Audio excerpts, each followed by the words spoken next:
Office of the Medical Examiner, Beatsville. Dr. Jack Hanman is speaking. How can I help you? Good evening, this is Kate Brooks. I'm not sure if you remember me. A few weeks ago, we talked about an article I'm working on. It's about your wife. I dropped by last Friday to speak to you, but you weren't working at the time. I asked the security guard to pass on a note for me. I would like us to discuss the topic of... I thought I had made it painfully obvious for the last time. No! Please don't call me again and stop inquiring about my wife. Damn journalists. They don't let me work. God damn it. I'm not in the best frame of mind to record a lecture for my students now. I'm feeling completely broken. Where did I leave my meds this time?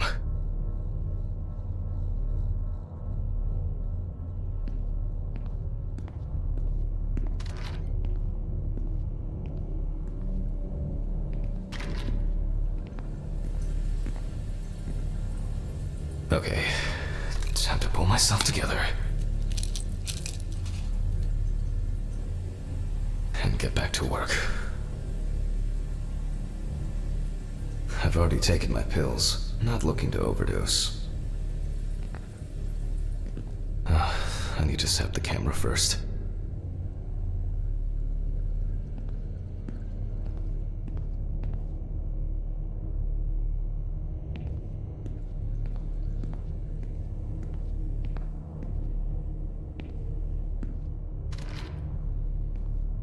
This place is starting to look like a hoarder's dream, rather than a storage room. Now remember, Jack, don't forget to hit the record button this time.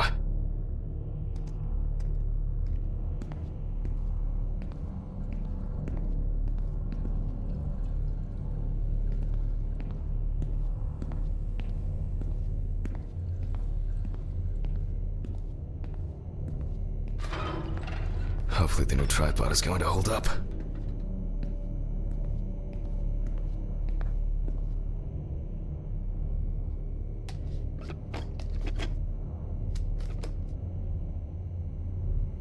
Now, I just have to get everything in frame.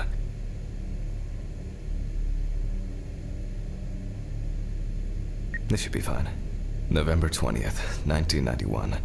Time, 8:43 p.m. Recording for medical students from the University of Missouri. This autopsy is conducted by Jack Hanman. Hello, everyone. Welcome to the autopsy room. Today, you will have the dubious pleasure of following a full autopsy step. Let's start. Always wear an apron, mask, and gloves. Goggles are a must when the job is splashy. And in case of sharp accidents, it's worth having disinfectants at hand. It's true that you won't get ptomaine poisoning straight away, but if your liver or kidney aren't doing well, you may end up with diarrhea. The cadaver is placed on its back on the autopsy table. The pathologist stands on the right of the deceased. Make sure that all the necessary tools are always at hand so that you don't have to run around looking for something, like I do all the time. In the process of revealing and securing forensic evidence, it is difficult not to interfere with the original condition of the deceased. Written and photographic documentation plays a vital role throughout the entire examination process. During your research, be patient, inquisitive, but above all, attentive to detail. Many entries are visible at first glance, but sometimes they can be cover for more interesting stories. And lastly, remember that nothing teaches you self-narration like working with the dead. So get used to that fact soon. Everyone will think you're talking to yourself. Now, onto the police folder. That will contain all sorts of pertinent information as to who the deceased might be and what potentially happened to them. So, let's take a closer look, shall we? The deceased's name is Tobias Chambers, locally known as Old Toby. Homeless and unemployed for at least a couple of years.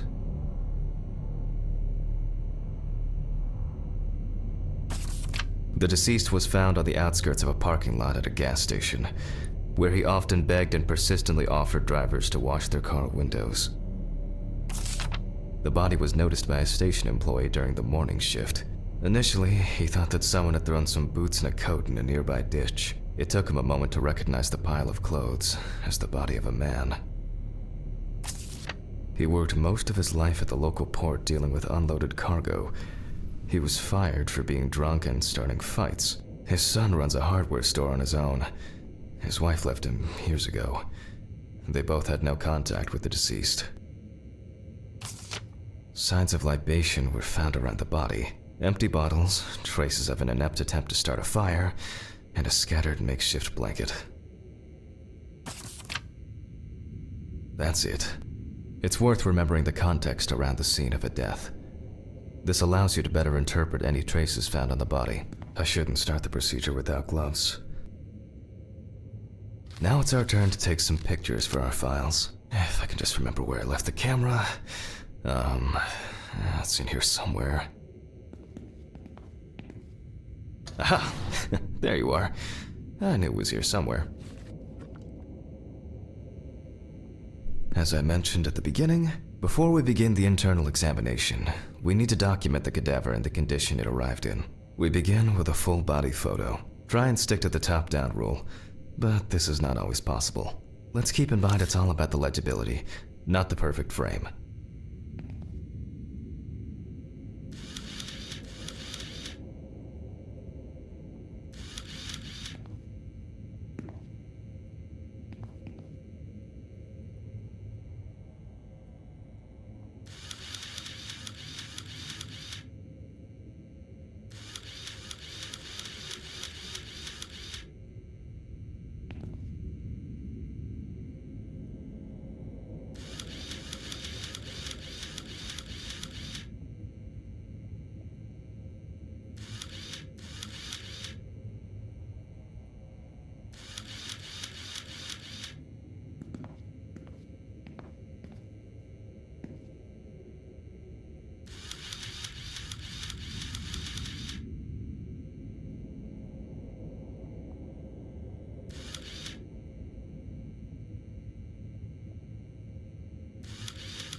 Voila!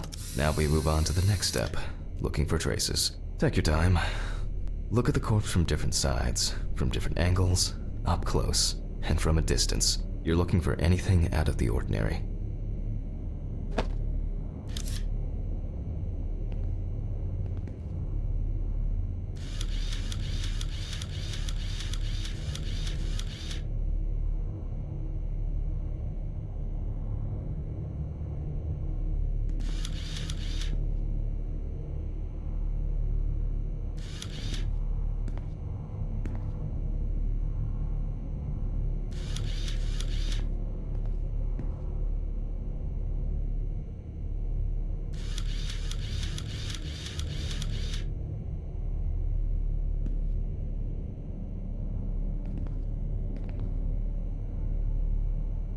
Hardened hands, worn out by physical work, and frostbite?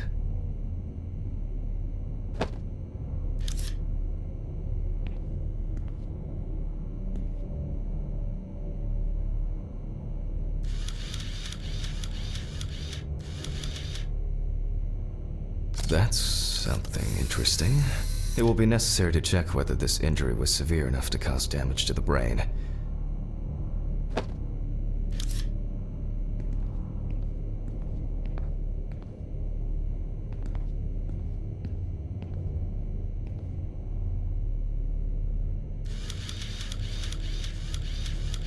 Poorly healed wound. Looks old. I'll take a closer look later.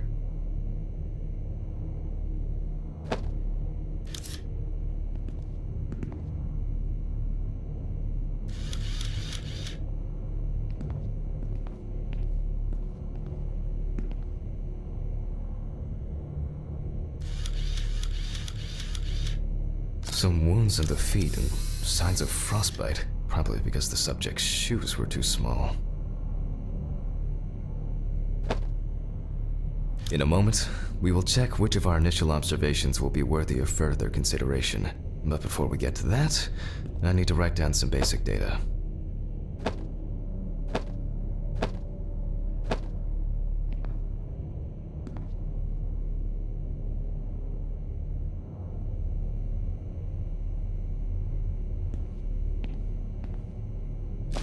Personal information. The deceased was unclothed. Date. Okay. As you can see, I note everything down on previously prepared forms. Every pathologist must keep a detailed record of every step of the autopsy. This not only allows you to track the procedure, but also collates the results together, upon which you may back up your conclusions. So, enough of the boring prep. Let's begin by taking a closer look at the spots I photographed earlier. For this, you're going to need a magnifying glass.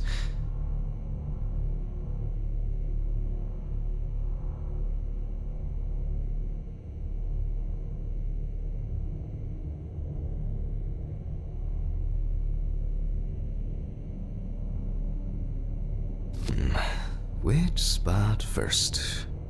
It looks like a burn mark. No doubt painful, but it's not pertinent for this case.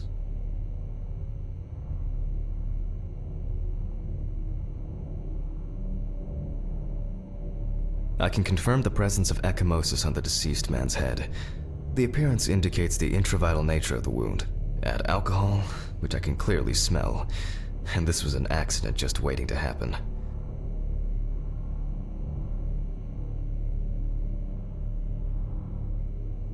Here we can see frostbite on the fingertips. We can tell by the characteristic skin color.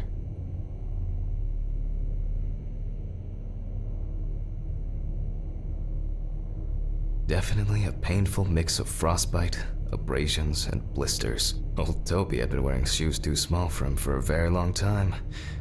That's if he wore any at all. So far, there are a lot of superficial wounds, but only one serious injury to the head. Let's go back to our notes.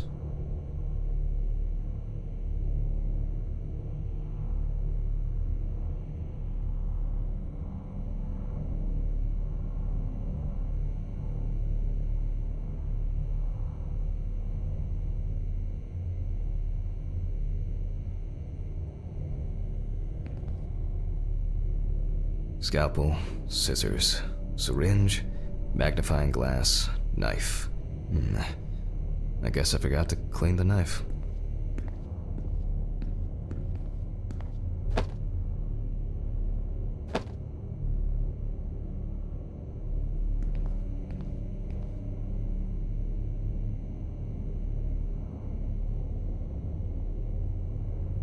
First, I mark the location of the injuries and make notes for each one. So,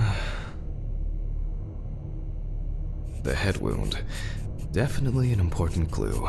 This is something we'll investigate first. Even though this type of wound didn't contribute to the deceased's death, we're still required to record it. We're not in frost season yet, but high humidity, wind, and the inability to warm up can also be causes of frostbite.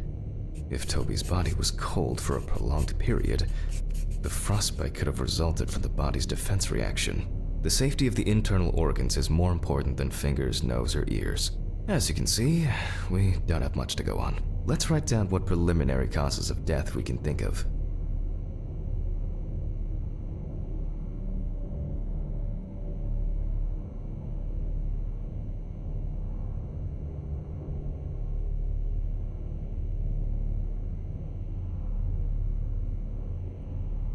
Various types of accidents are a common cause of death among the homeless and the elderly. Perhaps old Toby slipped and accidentally hit his head. This is of no interest to us.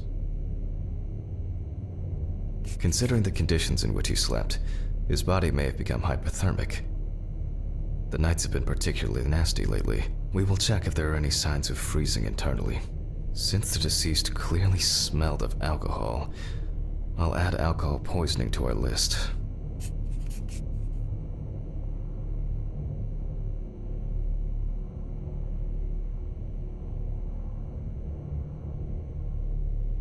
We still have one thing left from the basics: rigor mortis.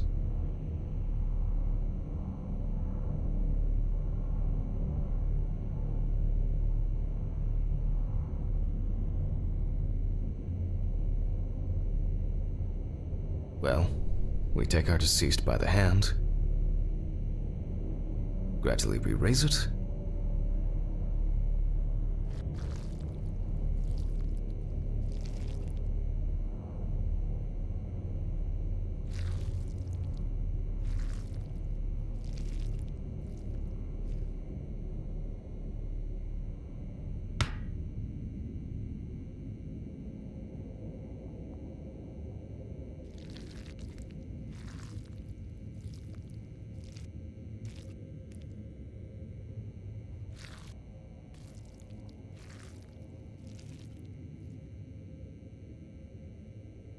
Now let it go.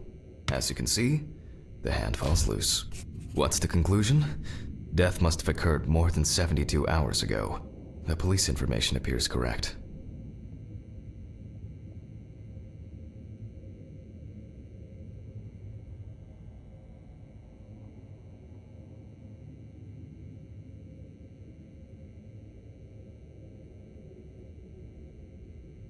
Head trauma seems the most promising, so we'll start there. For this, I need an oscillating saw. The cut is made from ear to ear.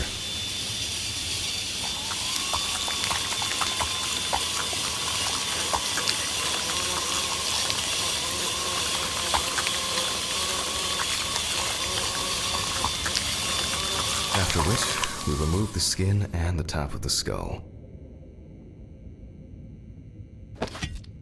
After the basic examination, we can see that the brain's cerebral gyri in both hemispheres are symmetric. The brain looks good. Let's take a cross-section.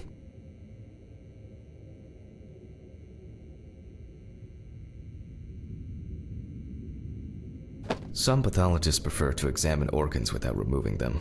However, for me, it's much more convenient to examine them on a board, which we'll do now.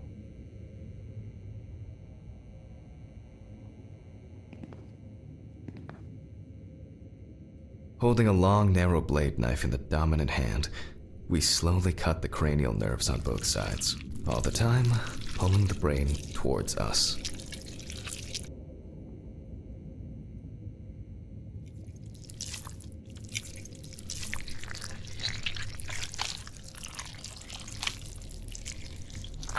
So far, so good. The hematoma seems to have had no effect on the brain.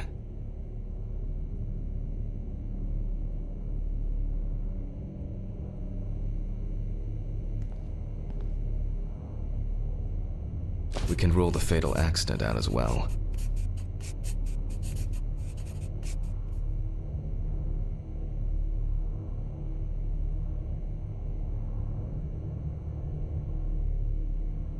Brain is in good condition, so we have no choice but to proceed to the internal examination of the other organs.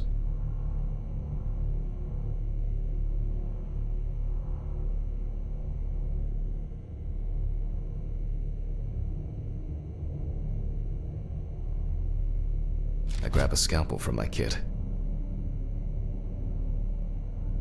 The incision should be in the shape of a letter Y. We use a deep cut to reach all the way to the ribs and to penetrate the abdominal wall.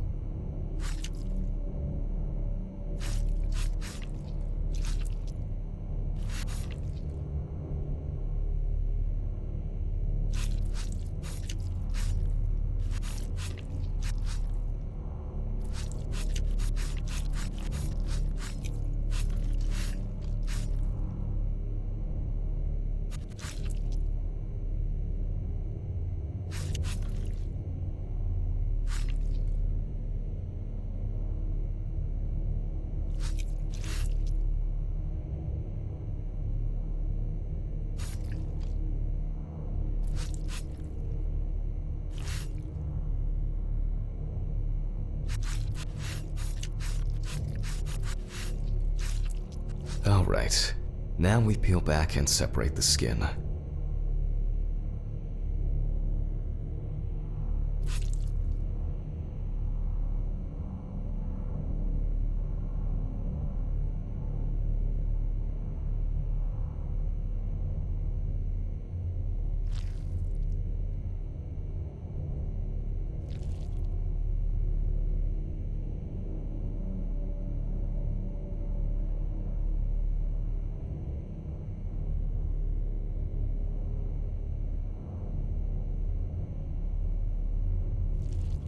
Now, we need to remove the ribs. We'll need the loppers for this.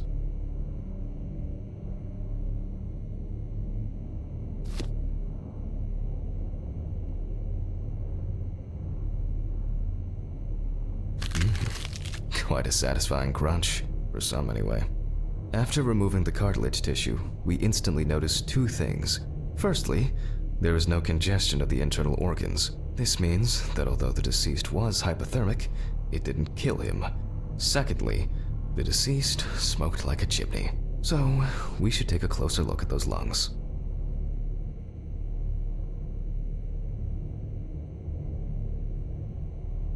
We can see widespread black and tarry deposits caused by smoke. Despite the tragic condition of the lungs, they are not the cause of death. Alice smoked too. It didn't kill her, but... what was I talking about? Lungs. Yes. Advanced inflammation.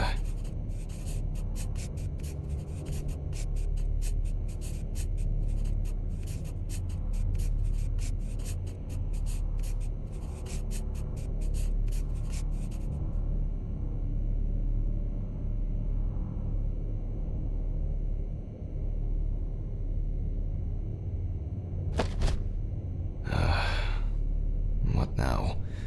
The syringe. Now's a good time to collect some samples. Specifically 3. From the eye, the heart. Vitreous humor analysis is very useful in indicating long-term alcohol abuse. 5 milliliters from the left ventricle should do it.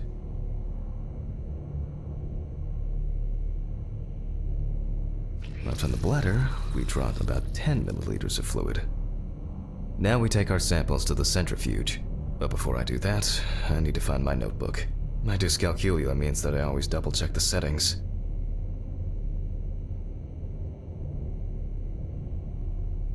Please excuse me while I run and fetch it.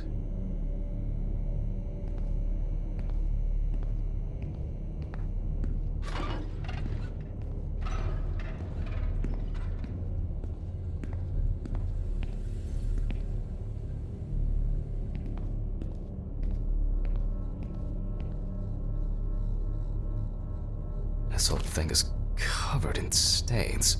I should check this out under the microscope sometime.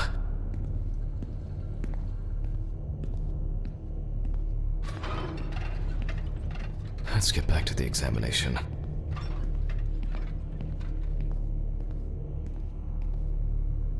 We put all of the samples into the rotor.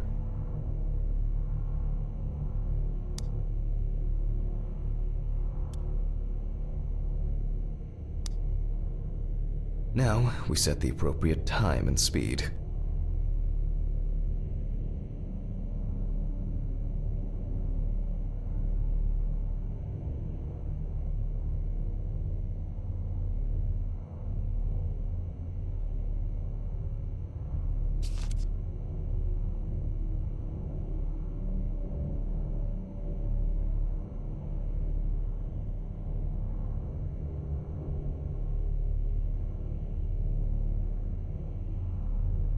Okay, let's roll.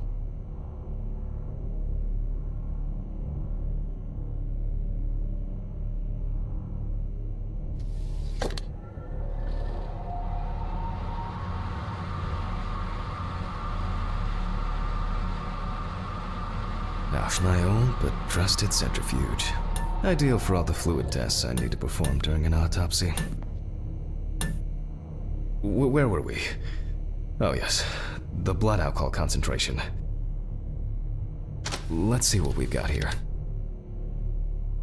Everything's separated as it should. Our lab is closed until tomorrow after the last, incident. However, considering that Toby's favorite eau de parfum appears to be ethanol, I'm guessing the results won't surprise me at all. Let's go further. We will now focus on the cardiovascular system, specifically the heart.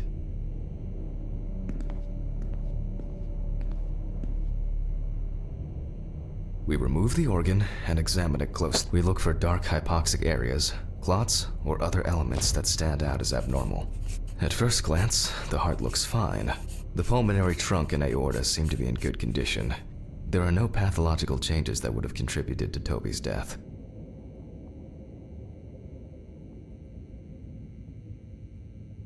Now let's take a closer look at the stomach. Size is normal, healthy, pink color. And as expected, the stomach has no major external damage. We must now cut it open and inspect inside.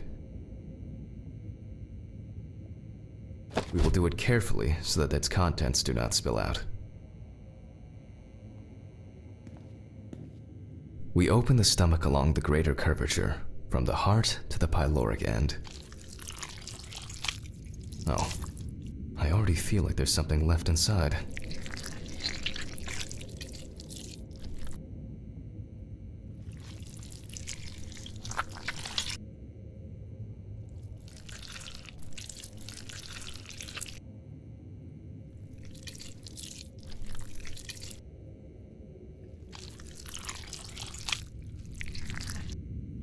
Okay, large amount of gas, small amounts of yellow, grayish food content, resembling some kind of meat. Either our deceased hadn't eaten in days, or the bulk of his stomach had already found a way out. Looks like I'll have to find the missing contents.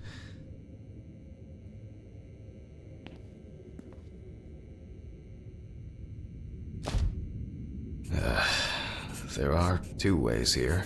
One is obvious. And the other is... It couldn't have been suffocation, could it?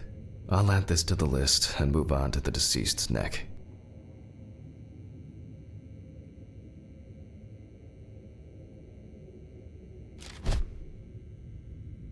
At first glance, the trachea looks normal. Same result as with the stomach. The external inspection doesn't tell us anything. This time we'll cut on a tray.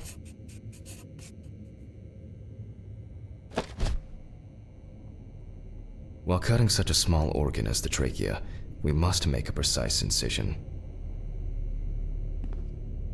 To be able to cut with the very tip of the blade, we must hold the scalpel as we would a pen.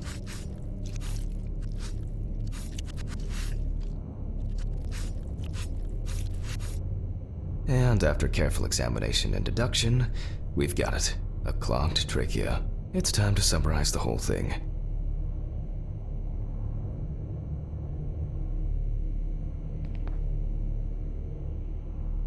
Based on the report and preliminary documentation, it's safe to assume that the deceased passed out after consumption of alcohol and then fell asleep on his back.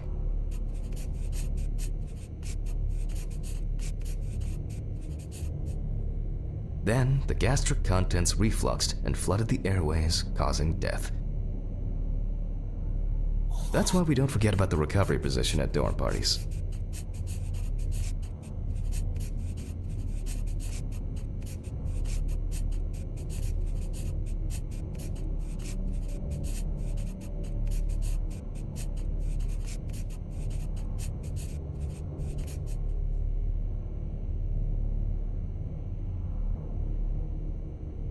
And now it's all clear.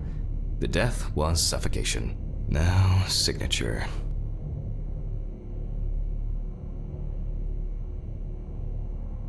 The mystery is solved. But for us, this is not the end. First, the dead body needs to be cleaned up.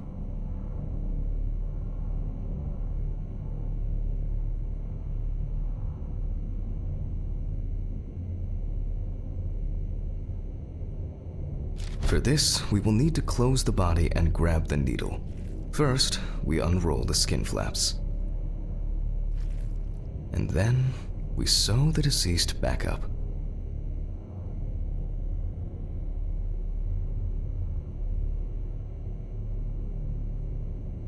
I'm using the baseball stitch technique. This stitching method is very strong and quick to do.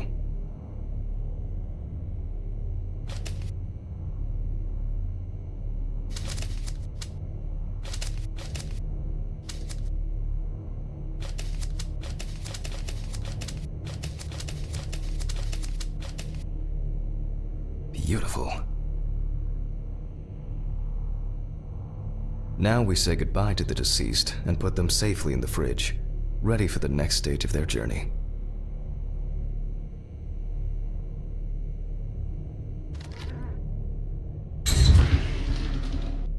God, I'm tired. I'll drop these samples off at the lab on the way to the bar.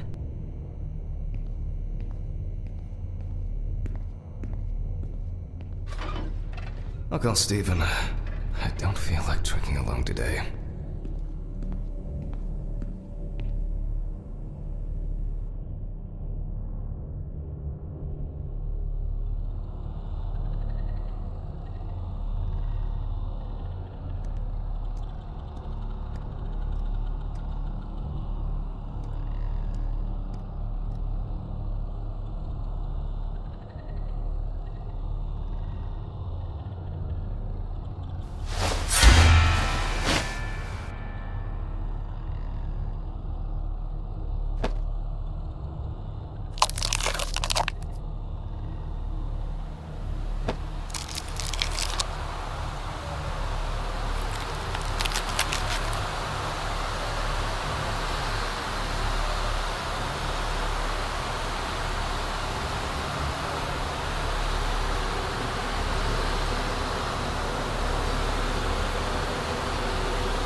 Forgive me.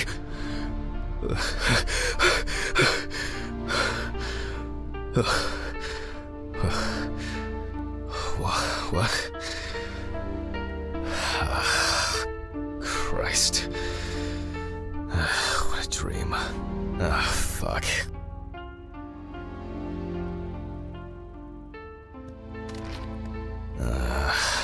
So much light everywhere. A pill a day keeps the defective Jack away. It's a shame these won't help with my hangover.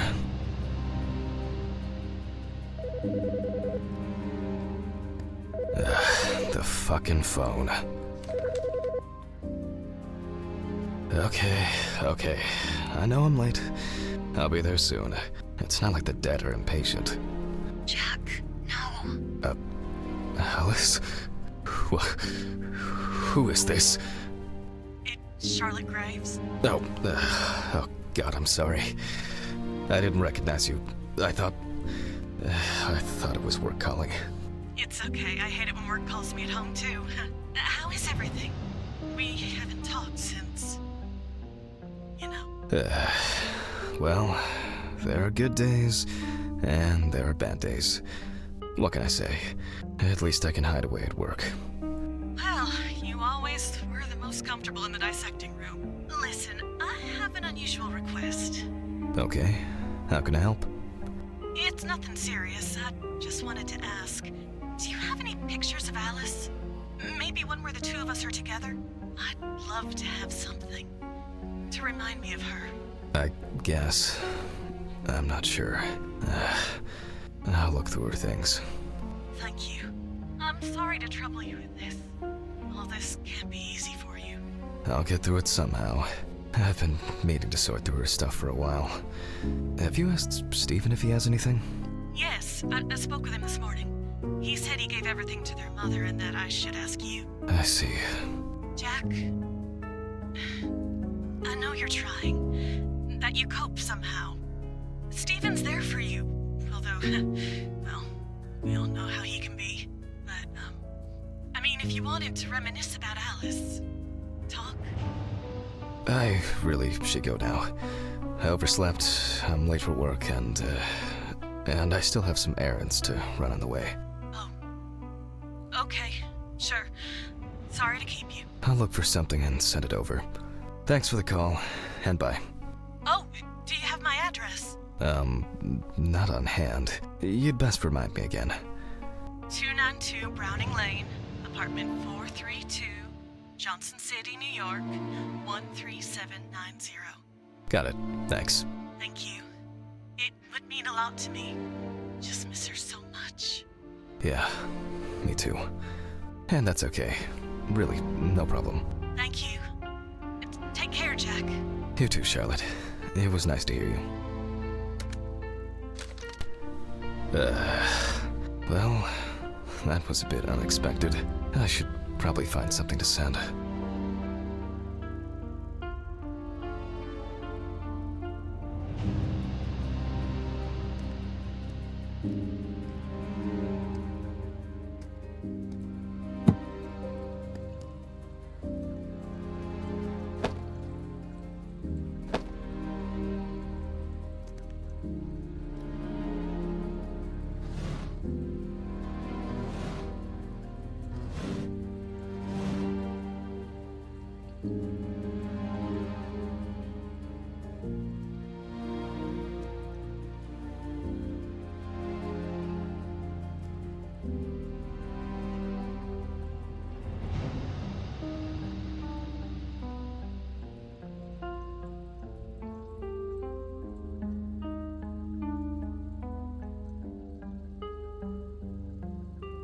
It's been almost a year.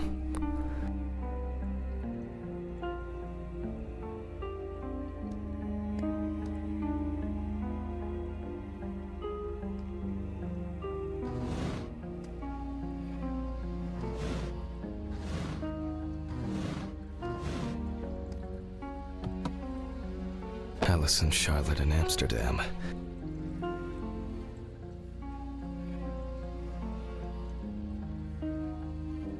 It's hard to believe they've known each other for so long. It would be better if Charlotte had this. It deserves to be on display and not hidden in a drawer. Okay, time to go to work. I'm seriously late.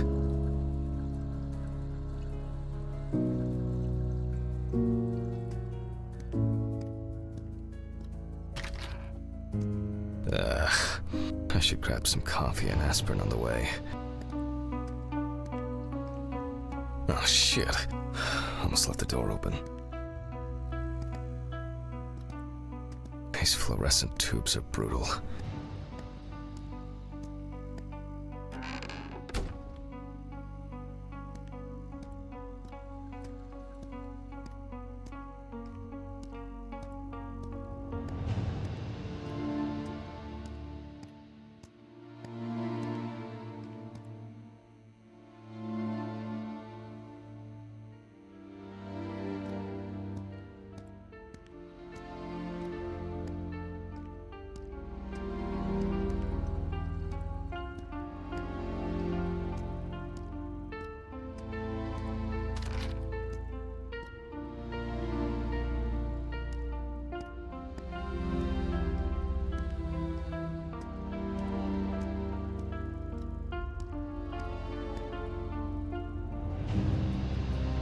I hope this helps, Charlotte. Okay. All done here. Time to go. Huh?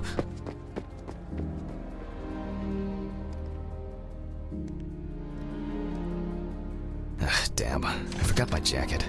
Well. I'll brave it for tonight. Too bad.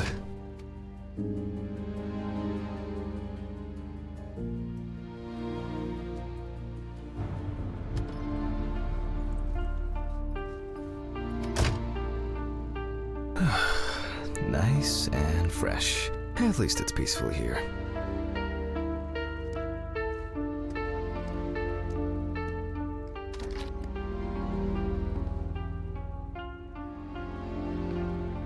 Good evening, Mr. Ridley.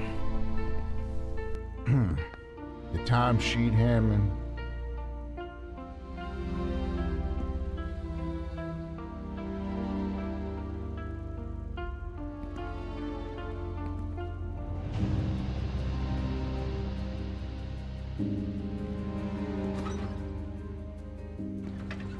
Some corpses have more personality than this guy.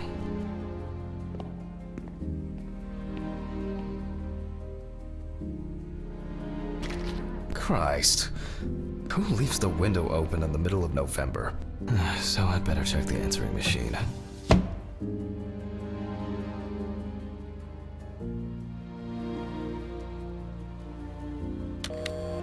Hi, Jack. I dropped by a little early today. I left the body with Ridley in the corridor. He wasn't sitting in the locker then, so maybe he'll even throw him into the room. Well, how are you doing? I mean, it's your first birthday without her, and... This, I still have a hangover, and you know me, I run to the John like the neighbor's fucking dog. You know, today I slipped on his shit again. That fucking furball. He always has to shit next to my car. Anyway, I can't come over in the evening, but we'll catch up on the weekend, okay? Bye. I almost forgot. Charlotte called me this morning. She asked about you, so answer your calls, Jack. This time it's not a reprimand for being late. That's par for the course. I wonder when this clown will learn to look under his feet. Birthday. I actually forgot it was today. Alice baked me muffins like these every birthday. A treat for later. I always crave something sweet after a section. Okay, joke's over. Apron, gloves, and get to work.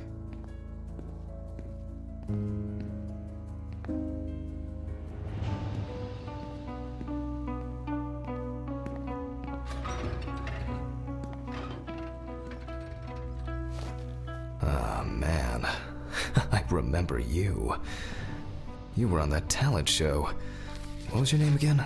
I need to order another batch of these. I've got to remember to do that later. And that's the whole point.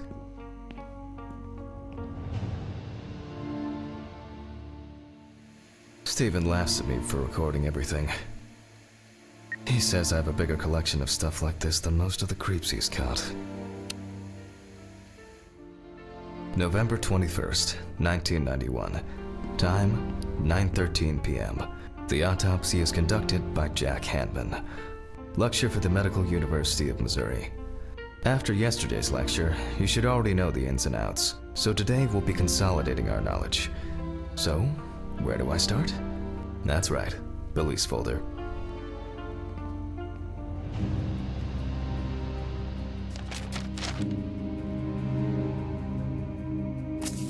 Ah, yes, Samantha Barker. Now I remember. There's probably going to be a lot of chatter about this. Found in her own apartment by police patrol. Officers were called by a concerned friend of the deceased, who had been unable to contact Barker for several days. During the interrogation, a friend of the deceased admitted that Samantha never got to grips with the sudden fame that came after winning such a high-profile talent show. The deceased was found in her own apartment, in a semi-recumbent position on an armchair. Large quantities of alcohol and empty packets of sleeping pills were also found in the apartment. After her first album became a commercial success, she was hit with a creative drought. She suffered panic attacks and severe sleep problems. Drugs and medication came into play. When questioned, friends admitted that Samantha's last days before losing contact seemed extremely happy and relaxed. She also quit drinking alcohol and mentioned something about rehab. The friend also admits that there was no indication of an impending tragedy. Well, let's see what settled this matter. As you can see, the body is fully clothed. Therefore, before we move on to photographic documentation, we must remove the clothes. This time, we don't... Okay, now we can continue with the examination. Again, begin by taking photographs of the cadaver. I guarantee that over time, it will cease being embarrassing for you. First, we photograph the whole body.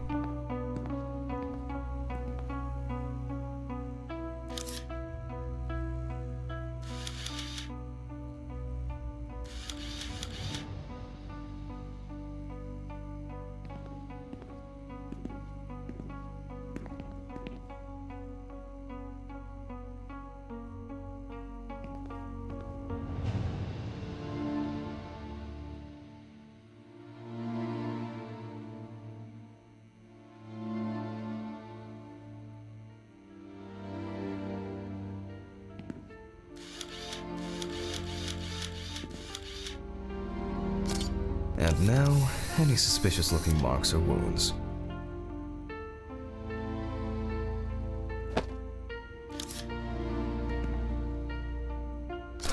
Well, there's even more here.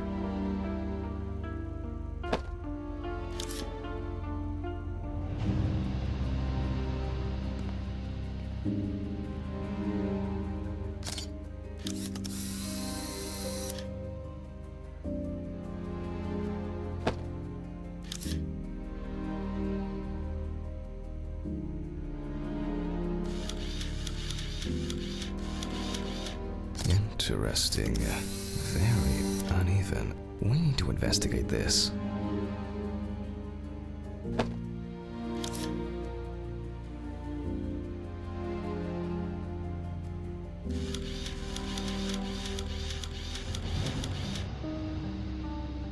You don't get such bruises from a normal contusion.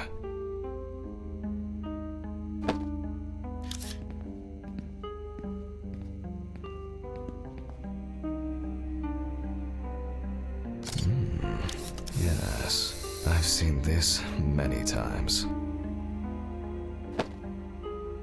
A few we will need to look into here.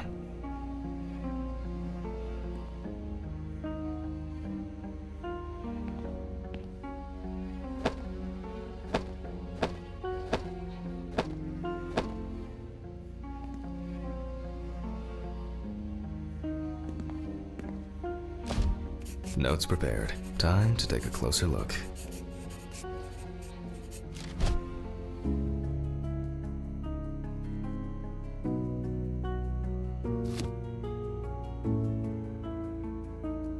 Some furrows have imprinted more strongly, others less, as if someone was undecided.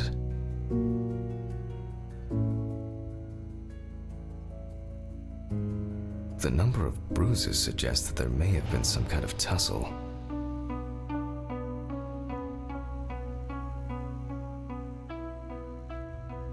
Such bruises are caused by either a very heavy blow or by some internal issues.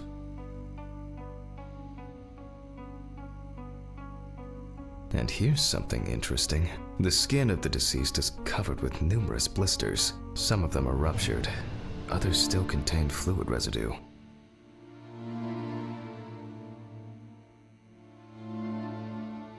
More numerous blisters. We have some leads to investigate here. Let's write this down.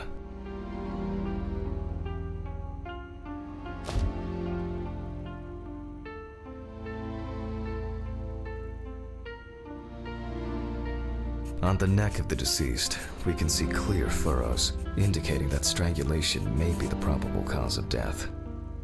Given the condition of the deceased, it's difficult to tell immediately whether the bruises were the result of a struggle or perhaps the result of iron deficiency. Currently, it's difficult to say whether the bruises were the result of a beating or whether it could be some kind of internal bleeding. In general, such blisters usually appear in the case of mechanical abrasions, but due to the place of occurrence, this should be excluded. The most likely cause of such skin changes is the high concentration of barbiturates in the body. Although it's easier to have abrasions on your feet, but the number and size of the blisters suggests that it's probably a matter of barbiturate poisoning. A severed spinal cord, trauma to the larynx, or trachea will verify whether the hanging was the final nail in Miss Barker's coffin. Examination with a UV lamp will dispel some doubts. Potential attackers could have left traces. After examining the organs, we can easily verify whether there was internal bleeding or whether the deceased was suffering from something. I'll add barbiturates to the list of necessary tests, to be checked in the lab later. Given the testimony of the victim's friend, I add alcohol poisoning to the list of potential causes of Miss Barker's death. A blood test will no doubt quickly verify that hypothesis. But first I'll check for external traces. For this we use the good old UV lamp.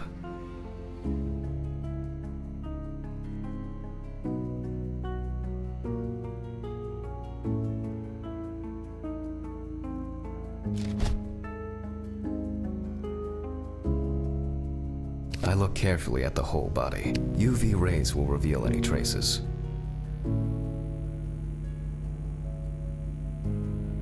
Legs, there's nothing here.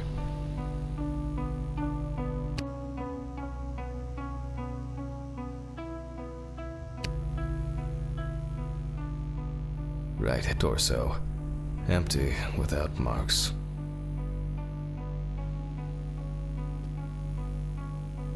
The left hand seems to be fine, no marks.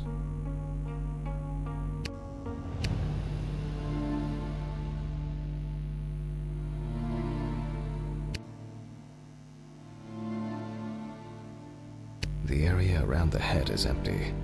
Well, nothing to surprise us here. Now gently, we take the deceased by the hand.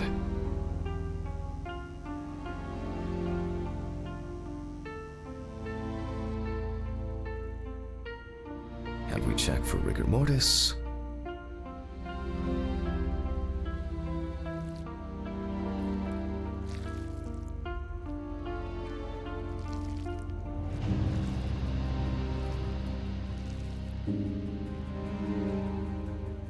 Again, the hand falls freely. After yesterday, you should know what this means. Since we don't have a definitive lead, we will examine all the key organs one by one. So, I'm starting the internal inspection.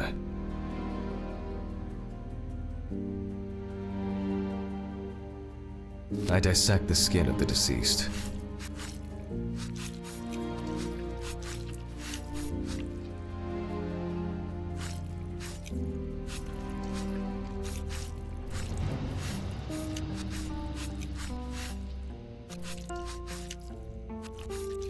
And I proceed to deflect the skin flaps. Compared with yesterday's body, the deceased has only trace amounts of adipose tissue. Now for the ribs. What do we have here? Or rather, what don't we have? There is certainly no sign of internal bleeding. Sometimes regarding bruising, it doesn't take much. My wife was constantly banging into furniture, walking into door frames. That's a wonder she never broke anything. Before I disembowel the deceased, I will take samples for toxicological tests to determine the alcohol content in the body. I just need my syringe. Just to be sure, I'm taking samples from 3 organs: the eyeball, the heart, and the bladder. Analysis will rule out, or confirm, alcohol poisoning as the cause of death.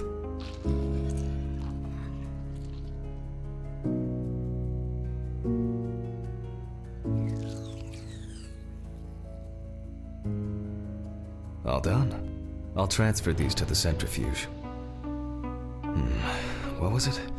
15, 70, 10, 75? Maybe one day I won't need my notebook.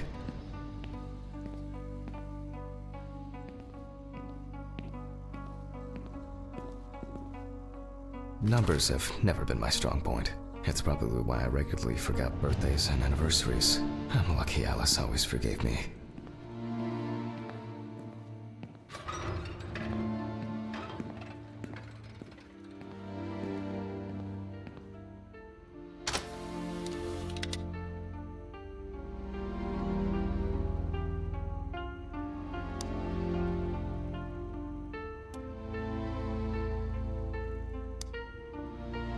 Gently does it with this old thing. Handle with kid gloves.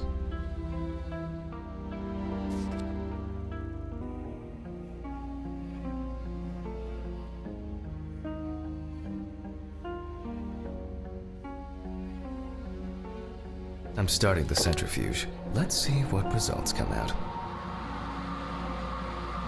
My own but trusted centrifuge. The laboratory is already open, so... Fucking hell! Ridley! Mr. Ridley! Where is he? The fuses need resetting. Fuck it. I'll do it myself. I swear there was a flashlight in here.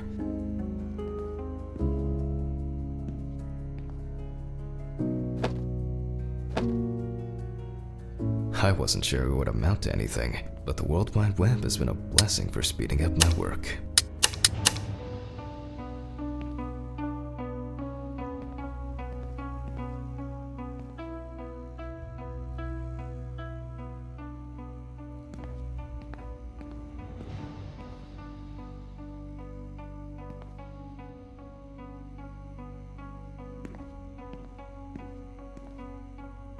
Scalpel, scissors, syringe, magnifying glass, knife. I guess I forgot to clean the knife.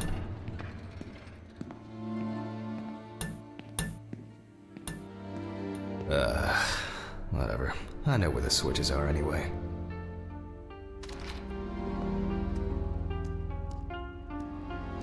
First the right, and then the left. And voila.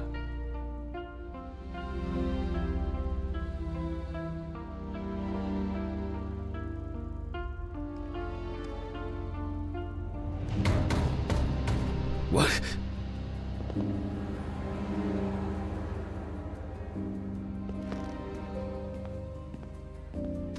What the?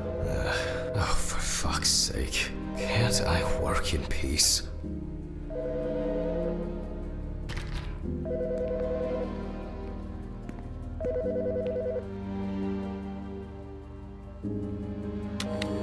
Jack Hanman speaking. Easy, why so rude? Steve? Sorry, man. This place is falling apart, and Ridley won't even lift a finger to help. You just can't work here. Did the centrifuge strip the fuses again? Yeah, eventually everything's gonna go up in smoke. Look on the bright side. It's a free cremation with your autopsy. Jesus, stop it. That shit pisses me off. Okay, sorry, Jack.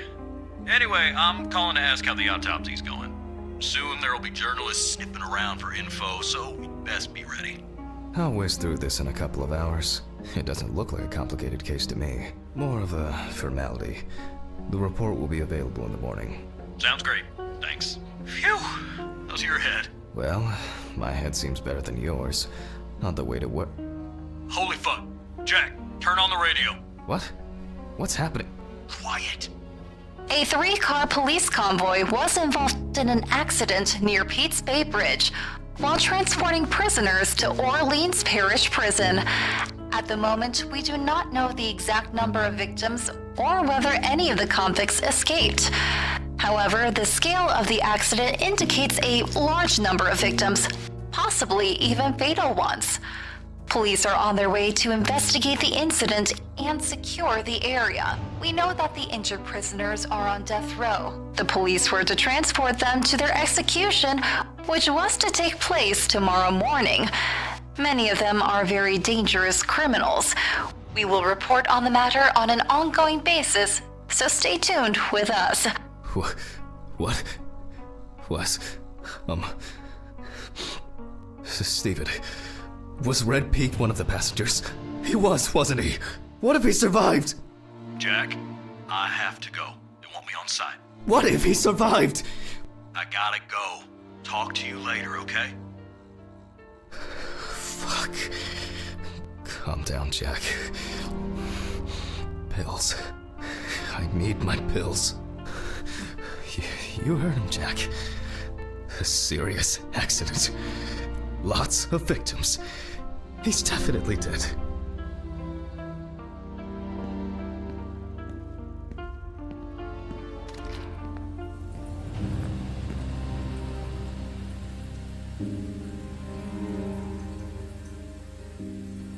Yes. Nothing's going to happen. Christ. I've got to get back to work.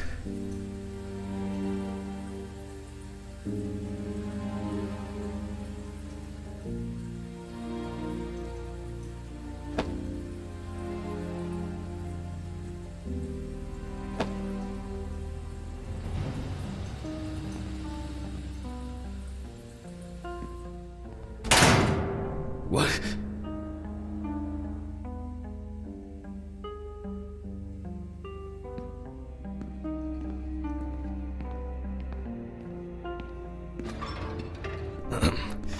Technical break. At least I know I can pursue a career as a janitor if I need to. Fucking hell!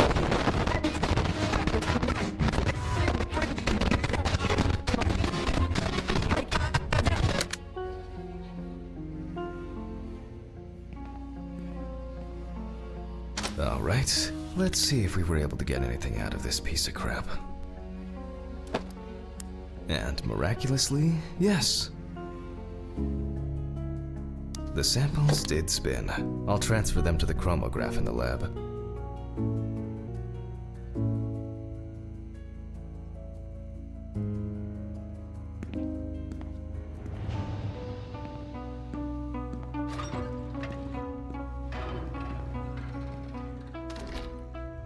Alright, let's load this up. I placed the test tubes in the rack.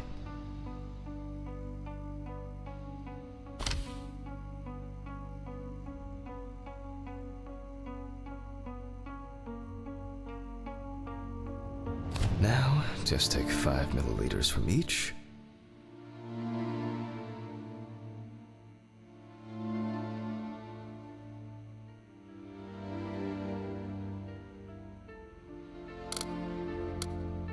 Precisely.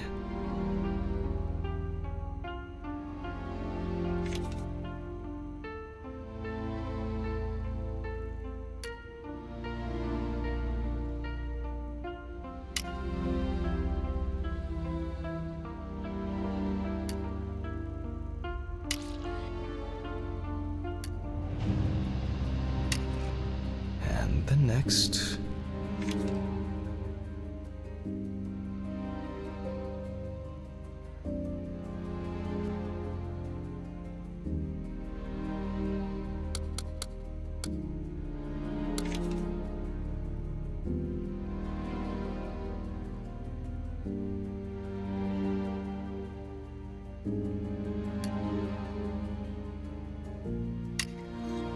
Five more.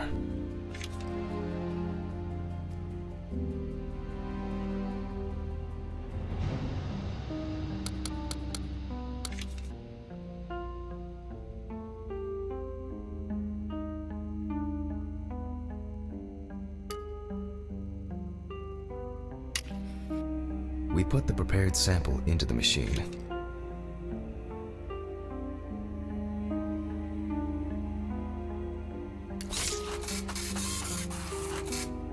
Let's see what we have here.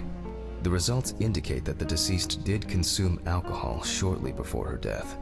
However, this is not an amount that could cause poisoning leading to death, just slight inebriation. I can return to the body and continue the rest of the examination.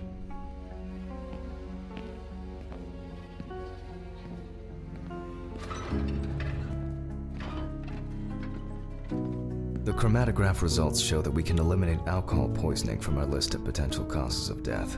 However, remember that alcohol can affect the functioning of the entire body.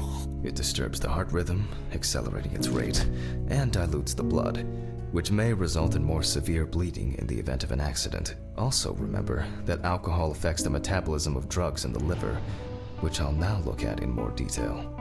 First, I'll pick up the syringe again.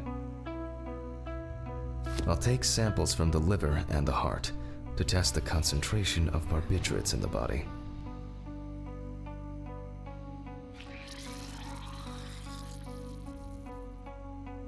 That's enough. I'll do the test later. I'd best not try my luck with the centrifuge right now. Now I remove the liver.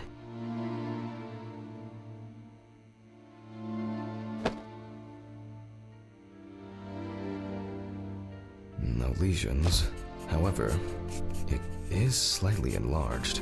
Perhaps it's a slight inflammation or drug-induced damage. It may also be the result of the deposition of substances from drugs. Let's check the weight of the organ.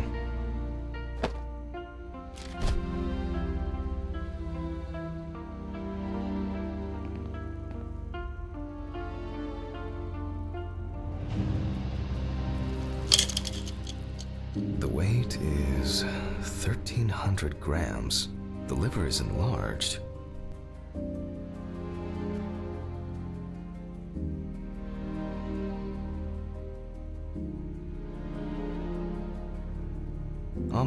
to a cross-sectional study.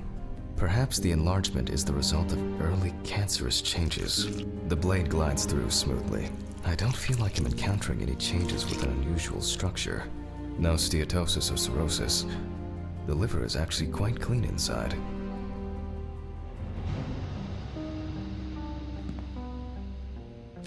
The liver is basically healthy. We already know that the deceased didn't abuse alcohol. The question is, what about drugs or other substances?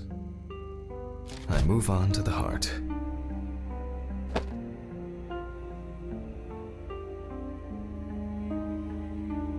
Oh. At a glance, we can see signs of a heart attack.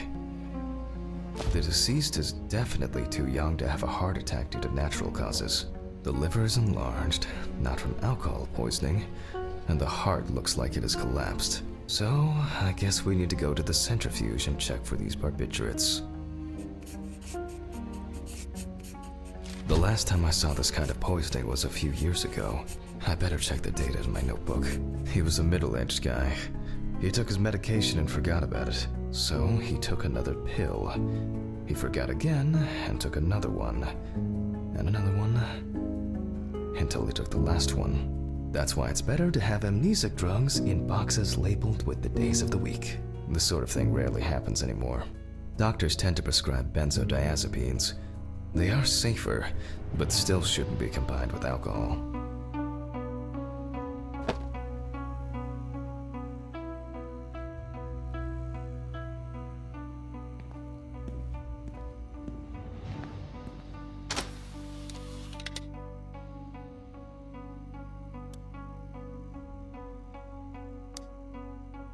All right.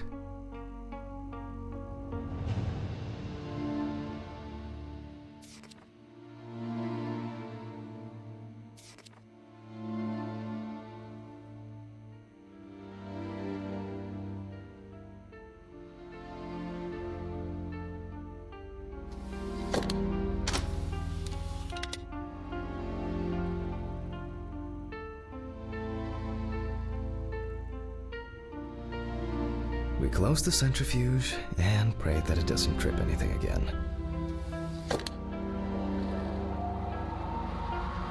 My old but trusted centrifuge.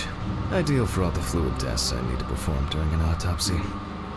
It looks like our luck is in.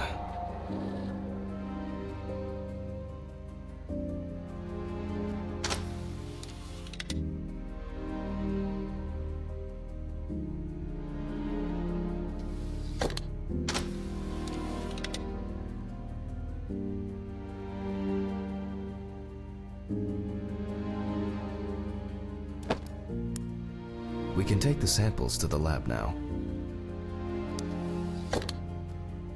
I wonder how she was able to get hold of these drugs.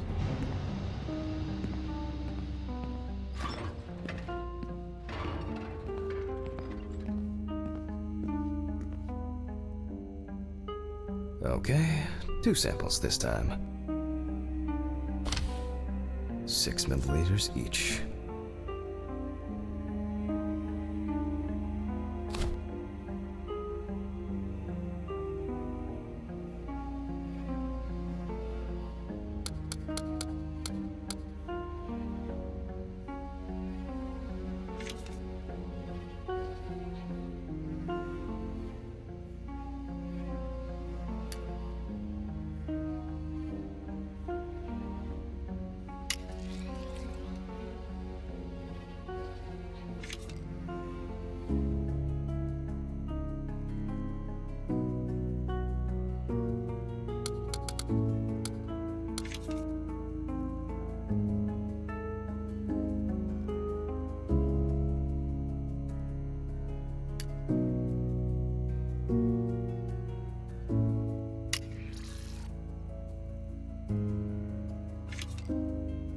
Well, let's see how much of it we find.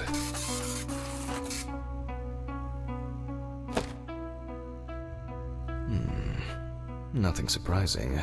Significant amounts of phenobarbital metabolites of hepatic origin. Looks like I'll have to check the contents of the deceased's stomach.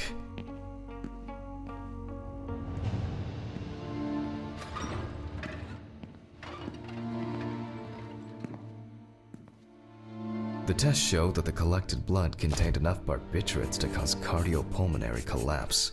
The question now is whether it was an accident or a deliberate act. I'm proceeding to examine the stomach. Before extraction, I ligate the entire organ to prevent its contents from spilling out. Okay, I'm now cutting out the organ, which will move to the board for dissection.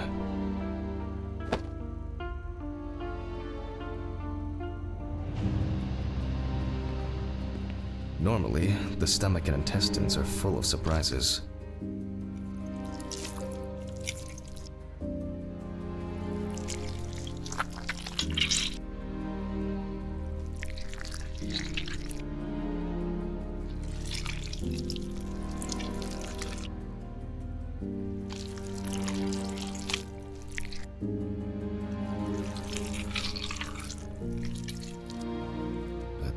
This time, we see remnants of undigested food and a dense mass of pills. You don't take this many drugs by accident.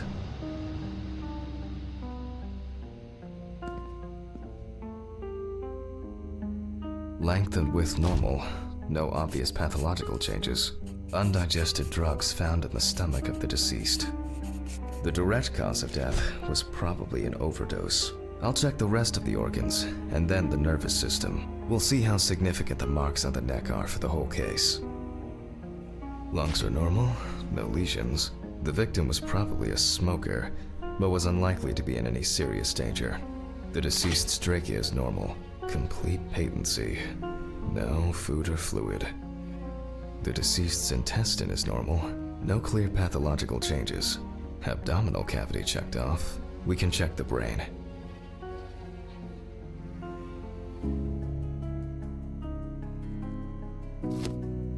I make a cut to open the lid of the victim's skull and remove the brain.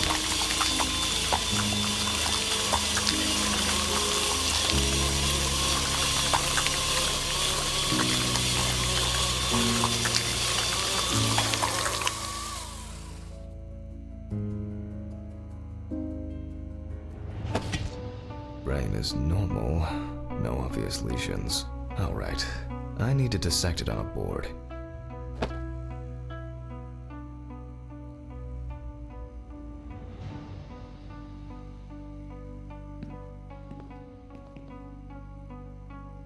Using a knife, I carefully cut through the brain tissue. I peek inside of it, and... I don't think there's anything worth noting. As expected, the deceased's brain is in excellent condition. No discoloration or changes due to hypoxia. There is still the matter of the marks on the neck. They look superficial, but who knows? Maybe the spinal cord has been severed. I need goggles and a saber saw. I think the goggles were in the desk drawer. Oh, they're out there. Alice.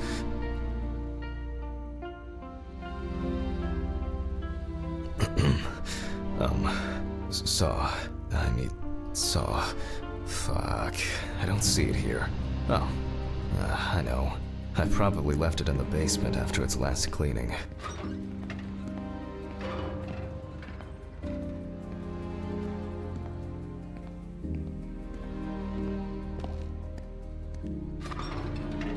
Mr. Ridley, I need a key to the basement.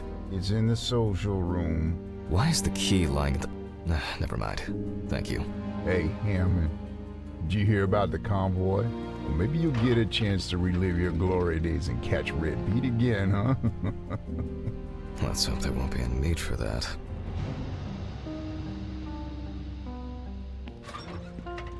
If only he could put that much enthusiasm into his work.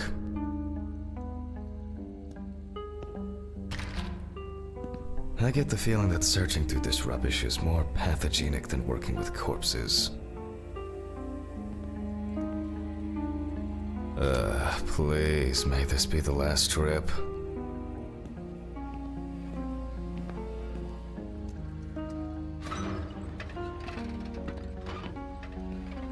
Fuck.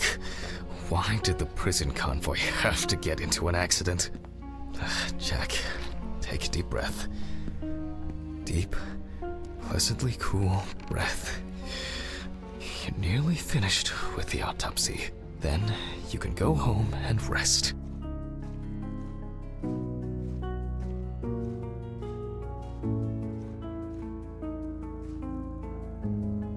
I'll take the saw.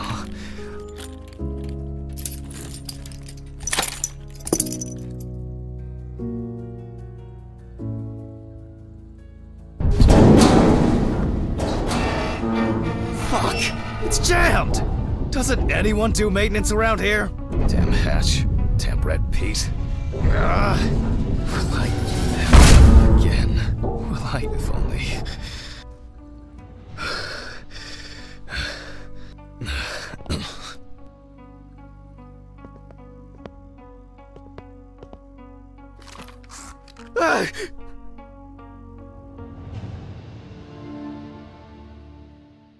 It would be easier if I put things away properly.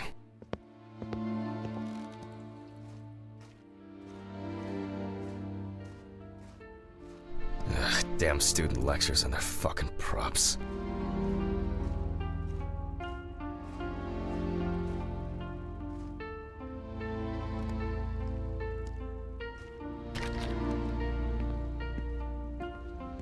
And like clockwork, he's already sleeping.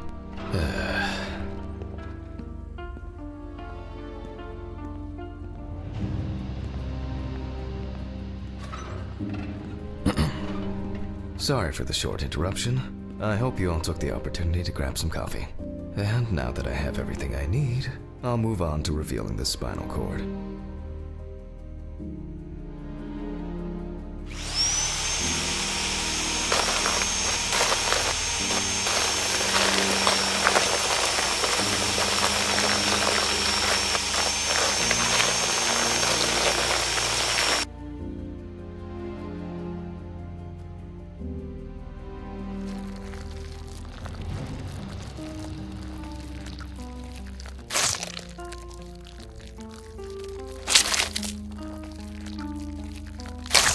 The spine is removed. I can see that the spinal cord was not severed. This shows that apart from the marks around the neck, hanging didn't negatively affect the condition of the deceased. Ladies and gentlemen, almost over. Now, to sum up and tidy away the body. The direct cause of Samantha Barker's death was a heart attack resulting from an overdose of barbiturates. Traces found on the body suggest that the overdose was a deliberate act, following a failed attempt to hang herself. The autopsy found no evidence or genetic materials indicating that death could have been the result of an attack. Third-party involvement must be excluded. Autograph, and we can start sewing.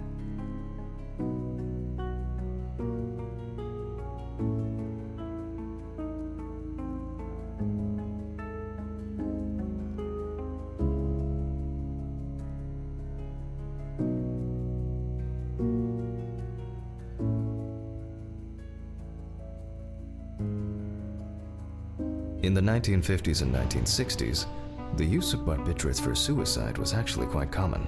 I think it was most talked about after the death of Marilyn Monroe.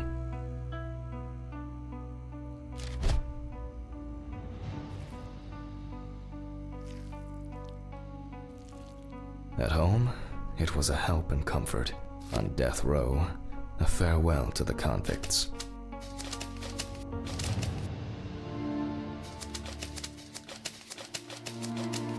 Well, we're done for today.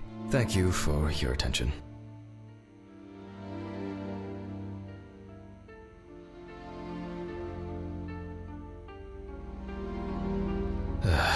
Tiring day. I can feel those hunger pains coming on. I guess I'll have to pick something up along the way. Gloves in the trash, leave the apron for cleaning. Now I can go. Camera. I didn't turn it off.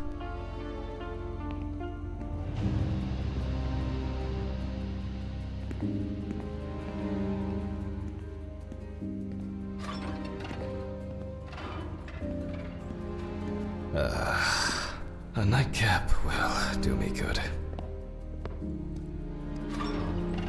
Good night, Mr. Ridley. The police will pick up the body and accompanying documentation in the morning. Sure. I guess there are actually two things in this world you can be certain of. Death and Ridley's reluctant attitude.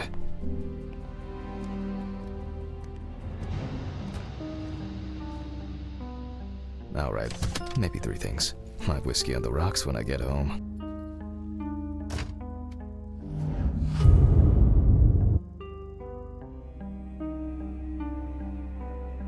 So cold. I guess I should have brought my jacket to work. This block can be quite intimidating when it's so quiet. Almost there. Steven didn't want to go out for a drink tonight, so I'll drink my whiskey in the company of my TV. Shit. I forgot the muffin. Well, Ridley will have a nice treat for the night.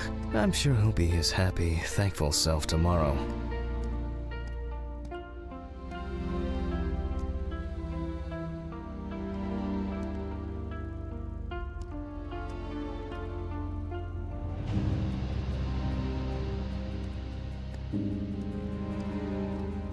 What? What? What the fuck? But I locked it. I'm sure of it.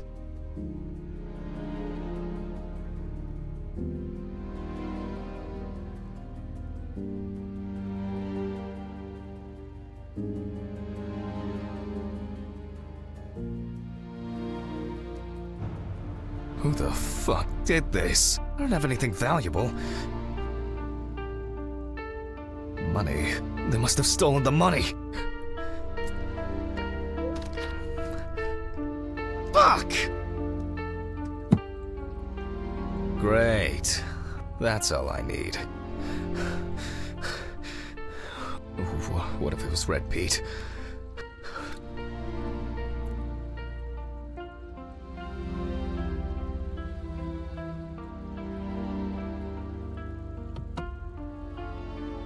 She got it for her first day of work, and she broke it the same day. She said it was for luck. Where? I need my pills. I can't get my thoughts together.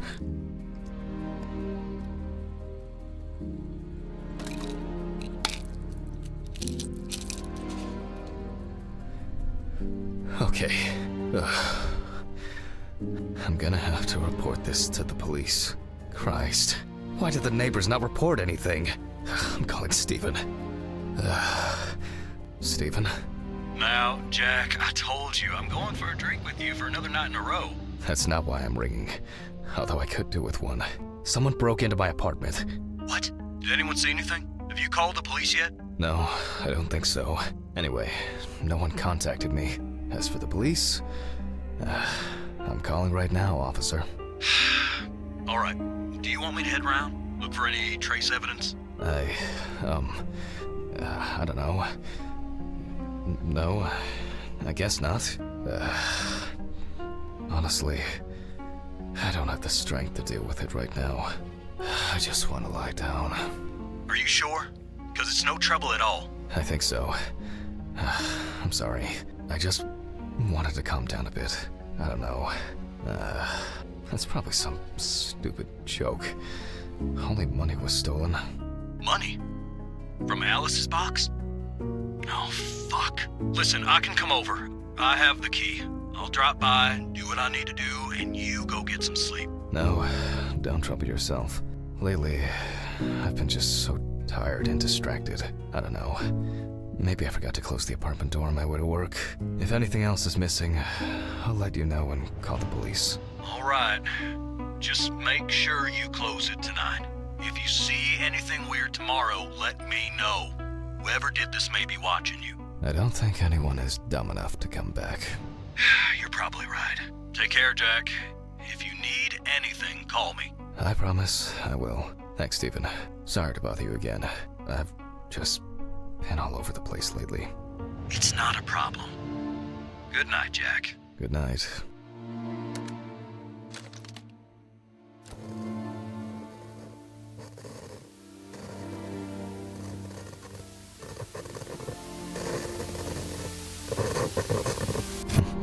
What? I guess I should clean this shit up. Where to start? Shit. The glass in this thing needs to be replaced. Jack, why?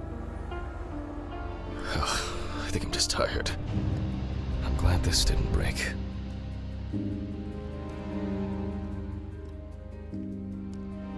To be honest, I could leave it like this. There you go. I still don't understand why Alice liked this painting so much.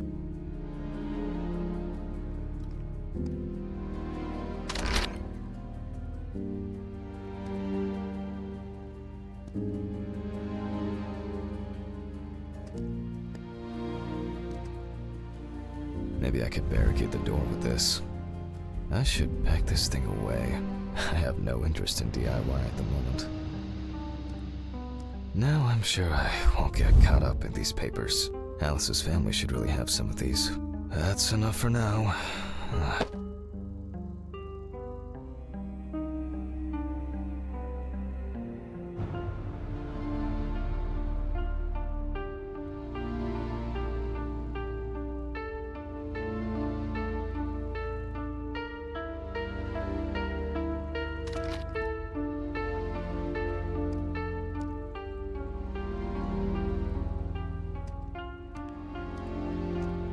Oh yeah, I should take my pills.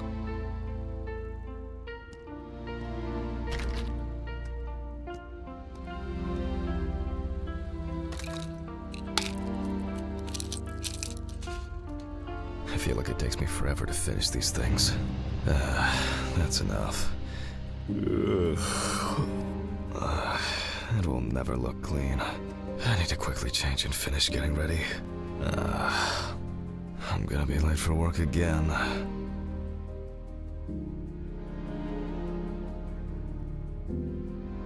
Got my keys, got my files. Check. Time to go.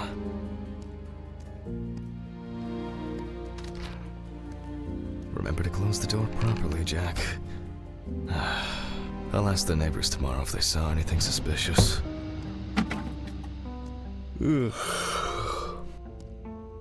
I wonder if Ridley fixed the coffee machine.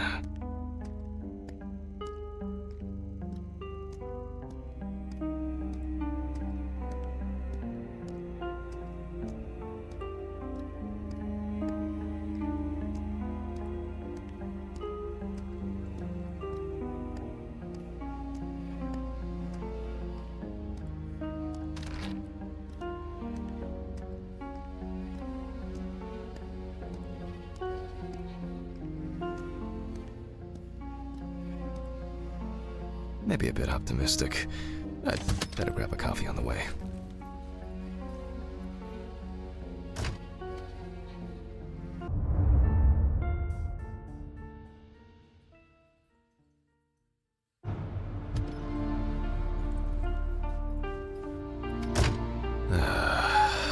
I'm exhausted. I wonder who Stephen brought in today.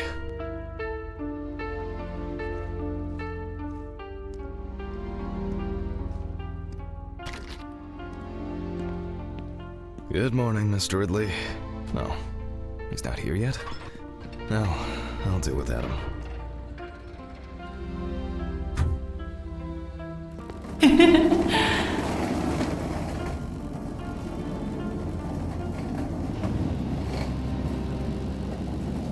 Almost there.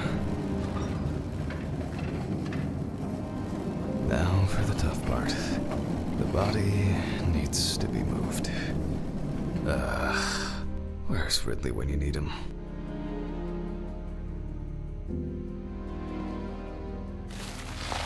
Alright.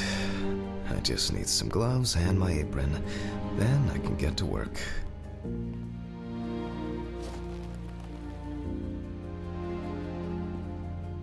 I'm going to need my tape recorder for this.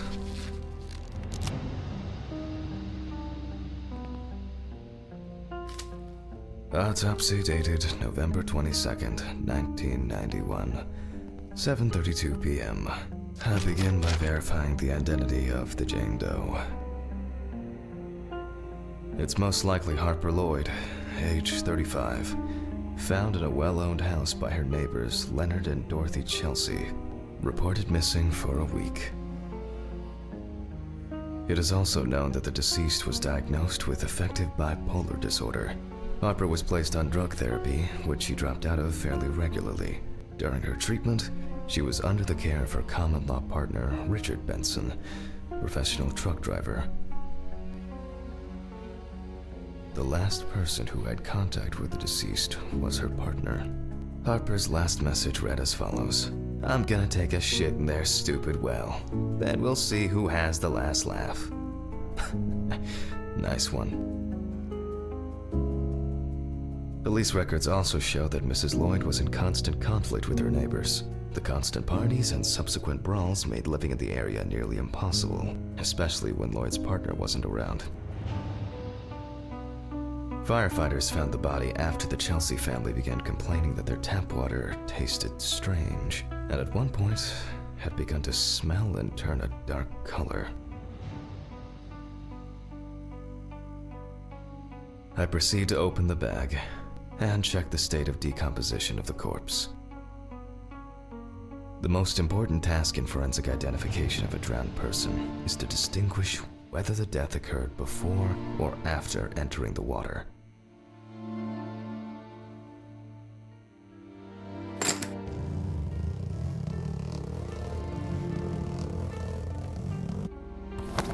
Okay, that could have been worse. I carefully removed the victim's clothes so as not to damage the skin. The deceased was found fully clothed. One shoe is missing. I'm going to need the camera to document all possible suspicious marks.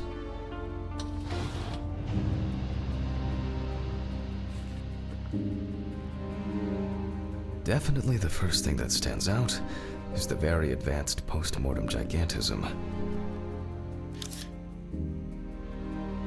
The skin of the deceased appears very delicate, smooth, and relaxed from being in the water for a long time. The whole body is extremely pale.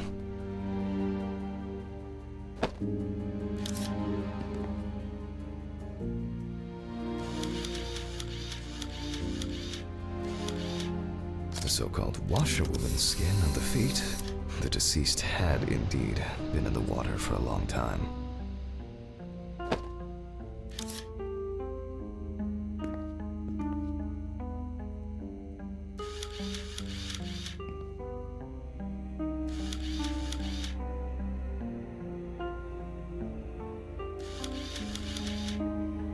The skin on the hands can be easily separated from the body.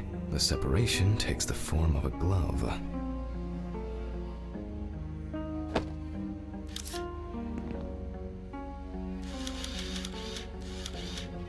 There are some obvious scratches on the skin.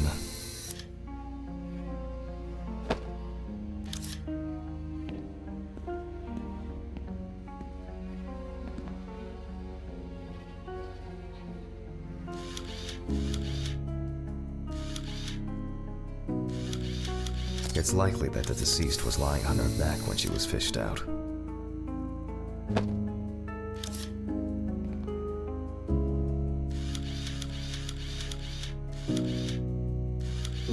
Post-mortem markings are seen on the underside of the body, that is, on the back, thighs, and calves of the deceased.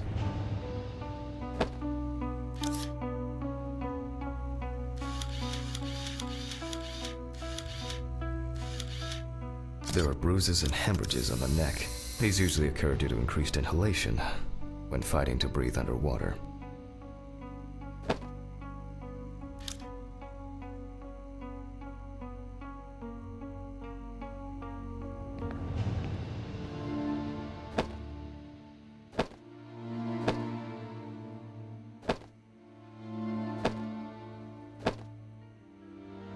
So, after the preliminary exam, it's time to take a closer look at this. Today's date, the deceased was clothed. Rigor mortis does not need to be checked. Based on the state of decay, you can be sure it has subsided.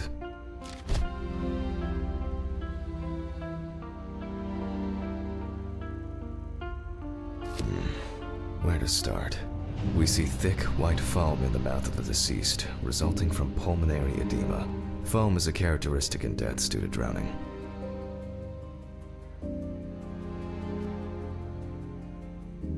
There are obvious scratches on the skin, especially on the back and hands. These could be defensive wounds, evidence of some sort of altercation prior to death.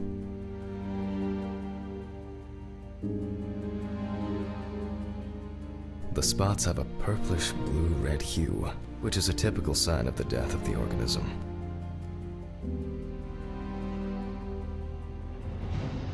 No obvious signs of struggle. The skin on the hands would have easily peeled away from the flesh. Some of the fingers have already lost their nails.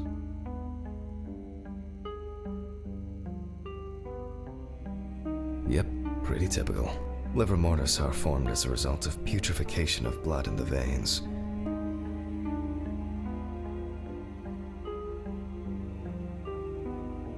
Due to the fact that the deceased was wearing shoes all the time, her feet are in better condition than her hands. Nevertheless, we can still notice a clear, wavy skin and the so-called washerwoman's skin texture. Okay, that's probably enough to indicate a direction for further examination.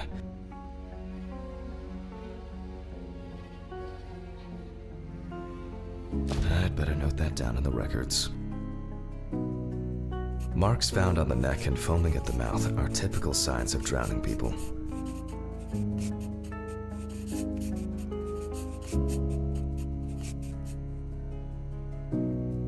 Those abrasions appear relatively fresh. No healing or scarring is visible. Hands heavily wrinkled from submersion in water, typical washerwoman's skin.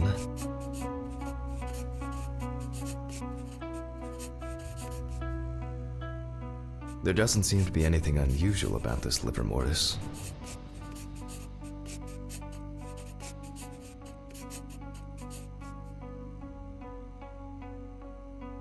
Diffuse spots are caused by blood rotting in the veins.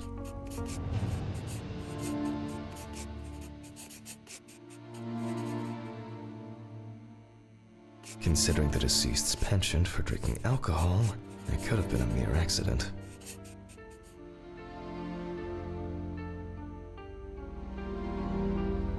In this case, the question is, was drowning an accident or of suicidal intent? Maybe it's just abrasion, or maybe the result of a fight and being pushed into a well.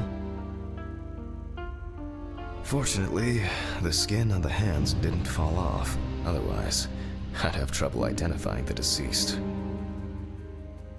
Their distribution suggests that the victim was probably lying on her back when fished out of the water. Liver mortis of a different color could indicate poisoning with carbon monoxide, cyanides, or nitrates. However, this is not the case here. A simple trip, loss of balance, and as a result, you end up in a deep hole with no way out. That's all for now. Before I begin the dissection, I'll make sure the suggested identity is correct.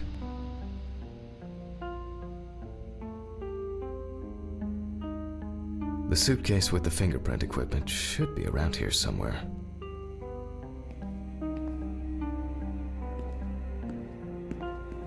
Oh, here it is. With decomposing bodies, the tissue of the pads of the fingers tends to shrink. To remove these shrinkages, a mixture of glycerin or air is used.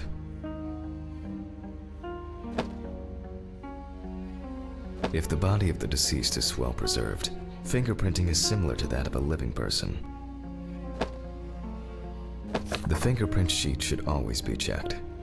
Slipping fingers, too much or too little ink, or inaccurate hand position can make fingerprints illegible.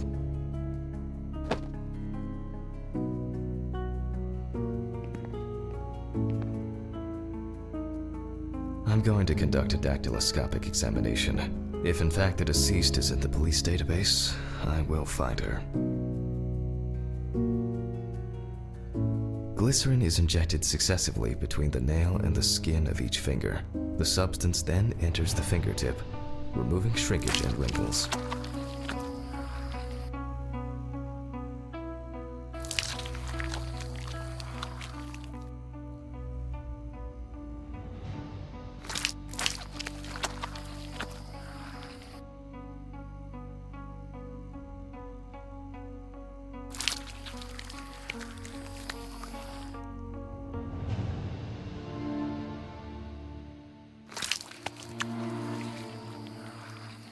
Now I take a brush.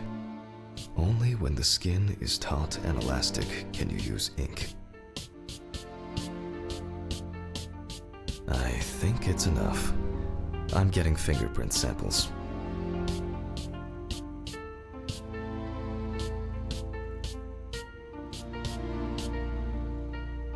In the case of drowning victims, you have to be extremely careful. The skin may fall off the hand like a glove when you take the print.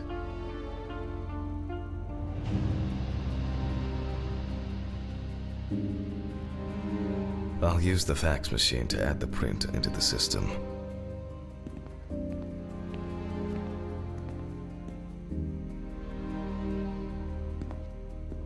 Green button and...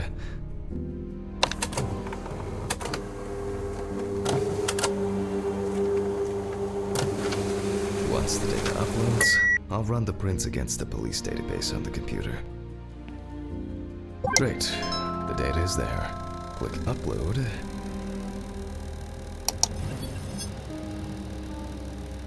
Now, go through the database and find a matching print.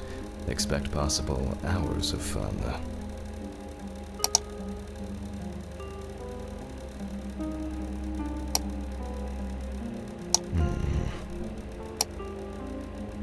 One more. Analyze button.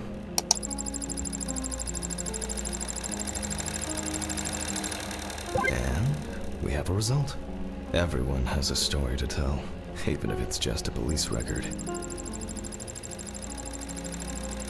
So, as predicted, the deceased turned out to be Harper Lloyd. That went smoothly. I'll print this out and attach it to the medical records.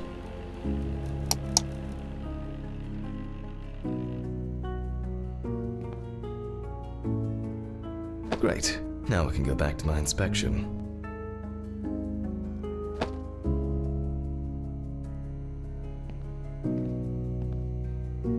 I'm adding the name of the deceased. I'll start the internal examination by taking fluid from the victim's brain. A needle inserted through the nose will do the trick.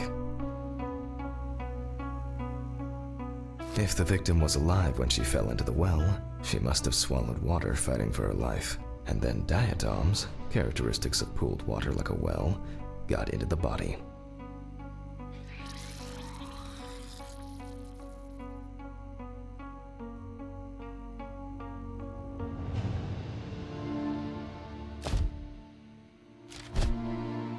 In the meantime, I'll check the sample under the microscope.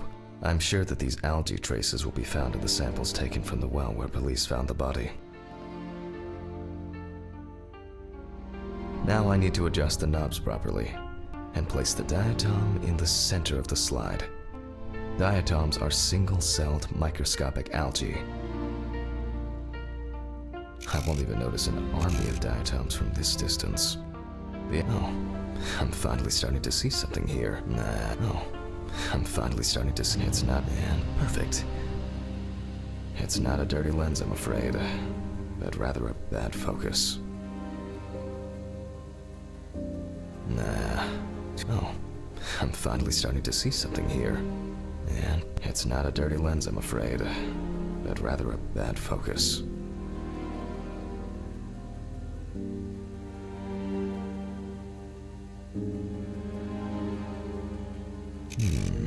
Great. This way I'll see if I'm dealing with a large concentration of these algae.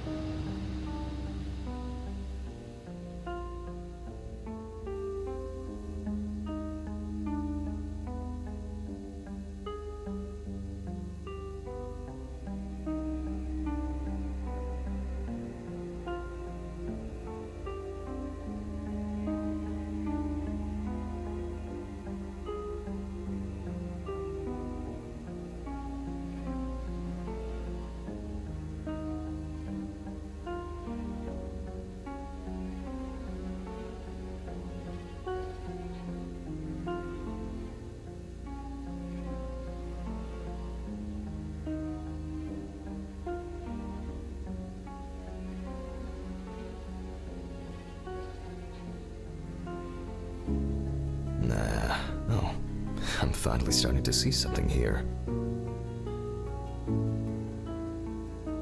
As expected, we find the aforementioned algae in the solution. Their upper part, epitheca, which overlaps the lower, hypotheca, is clearly visible. The presence of diatoms in the brain samples taken indicate that the deceased was certainly alive when she fell into the water and was possibly conscious.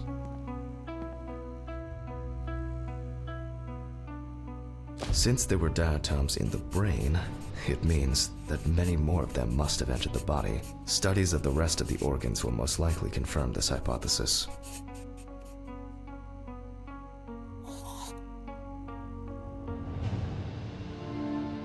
I can finally get to the practical part.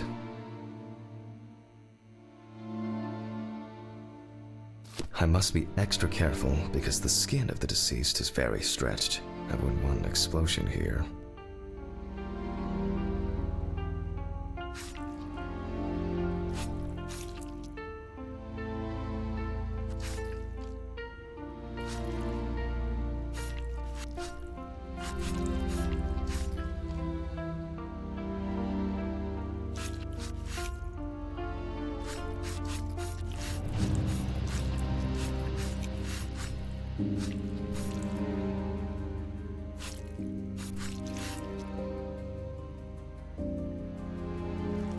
You can immediately see a very large swelling of the organs. In addition, all internal organs are very congested. I proceed to remove the rib cage.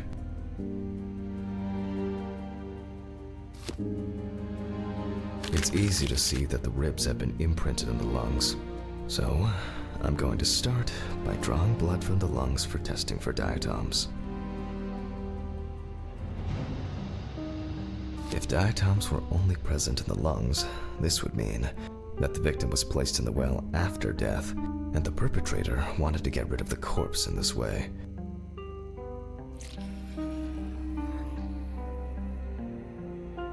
Now, I remove the lungs and proceed to their examination.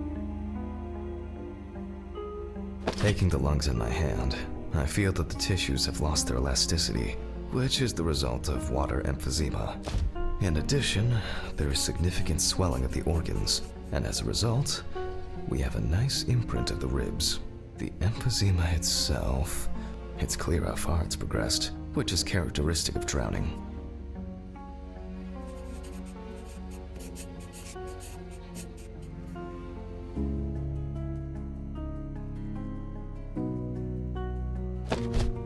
Corpses found in water are worth examining with a tomograph.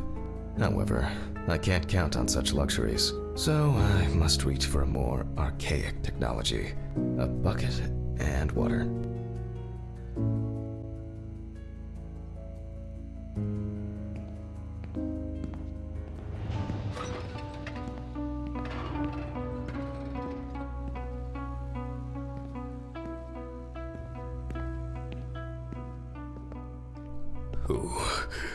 Who has anyone been here?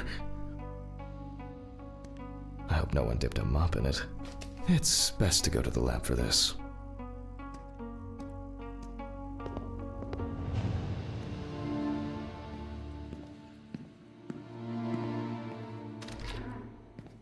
Historically, the lung float test is used to detect infanticide.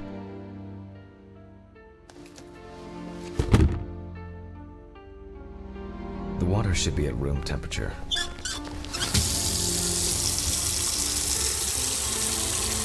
That's enough. To test for this, I have to place the lungs in a container of water. This checks if there is air in the lungs. And speaking of lungs, everything is ready to bring them here.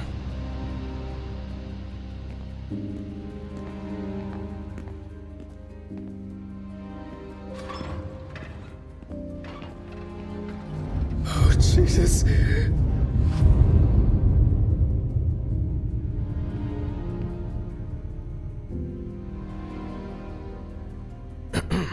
Of course, such a study isn't without flaws. Air may have entered a newborn's airways during resuscitation attempts. Gases released during decomposition could also give a false result.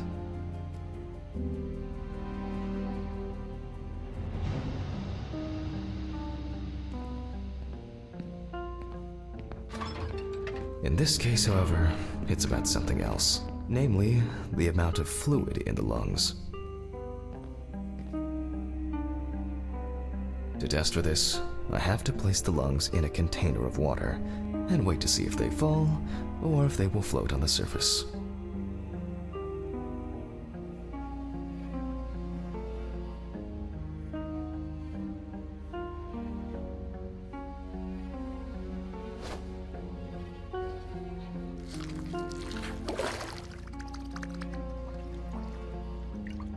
Just as I assumed, the lungs collapsed easily.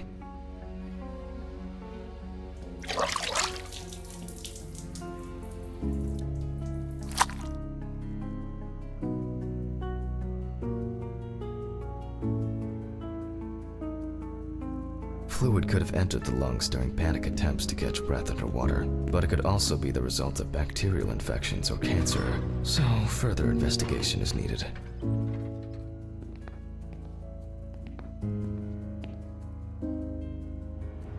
I move on to dissecting the lungs of the deceased.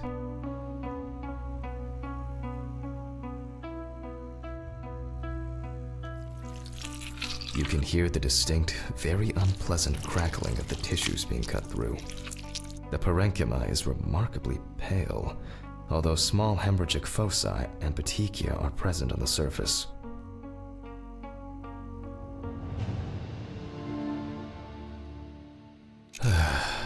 All right.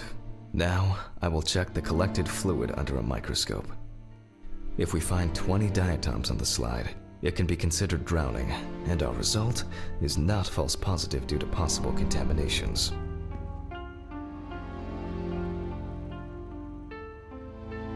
Let's see. Although I expect we'll find them easily, I won't even notice an army of diatoms from this distance. Great. The aperture still needs adjustment. The image is too dark. It's perfect.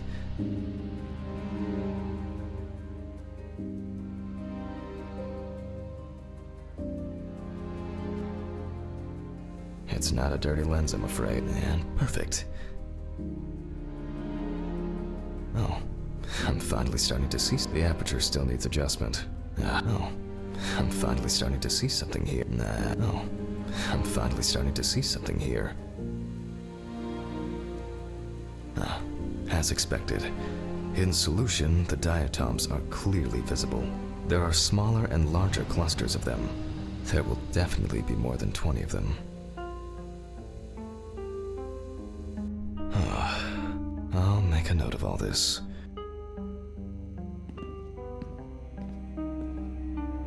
So far, this case looks pretty standard.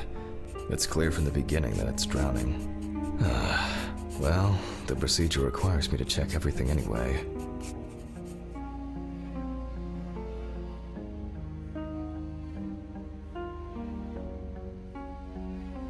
So, I move on to checking the other organs. I ligate the heart and then remove it for inspection.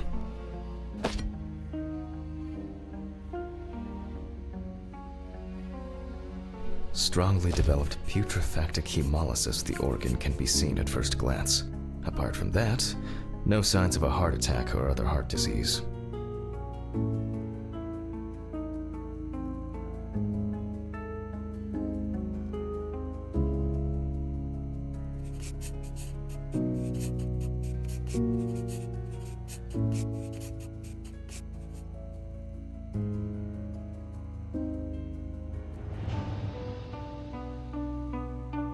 I move on to the next organ. This time, it's the liver.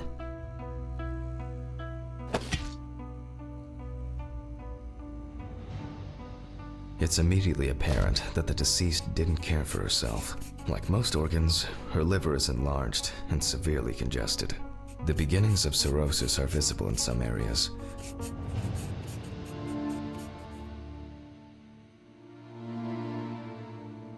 I transfer the organ to a board and proceed to dissect.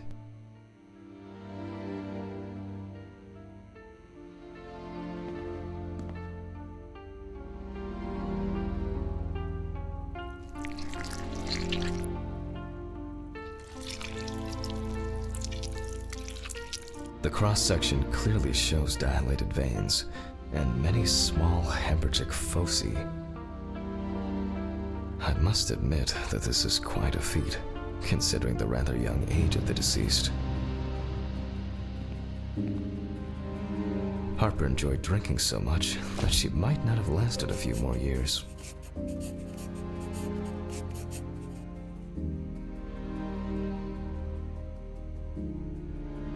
I move on to the stomach.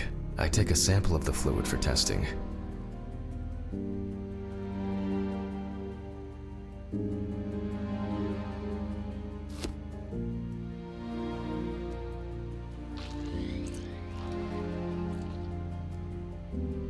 It looks very turbid. I'll see what happens after spinning, but that's in a moment. Now, I carefully ligate the organ, then cut it off.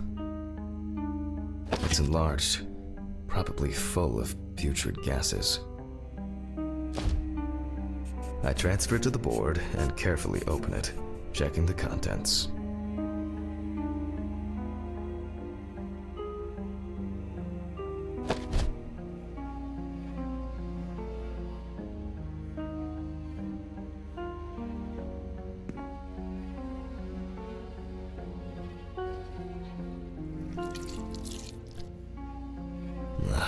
One thing you'd never get used to is how much this desk smells.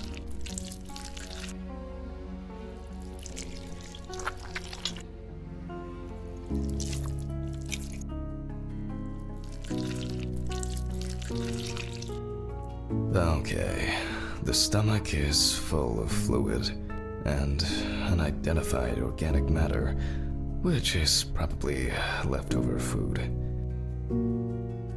So let's check the diatoms. Again. But in a centrifuge for a change.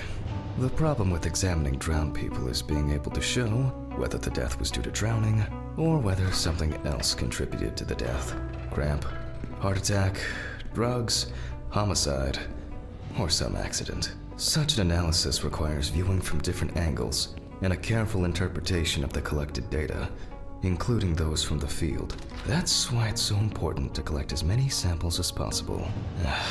Unfortunately.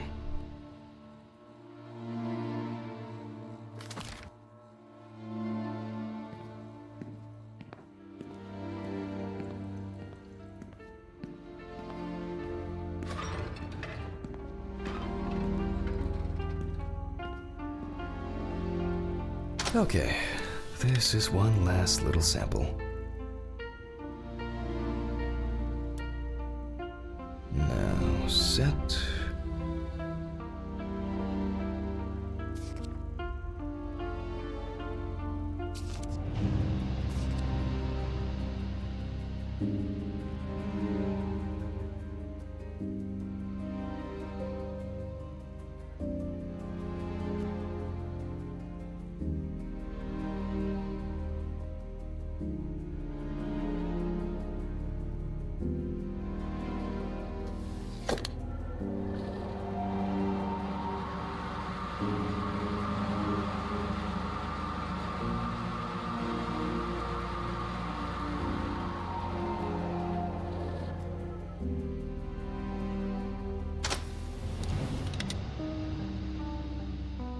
Done.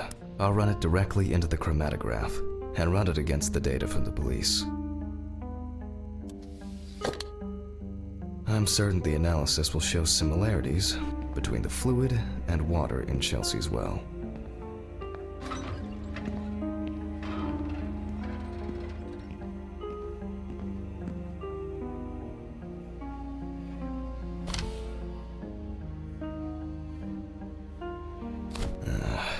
Let me think.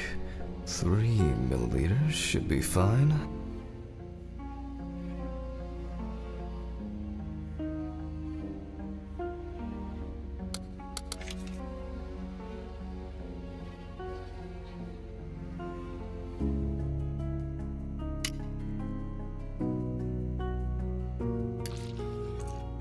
Okay, now it's the chromatograph's turn.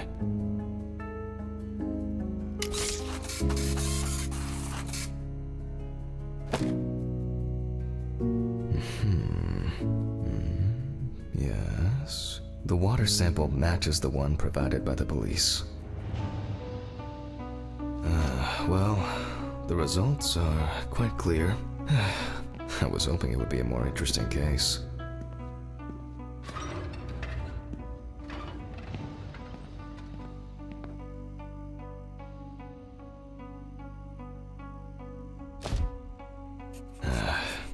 More diatoms. Analysis indicates the same origin. Blah, blah, blah. There's little left to do. I'm going to check the airway patency of the deceased. Interesting. Looks like there's something stuck in the trachea. I'm moving to the board for further inspection.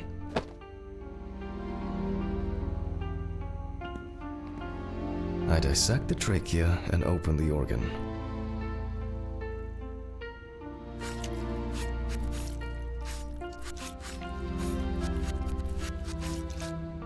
Inside, I find a wedding ring. This is interesting. Let me look at it. Based on the size, I can say that it's a woman's wedding ring. Quite standard from the outside. There's an engraving inside.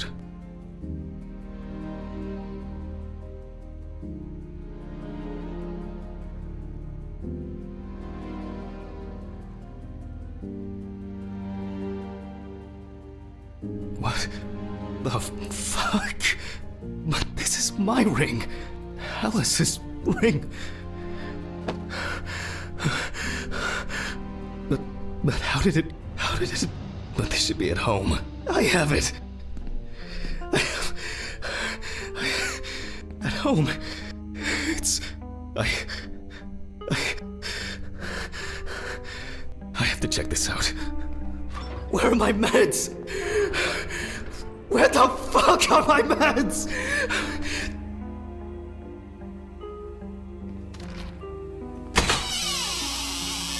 Oh, Jesus Christ!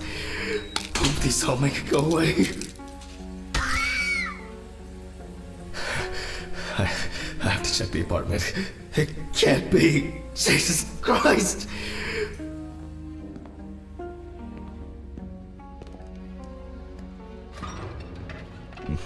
Mr. Ridley. Mr. Ridley! What's all the ruckus? I need to go home. Immediately. What? Now? I have to. Have you seen anyone here this morning?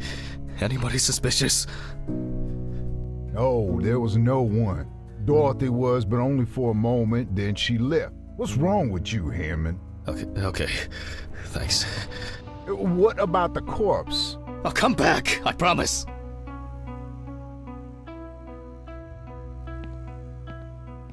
Jesus Christ!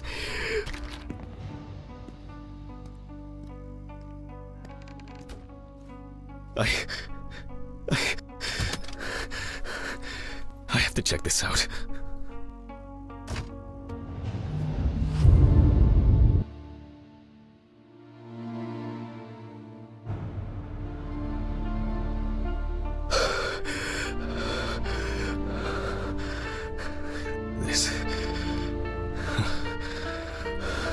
This can't be real. Where is it? Where is it? Where?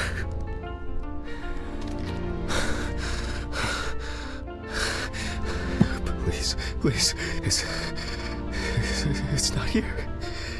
It's not. I need to go.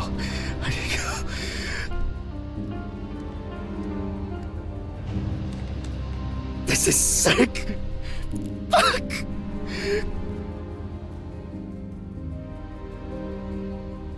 Come on, Steven. Pick up the fucking phone. Hey. What's up, man? They took the ring. What? What ring? What are you talking about? They took the wedding ring. Alice's wedding ring. One sec. You mean burglary? You said nothing was missing. Yes, I know that. I don't know. I was jittery. Maybe I didn't notice. I don't know, but that's not the worst of it. Calm down, Jack. Breathe. What happened? I found it in the trachea of the deceased I was working on. Do you understand? I pulled it out of a dead woman's trachea! What? I don't know what's going on. You think Red Pete wants revenge? He's playing with me, huh? I knew it. I knew it from the beginning this was going to happen. I didn't make it up! Jack, listen to me. Try to calm down. Don't leave the apartment. I'll be with you right away, okay? I'm on my way. What sane person would do something like that? How? And when? When the fuck? Fucking Ridley lets in whoever he likes as usual. What are you saying? Steve? Steven? Don't leave me, man. Come on. Fuck. Oh, God, what now? Okay, just calm down. Just calm down. I need a drink. Jesus. What's going on?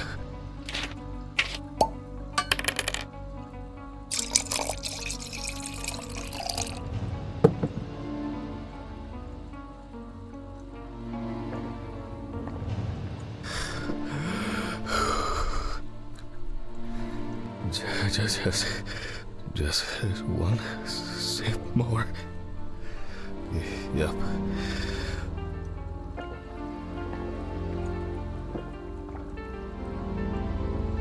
Jesus.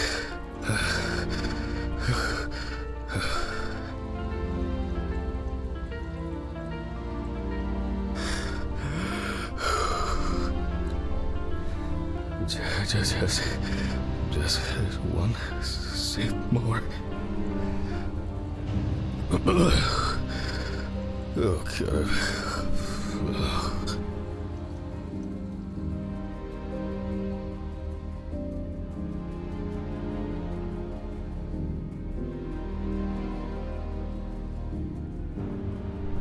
All right.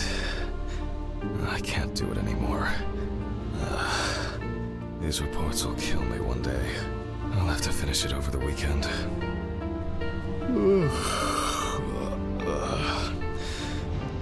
It's time to go to work. I should take out the trash first. Jesus. Fuck. Maybe I'll just ignore it.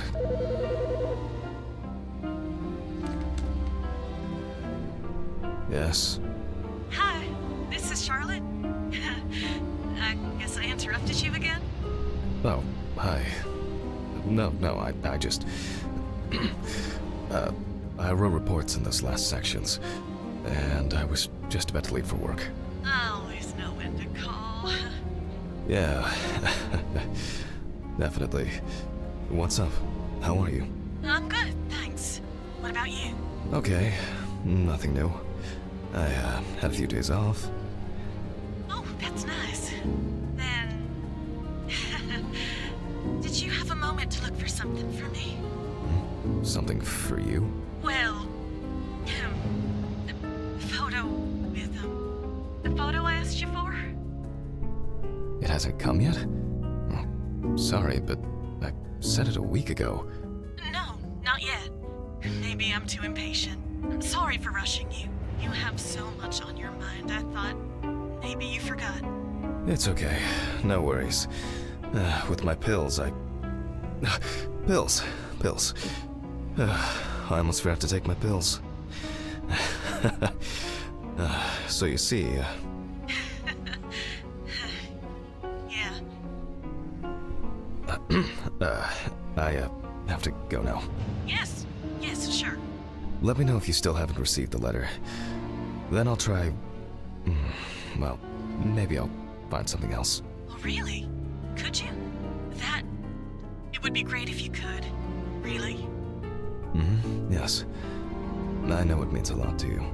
Well, I won't hold you any longer. Thanks. Bye. Bye. Take care. Bye. Damn. Did I mess up the address? How am I gonna get those pills?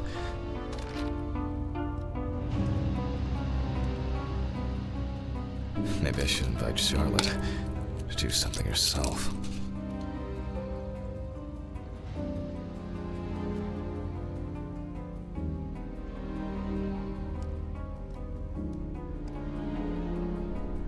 Ugh.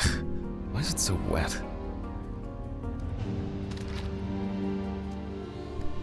Ugh. I shouldn't be this tired. Oh shit. Almost left the door open.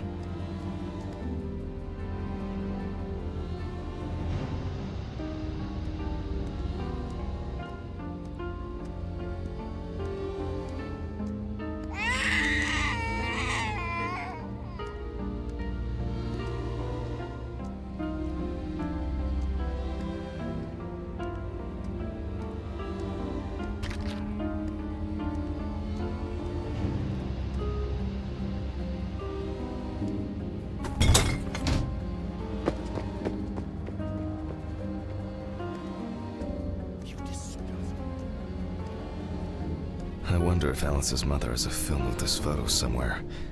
I actually hadn't thought about it before. I should call her on Friday.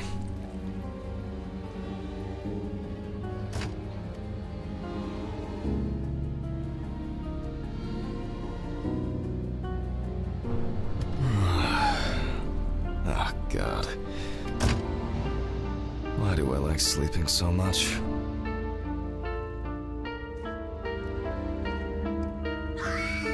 Huh? It's just me, Jeff. Good afternoon. Isn't it a bit early for you? I missed our invigorating conversations.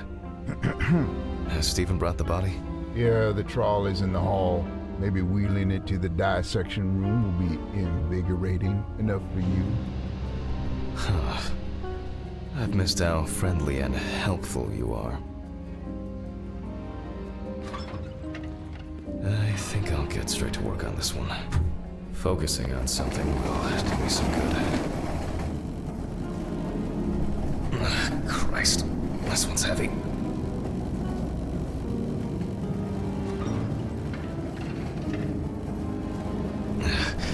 Hey, Mr. Ridley, I need help.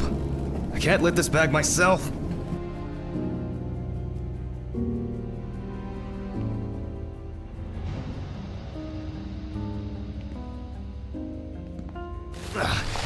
Ridley! Ugh, wasn't easy, but at least I can start. A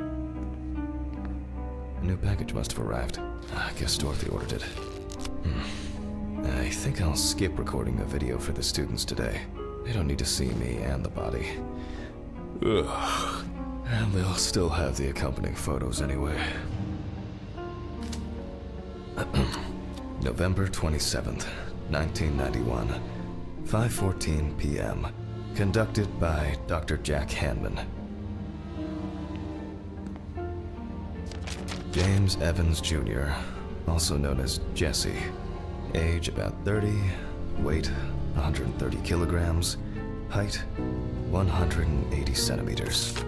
Evans had previously been convicted of possession of stolen goods, robberies, and drug trafficking.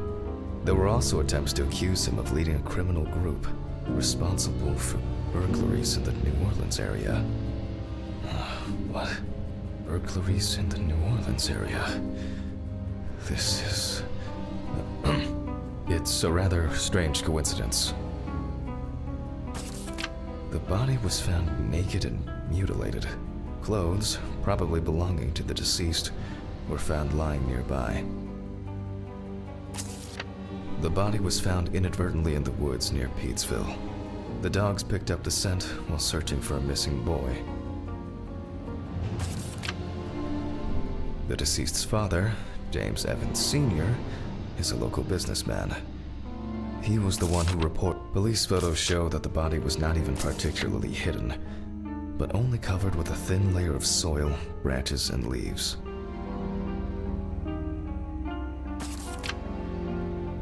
Sounds disturbing. I wonder what condition the body is in then. I'll start by opening the bag.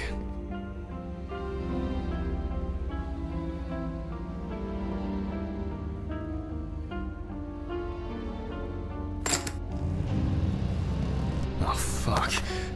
I didn't expect this level of mutilation. This is going to be a dirty job. I'll check through the bag the police left.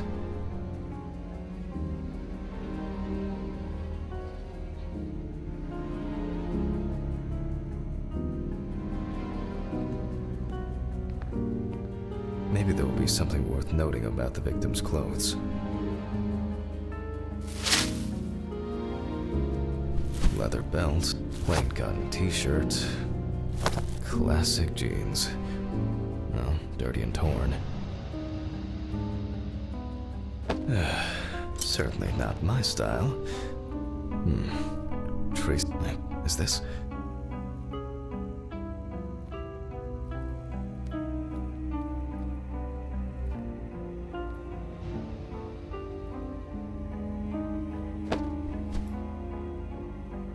Interesting. Most of the blood is visible around the neckline. However, after decapitation, I would expect a larger stain, reaching much further.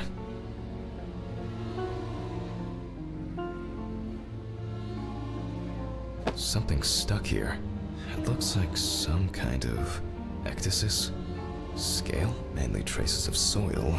It's a bit like the perpetrator's pulled his shirt over his head.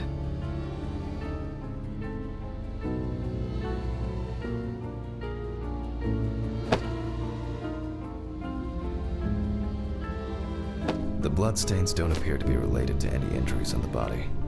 The deceased must have been unclothed before he was injured. Traces of dirt mixed with blood and rubbed leaf litter. Evans must have been crawling, or was dragged along the ground. A lighter, engraved with the police insignia, stolen. It looks somehow... it's probably a coincidence.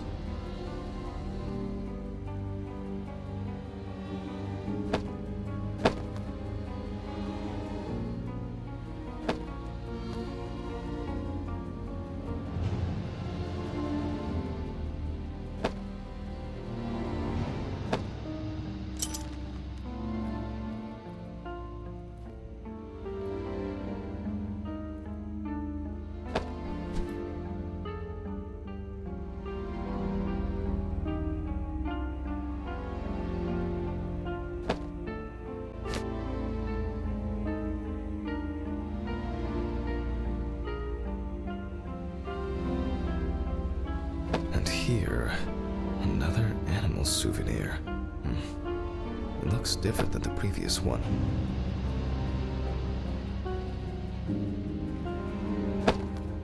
The only thing I can tell from the clothes is that before his death, Evans had either put up quite a fight, or the attackers simply dragged him along the ground for a long distance. In turn, and this is certainly strange, the injuries themselves were inflicted only when he was naked. Okay, I'll take a look at the scales. They seem too different. Dorothy once brought an animal encyclopedia here. She performed an autopsy on an exotic animal smuggler. The guy suffered an accident while transporting illegal animals. Not only were the police needed on site, but it took nearly a day to round up his cargo. Dorothy had a hard time with that case. Did the impact kill him? Or did one of the animals he was transporting do him in? They even talked about it on the news. People were terrified that some reptile would just come out of their can and grab him. Okay, the book.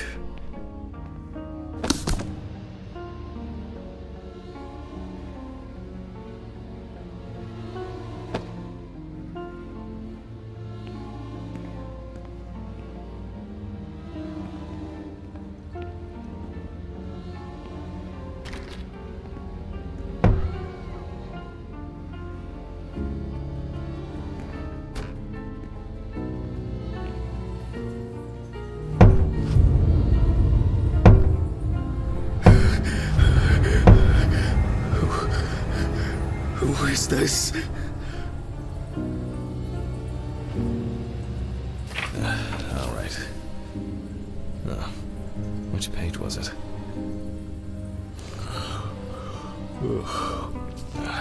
Local wildlife. I bet I'll find something here.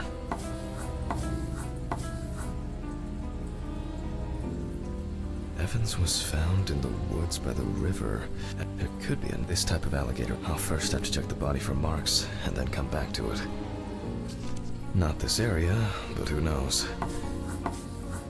That's one smile you would. Nile crocodile. Formerly worshipped as a god in ancient Egypt, and today just by kids at the zoo.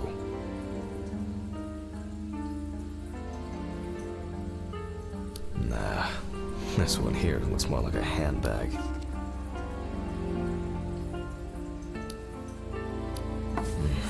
Very similar, but the color is... Oh, that was quick. I wouldn't expect anything else.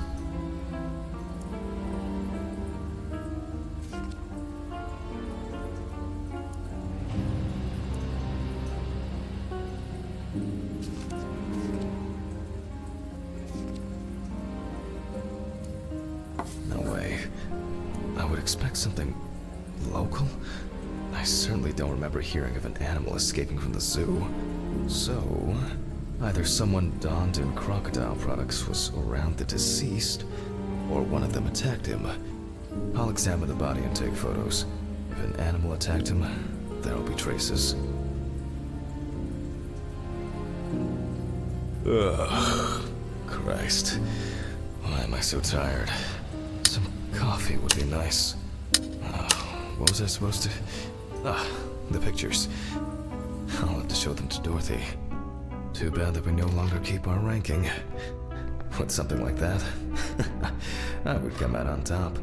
There's been a case like this for a long, long time.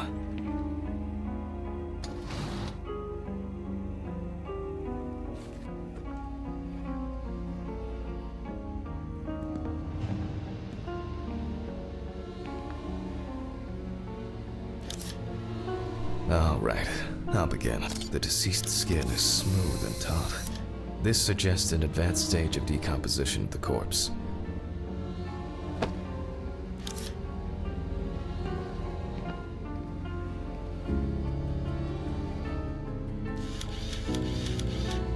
Such a wound could not have occurred during the victim's lifetime.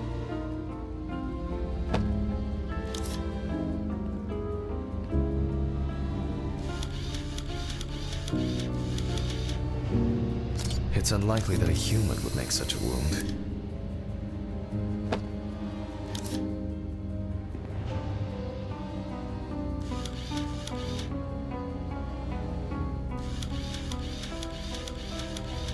Nasty.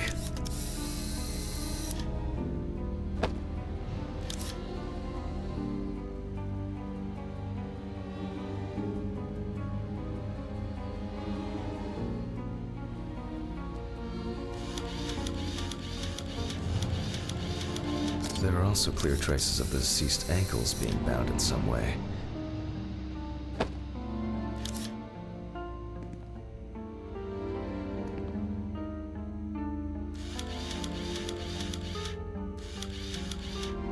No head. That's not hard to miss.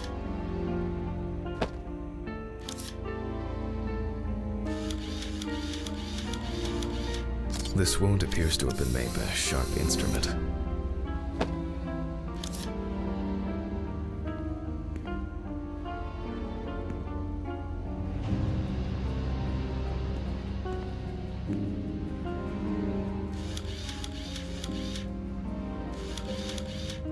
Oh, and as expected, there's a bite.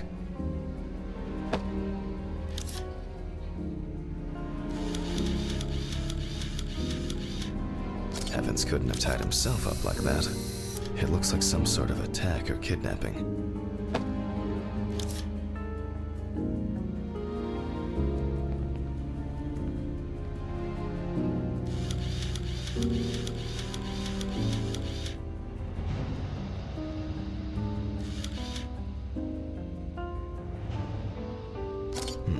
Interesting. This needs to be investigated further. I need to gather my thoughts together. And look at these photos. It seems that this case will have to be like torn meat. But I can't tell from the photo. I wonder whether the decapitation took place before or after death. To check. I have some suspicions about these marks. I should inspect these areas. The work of animals can be seen here. The question is which ones.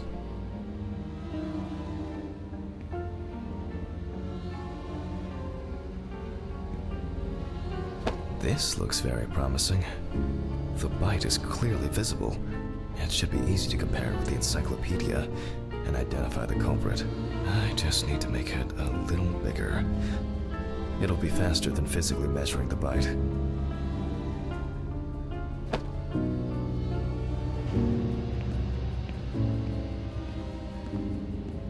I hope I put it in right. I can never remember whether it was image up or image down. At university, I didn't have facilities like a fax machine. Everything was done. Fantastic. Practically a one-to-one. Just some tracing paper, a pencil, and I can check these in the encyclopedia.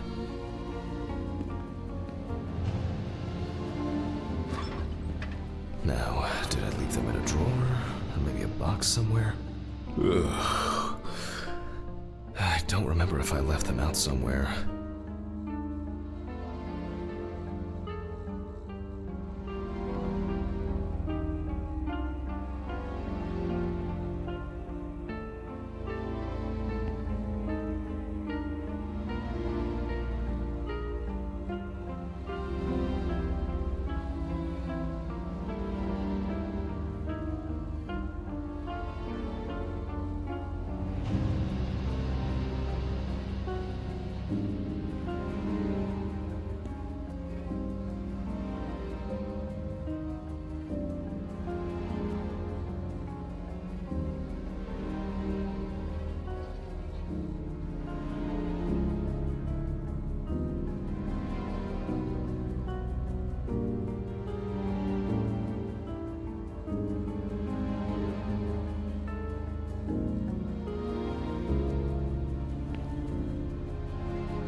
Stephen didn't clean up after himself again.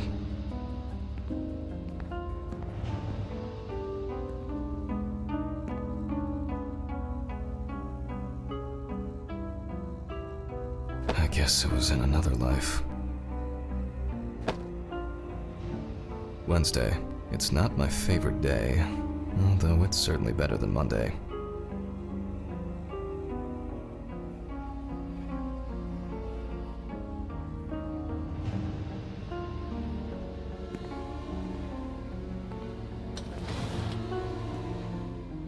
Oh, looks like I can tidy up after myself.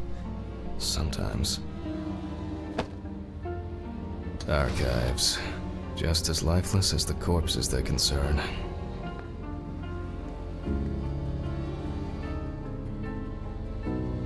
A very, nature-driven case so far. I'll have to consult the encyclopedia again. Good thing Dorothy left it here. Otherwise, I would have had to run back to my place to get some.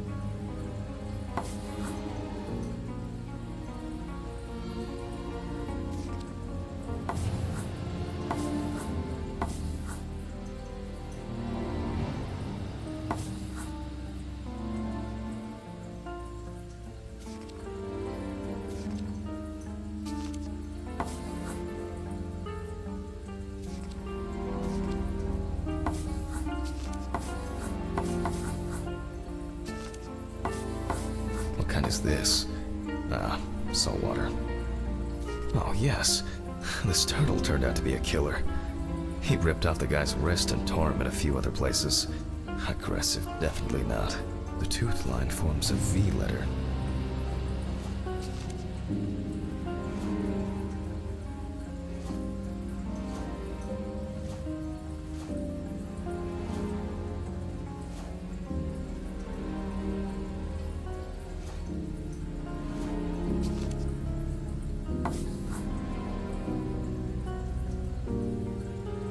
The shape of the jaw appears correct, but not the teeth.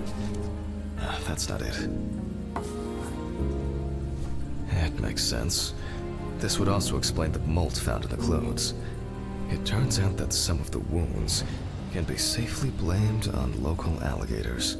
However, we cannot blame them for the decapitation.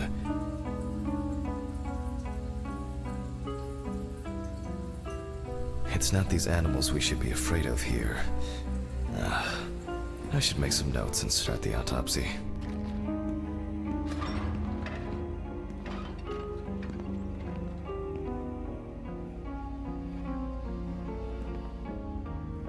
Ugh.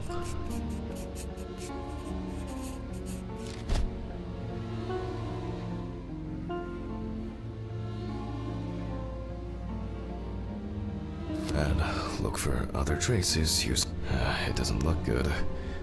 Evans wasn't decapitated with one cut.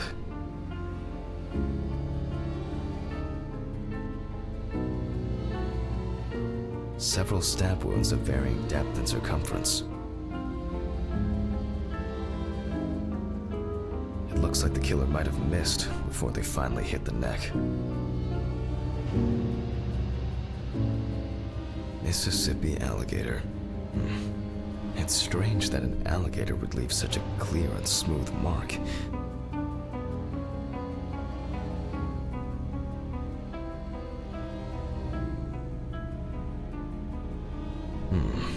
The imprints are quite deep and even.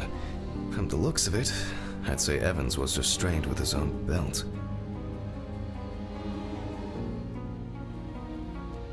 The result of an animal tearing at its body. Eaten skin, soft tissues, and genitals. There are even some teeth marks, but... well, it doesn't look like an alligator. The bite is firmly incorporated into the wound. A photo alone won't help me here. I need to make a cast and compare it.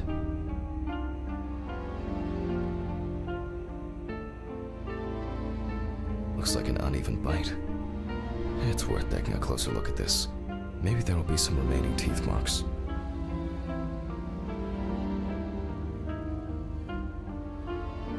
Evan's right side must have been more attractive to the crocs and insects.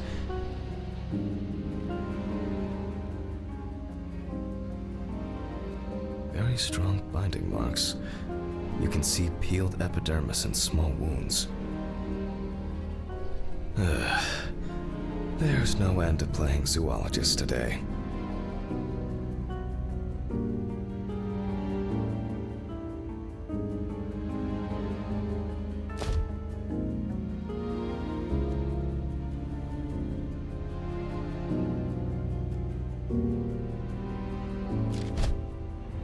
I need a tool with dental impression cement. Can I find it here? No. It's probably lying somewhere around in the lab.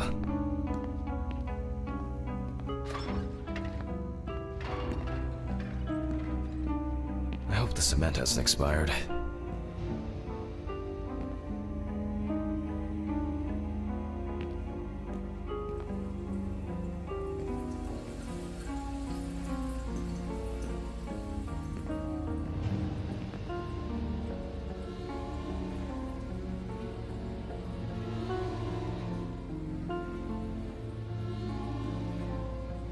A month after the due date. That could be worse.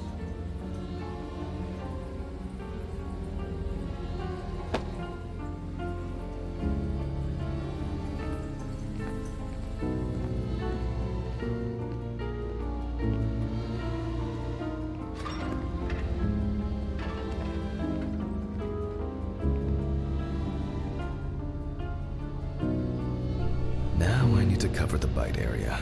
Wait until it hardens. I think it's ready.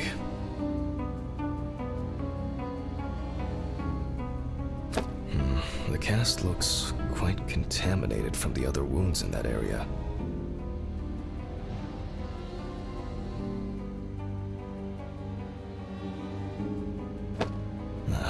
Well, let's hope the imprint turns out better.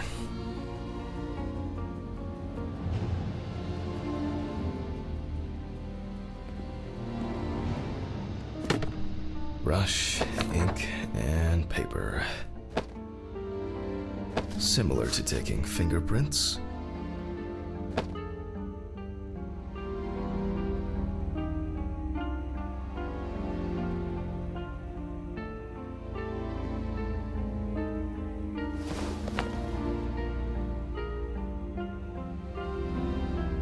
Paint over the area.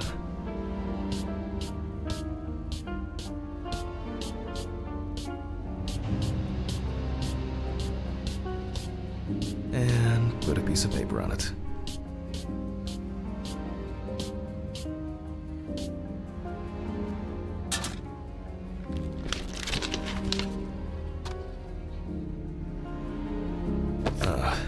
That's very strange. I'll run it through the facts and check it on the computer. I really don't want to believe what I'm seeing.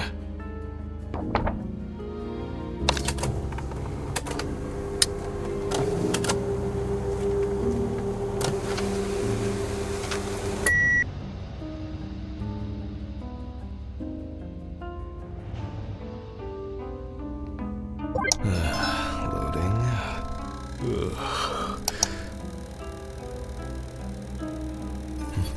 What? Wow. This is, well, this is quite unexpected. Human teeth. Oh, fuck. I need to tell this to Stephen.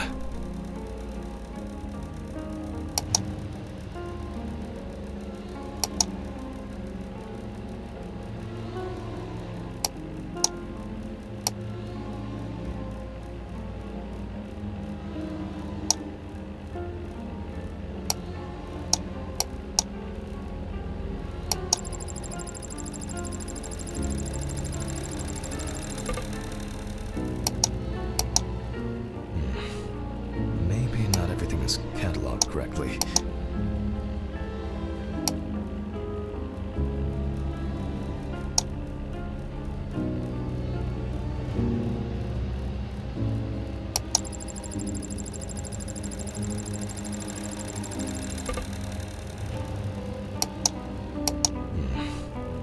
Maybe not everything is cataloged correctly.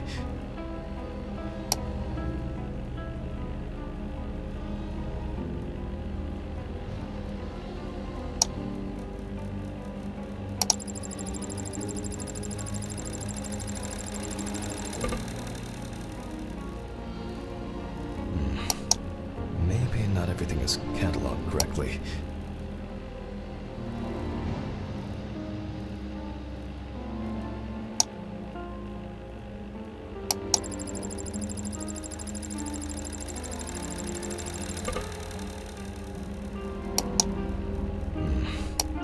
Maybe not everything is cataloged correctly.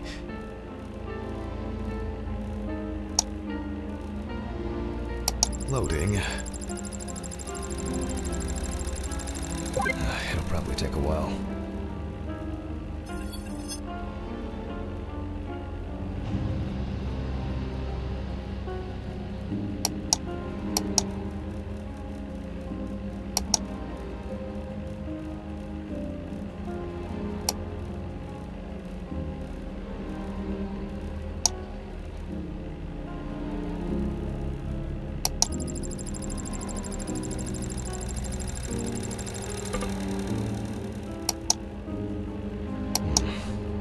Maybe not everything is cataloged correctly.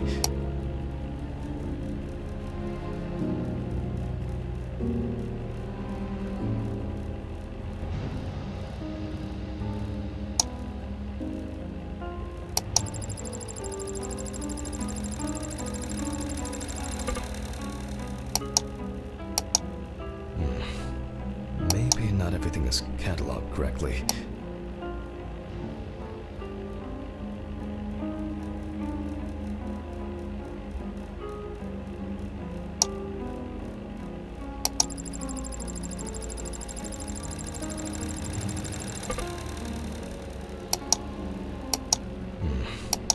Maybe not everything is cataloged correctly.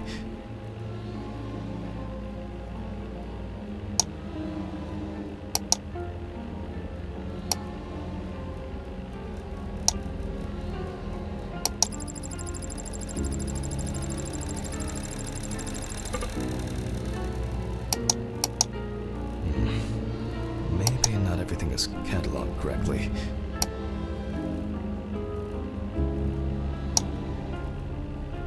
Loading. It'll probably take a while.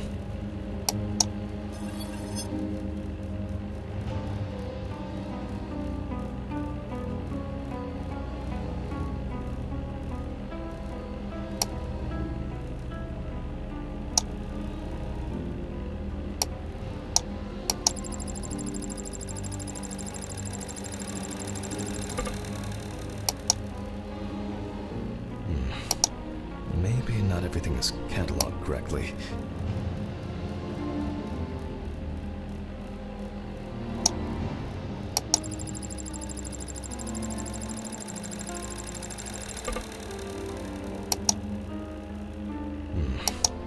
Maybe not everything is cataloged correctly.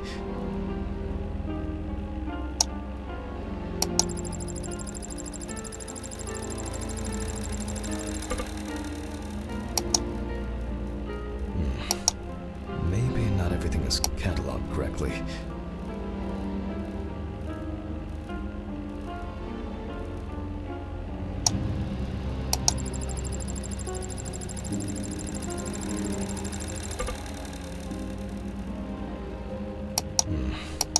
Maybe not everything is cataloged correctly.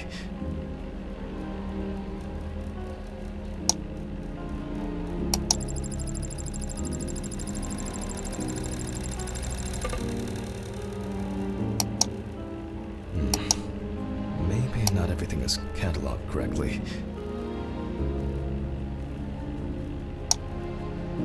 Loading. It'll probably take a while.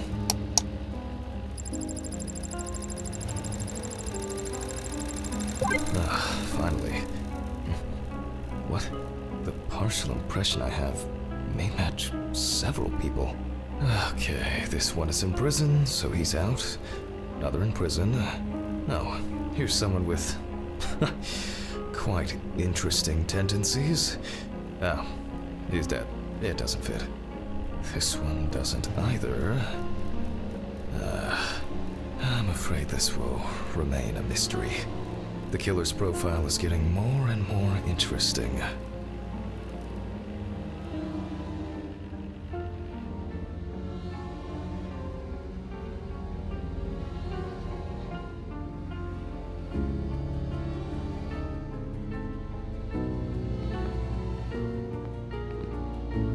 No, I can't. I'm too shaken up. My head. Oh, I can't think straight. Pills. Where are my pills?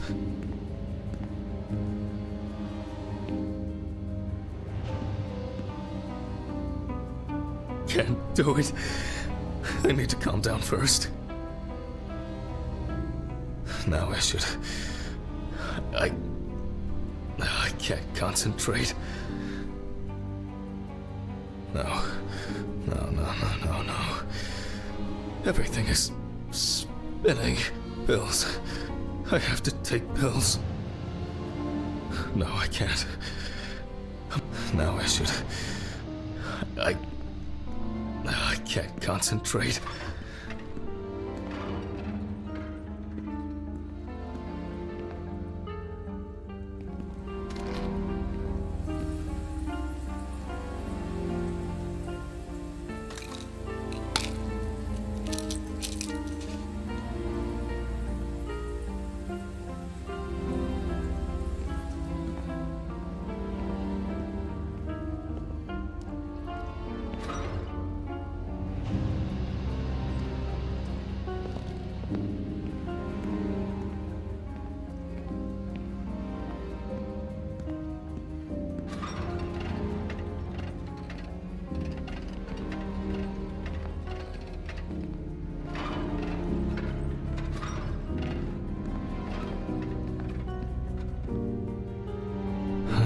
back to the body. Ugh. I need to make a note before I start the dissection.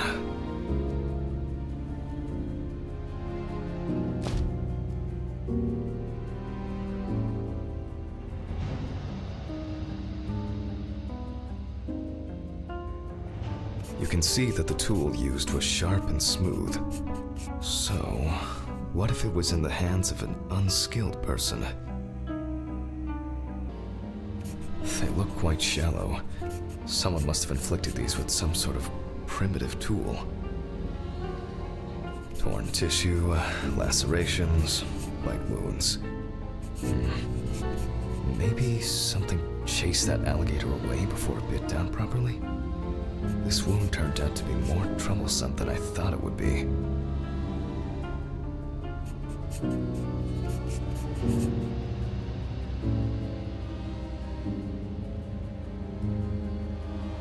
For obvious reasons, I record decapitation as the cause of death. I need to verify how deep these wounds go, if they puncture the perfect breeding ground for larvae. Fortunately, the deceased doesn't care about it, just like we do now. Alligators rarely kill humans. The abdominal and genital area are supplied with plenty of blood. If the penis was bitten off while he was alive, Evans could have bled to death. Due to the body fat of the deceased, I'm adding a heart attack to the list. Maybe Evans didn't live long enough to experience what happened to him. Man. I was hoping for an easier case. Time for internal analysis. Finally. First of all, I'll try to determine whether death occurred before the decapitation, or if it ended Evan's suffering.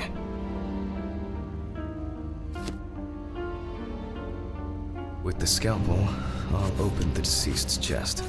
I cut deep, in a straight line, avoiding the navel. We see a lot of fat tissue under the skin. When I remove the ribs, I expect to see even more fat on the organs.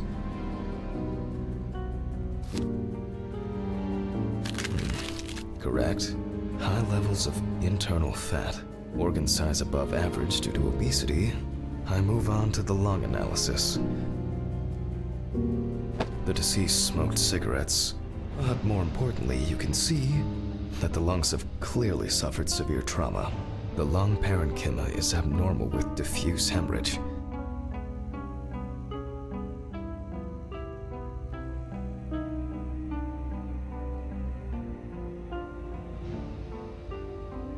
And this is the culprit.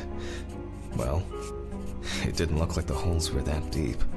Such hemorrhage could have been caused by hitting the chest with a blunt object. Open pneumothorax should be added to this. The deceased could have experienced extreme hypoxia, and, as a result, obstructive shock.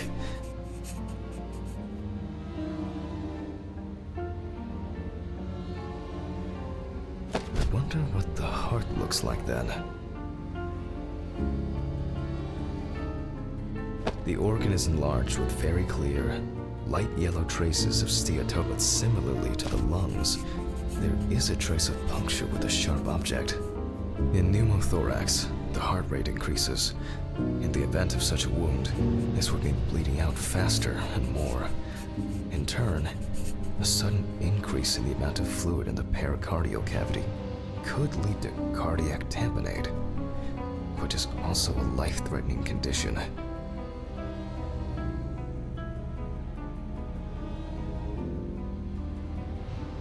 Evans, however, is remarkably clean, considering this turn of events. This all looks quite disturbing. I wonder if I'll find anything on the liver. The organ is fatty and enlarged. The beginnings of cirrhosis are obvious. Well, that's it.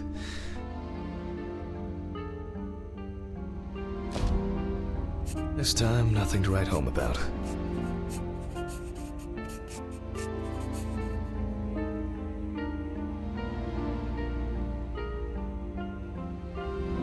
So, I proceed to carefully remove the stomach. Like most other organs, it is fatty and clearly enlarged, not to mention swollen, partially due to gases, but mainly due to the deceased's lifestyle. I take the organ to the cutting board. If the outside is intact, I'm going to check the contents.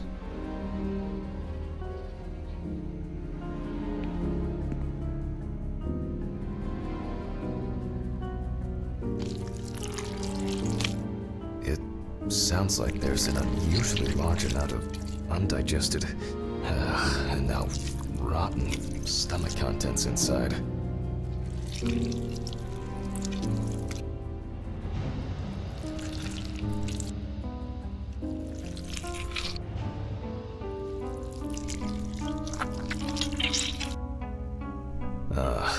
Blood. Evans had to swallow it due to his injuries, which means he was still alive when he was brutally wounded in the chest.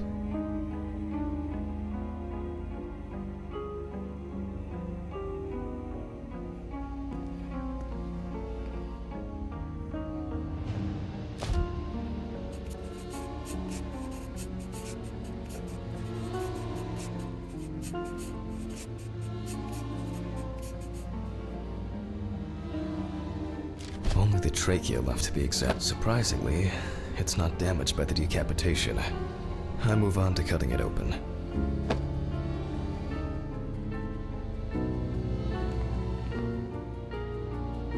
Okay.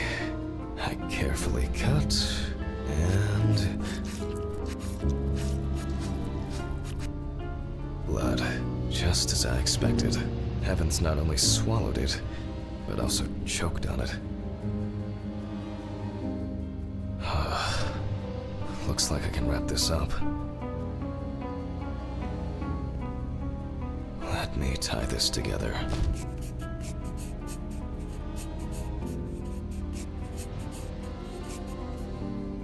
After he was abducted, stripped, and tied up, he was dealt several penetrating blows to the chest. Then his head was cut off. Evans was deprived of his genitals, and the body served as an easy meal for the animals.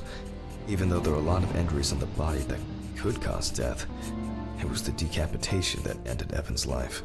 The animal bites on the limbs occurred after death, so there's no reason to treat these as the cause of death. The damage to the lungs and heart must have led to severe hemorrhaging, so there's no doubt that Evans was choking in bloody convulsions.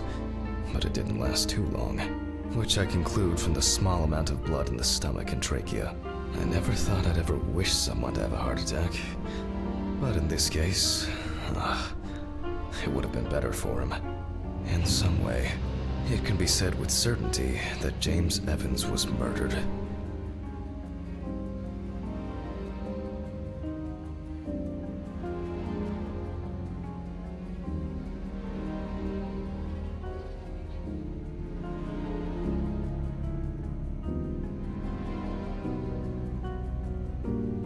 Oh well. I need to stitch this poor guy back up. It's really bothering me. Something's not right here. Because even now, the organs are relatively clean. The skin around wounds also, it's like someone popped it out? Oh, Christ. I don't know. It's kind of weird. I'll leave these questions for the police to solve. And now, I get to head home. It's a fucked up thing. I'll hold off taking long walks in the forest for the near future. I have a feeling that it won't end with just one body.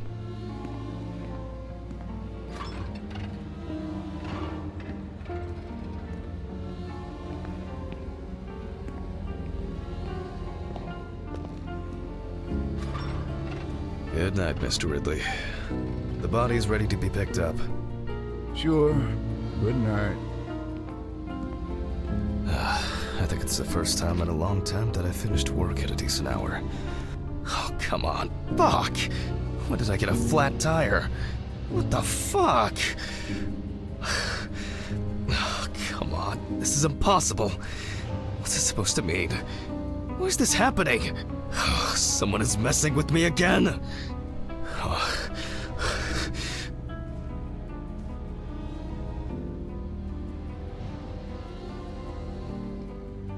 Fuck. I'm going to Ridley's. Maybe he saw something.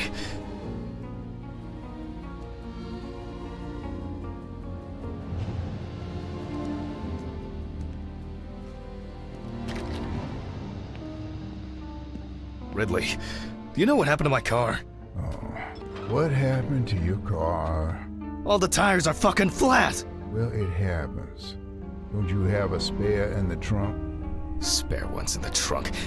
No one carries 4 fucking extra tires. In the trunk! Jesus, Handman, calm down. I'll call you a taxi. Calm down? That's a bit of an exaggeration, don't you think? Have you seen anyone around here? Someone strange? Suspicious? Except you? No. Haha, funny. I don't find all these jokes amusing, you know. What jokes? Handman, what's wrong with you? It's just tires. Such things are not a coincidence! What's wrong with me? Things keep happening. Last week, and now this? Just go wait for the taxi, okay? Fresh air would do you good. Neither you nor I will do anything about it now. Neither you nor I will do anything? What have you been doing all day? Surely something like this can't just be overlooked. Maybe you should go outside and cool down. I'm calling a taxi. Cool down.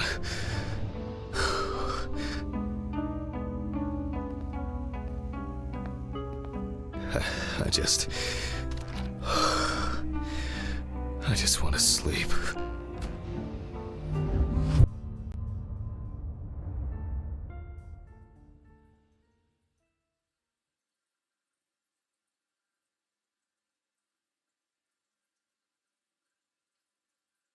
It would be easier just to move in and live here.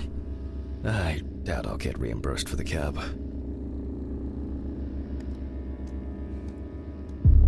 Huh?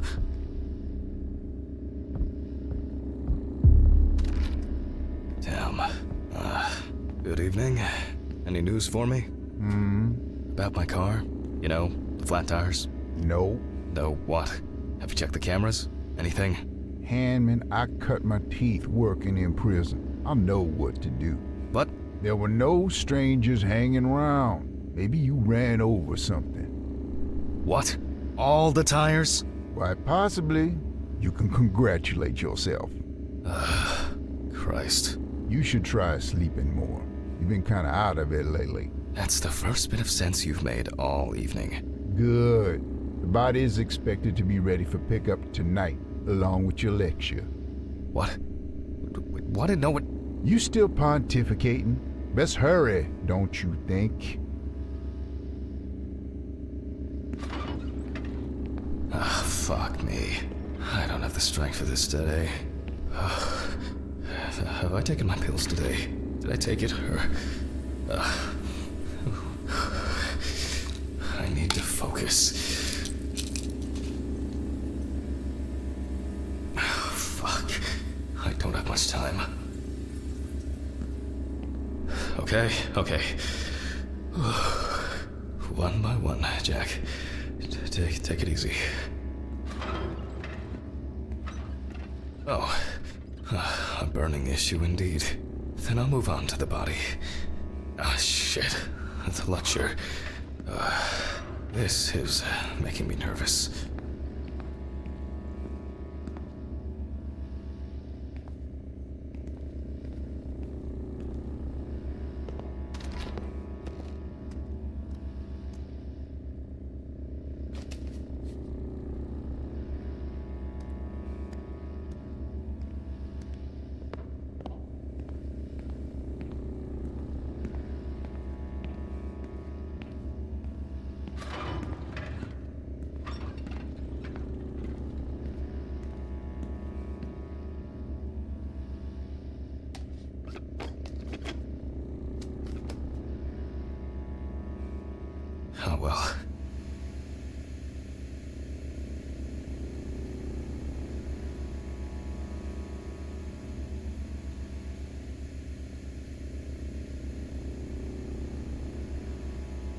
This is not the best framing. Hello, everyone. It's the 20... something of November 1991. Jack Hanlon is conducting the autopsy. Oh, yes, you already know the drill. So, the body is on the slab. Let's see what the police uncovered first.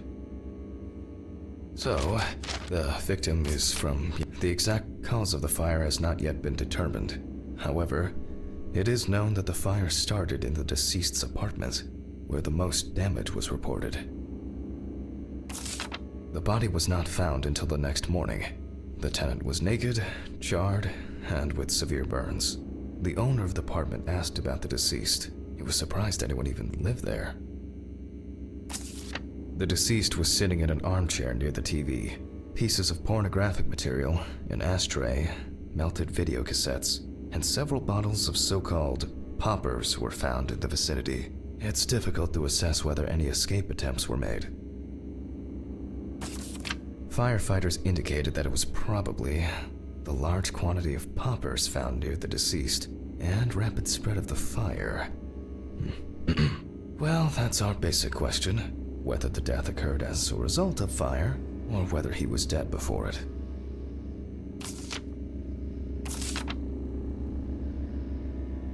As you can see, the body is in quite an unusual pose. For the purpose of photographic documentation, we'll leave it like that for now.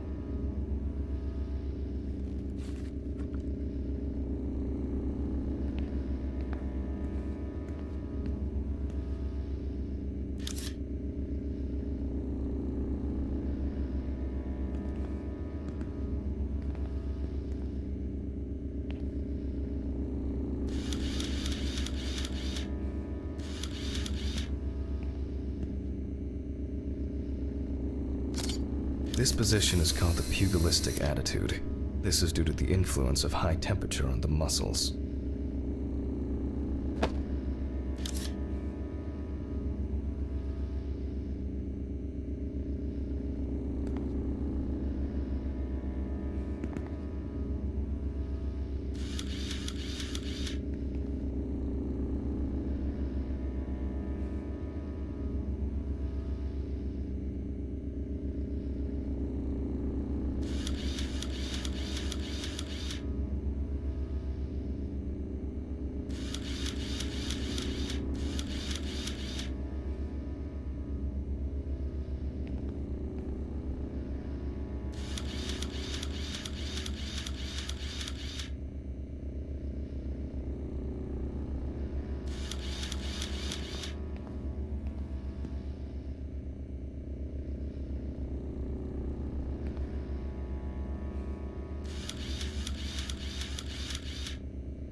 The fire reaches the skin first, then the soft tissue, until the skeletal muscles are exposed.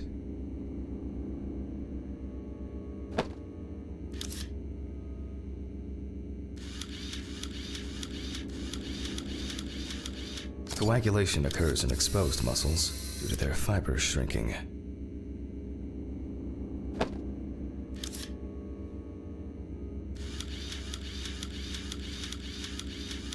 The extensors yield to the force of the flexors.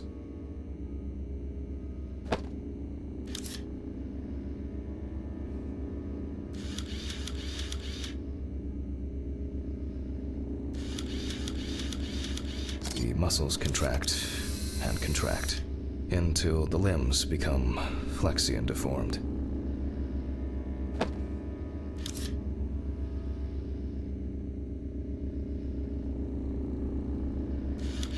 The upper ones are characterized by a triple bend, similar to a boxer holding his hands in front of him.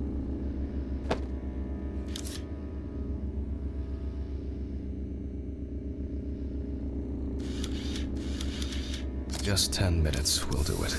10 minutes for the muscles and tendons to contract, like a steak on the grill.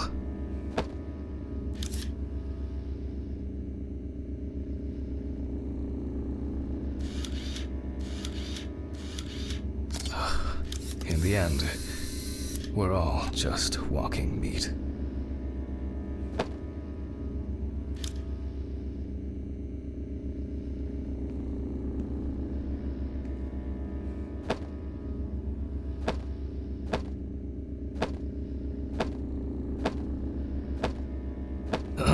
The deceased must now be straightened out, and we need to get rid of these bindings. He looks to have been tied up in a rather... The deceased's neck and feet were most likely secure, which explains why, despite the severe burns, the deceased's limbs are not all that twisted.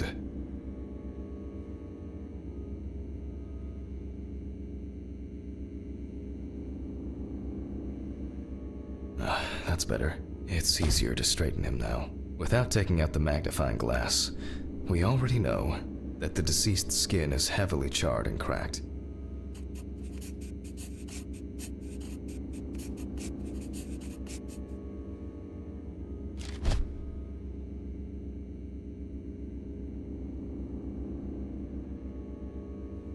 As for the other details, there are crow's feet visible near the eyes. Upper lip reveals front teeth. One of the incisors is broken. There's soot in the nostrils.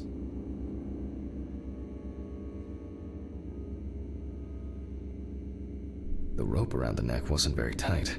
I don't see it leaving a mark on the skin. You can clearly see that this is primarily the front of the deceased that was exposed to fire.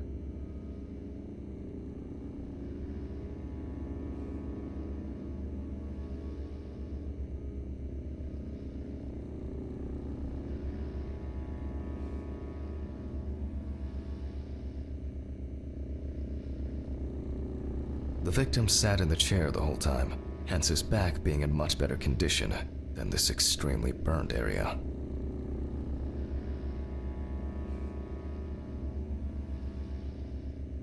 Looks as if a large flap of skin had detached from the calf.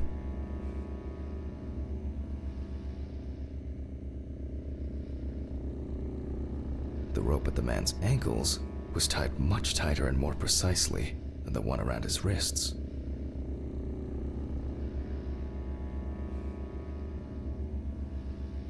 The rope marks around the wrists are deep and clearly visible. All in all, quite a lot can be deduced from this external examination.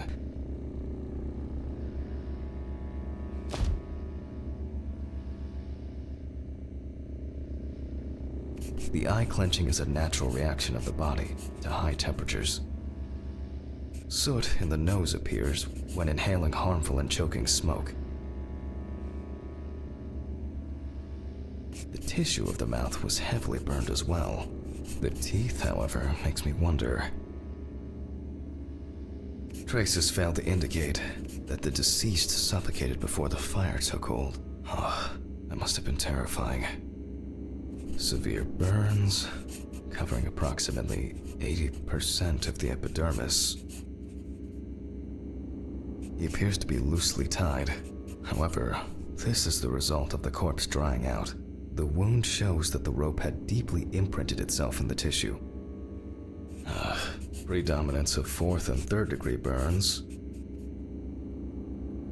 The burns reach through the dermis and hypodermis to reach the muscles. The body is covered in numerous areas. The length of the rope was calculated, and appears that the deceased could make limited movements around the perineum. The conclusions are quite clear. It may seem incidental, but for us it's a sign that the deceased was most certainly conscious. We need to check the damage inhaling all that smoke has done to the respiratory tract. Perhaps the deceased lost a tooth attempting to bite through the rope. It looks like the deceased was a fan of choking while masturbating. Deaths due to a predilection for asphyxophilia do occur, but not in this case.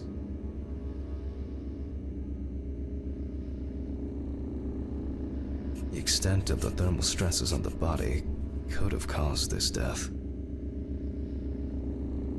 Wounds on the wrists and ankles indicate that the deceased could have been struggling in panic. Burns to the genitals and groin are an additional concussive factor. This is due to the high vascularity and innervation of this area. In this case, I don't assume that this was a delayed death. The mixture of fear, sexual arousal, and drugs could have caused a heart attack. I will assess the extent of possible poisoning and burning in a moment. First, I'll try to establish the victim's identity.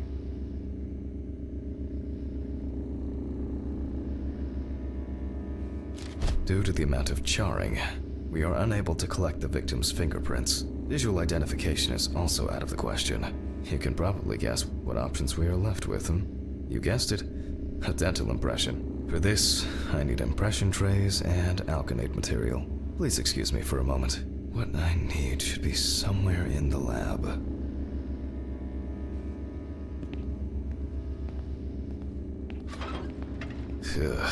Okay, it's going well. I should be able to get this done in time. Where are these trays? Towels, papers, jars? Nope. It's not anywhere on the counter.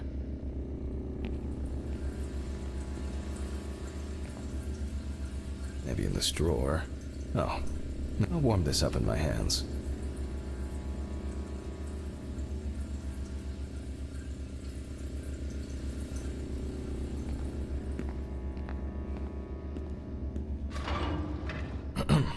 Okay, making an impression is quite simple. You put trays with alkanate into the mouth and press them together in one firm movement until you feel significant resistance.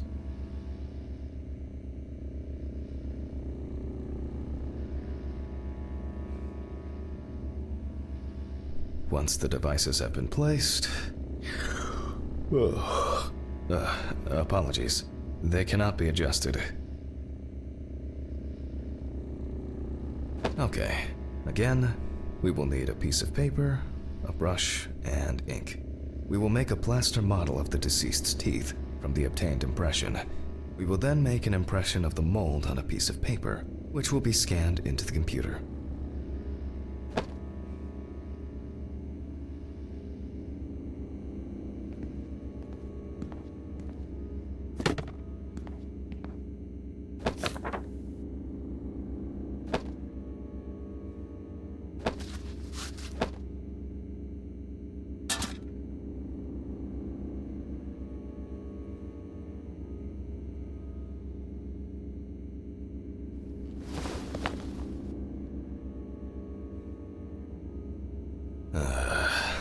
You see, it seems so simple, and yet laborious.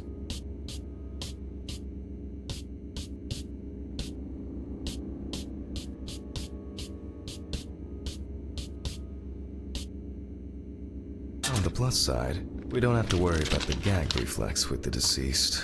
And no need to remind the subject to breathe either. At least he saved the high cost of orthodontic treatment.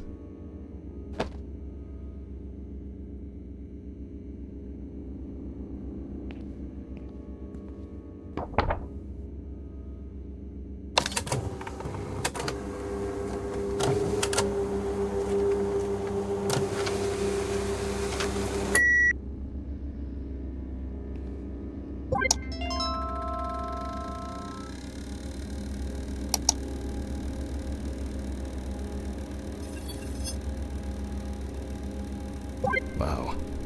Who would have expected a match so soon? Well, the deceased is Richard Jacobson, 47 years old. He had a criminal record and was recently in court for... Oh, wow. For not returning a videotape to the rental shop. Oh, Jesus. I better check if I've still got that copy of... where were we? Okay. I'll add some details to the clipboard.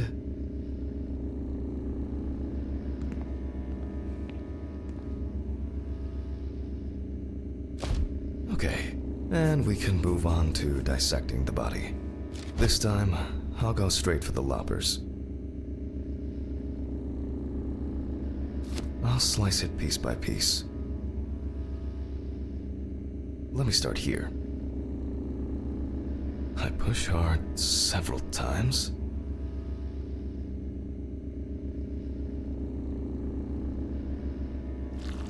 Until I cut a given section.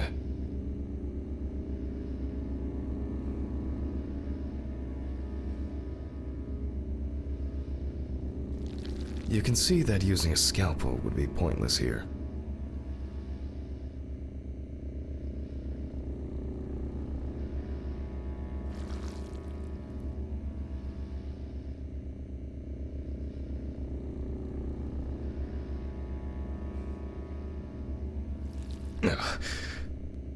Solid crunch.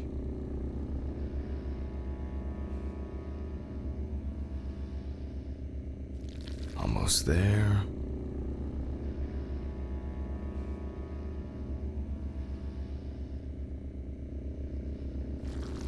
Now we peel back the skin.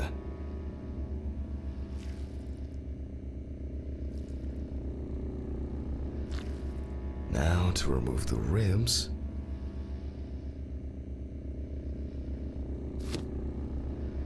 And we can check out what's going on in here. And I see that a lot has happened. In fact, the entire abdominal cavity is flooded. Blood and other fluids have seeped from the blood vessels, flooding the abdomen and chest areas. We have to get rid of this. I'll go get a cup or a ladle.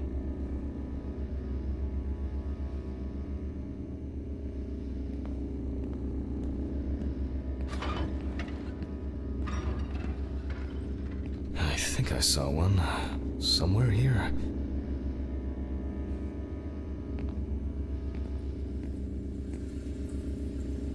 Aha. I don't have all night. I'm going to need a vacuum pump. Great. The running around for everything starts again. Why can't things be tidied away properly in this damn mortuary? I'm gonna get Ridley. I wonder where this pump is. Probably in the basement. Mr. Ridley? Mr. Ridley? I'll just go to the basement and check.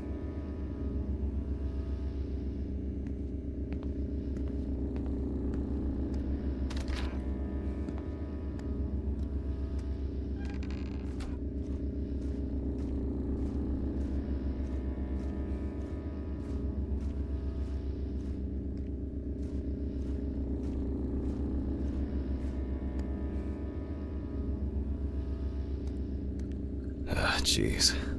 I don't know what this is for. Rusty scrap!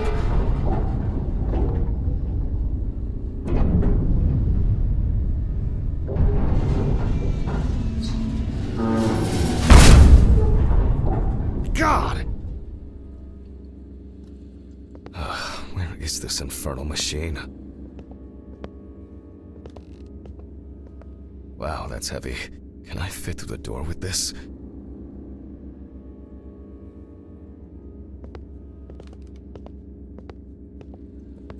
I swear I'm going to have an accident here one day.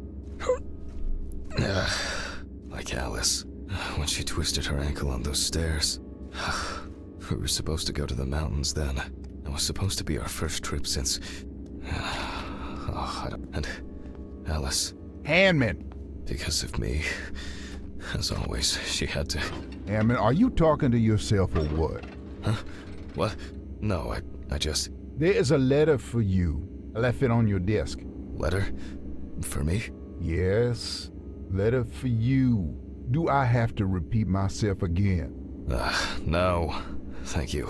Where were you? I was looking for you earlier. Handman, I was retrieving your letter. Jesus, Ridley. Could you talk to me like a human being from time to time? I'm just answering the question. Right. Oh, by the way, the basement hatch is wide open. Maybe you could look into it? Maybe. A letter. Fuck! Who delivers letters at this time?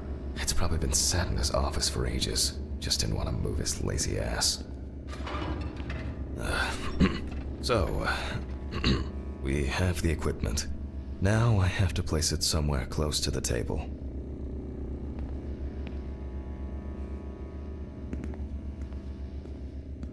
A considerable collection. Phew. I can finally put this thing down. Alright, just... What? There's no tube? No one's used this for a long time. I apologize to you all once again.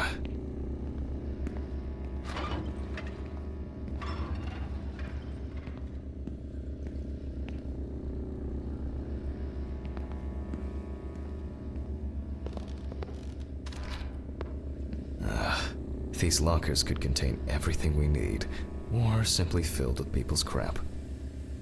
Screw it. There might be something in here. Yep. I'm sure I wrote the code down on a piece of paper.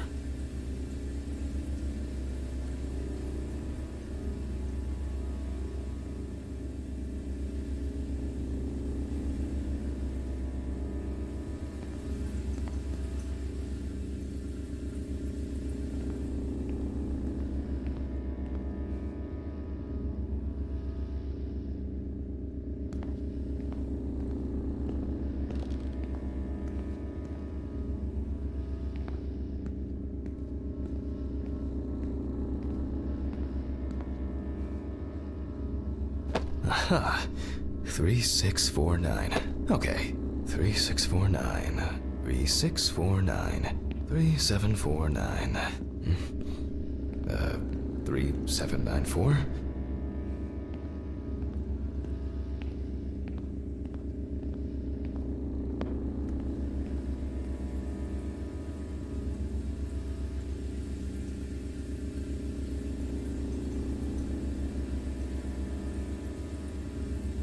Man, my memory for numbers. What do we have here? Boxes of disinfectants, syringes, thread.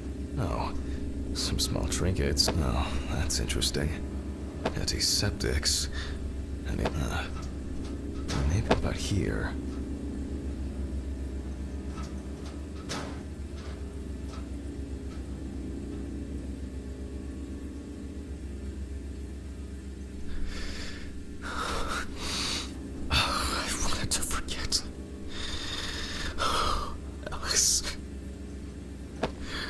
I regret so much. Every day. Every fucking day.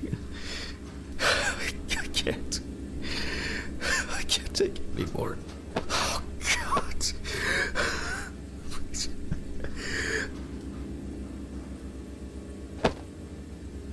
I can't. How do I... Phone. Oh. Do not think. Just don't think.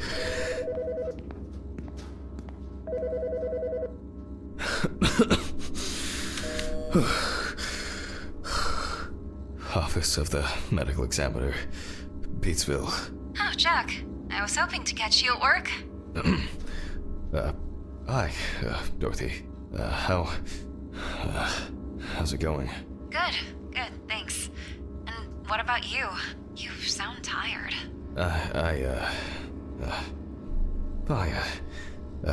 Tiring day at work.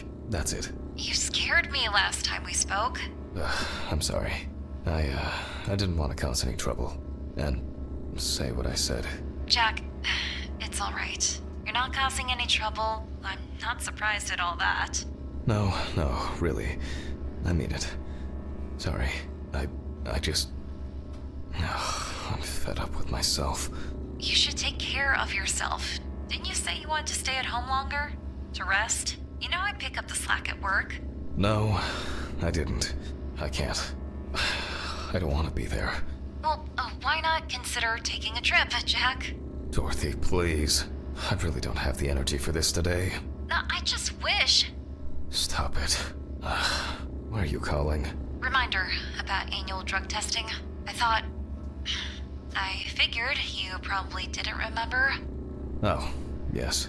I've, had a lot going on. I, even forgot my own birthday. Leave your samples at reception on your way home. Someone will pick them up from Ridley in the morning. Probably Steven or someone else at the station. Sure. I'll try not to forget. Okay, well, Jack?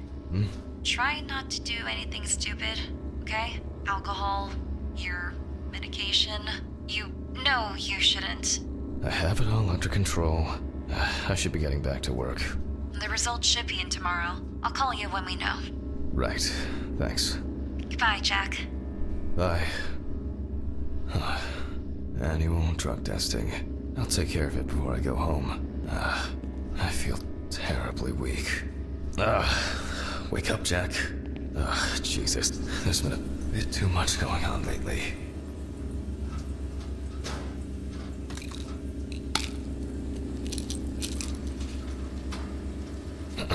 I was supposed to collect the hose.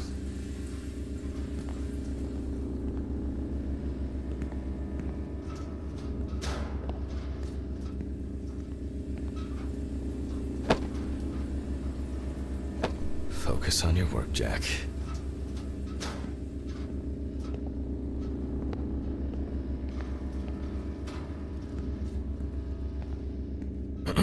All right. Here I am. I hope that was the last long break in this session.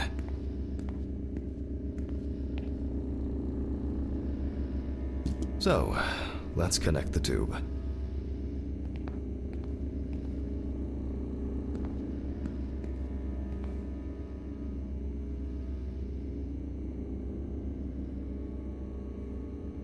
We turn on the machine.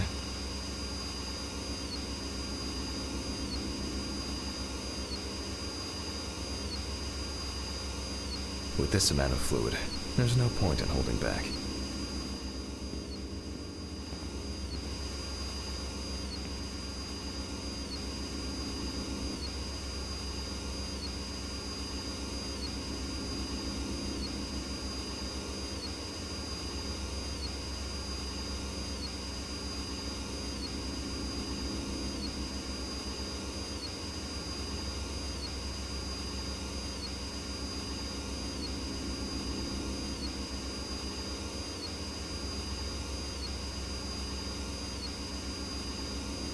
Still a few nooks and crannies left. External examinations did not reveal any tissue defects that would reach the internal organs.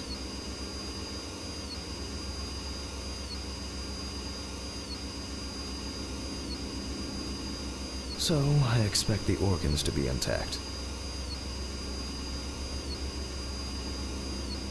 In a way, it's quite extraordinary.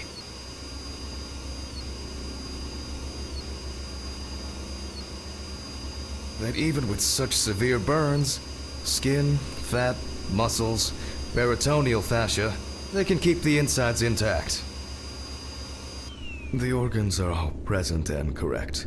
A reddish-pink tint indicates high carboxyhemoglobin levels, the level of which I will determine from a sample of blood. I will be inserting needles into the heart and femoral artery. What interests me here is not the presence of this substance itself, but rather its percentage content in the sample. But first, I'll need the values for the centrifuge.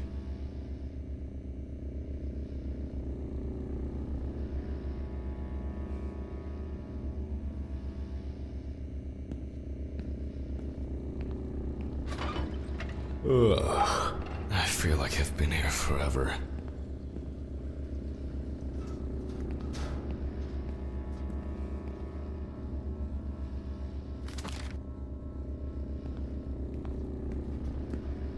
Jack, focus. Just a little bit longer. Corpses recovered from the site of fire may have very different and complex histories. Burning is only at the surface. Underneath, it may be a heart attack, stroke, or pulmonary embolism. This particular case appears quite basic.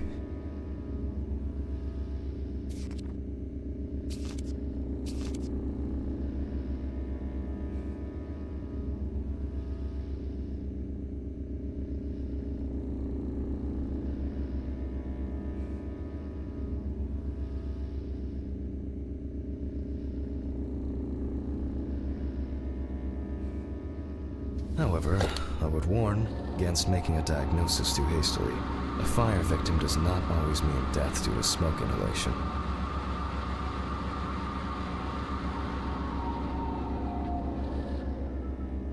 The centrifuge has completed its cycle. So, as usual, I will take the samples to the laboratory, and I'll be back with the results shortly.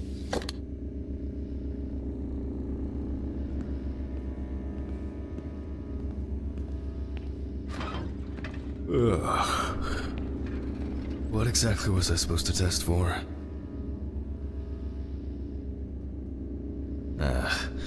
COHB.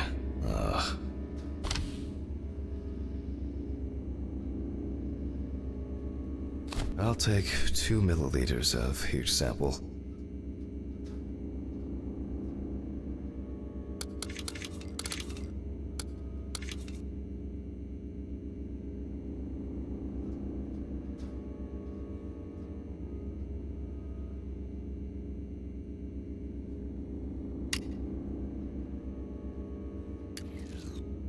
Ugh.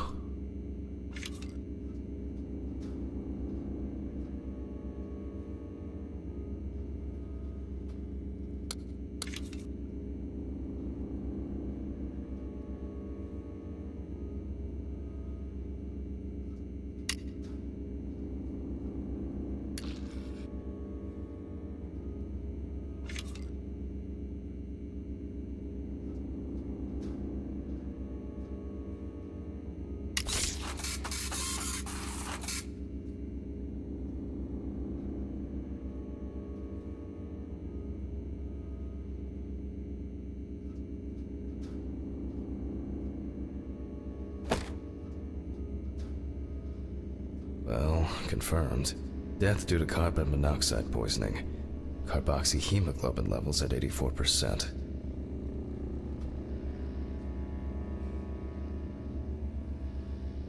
Alright, I'll note this down and perform a check of the organs.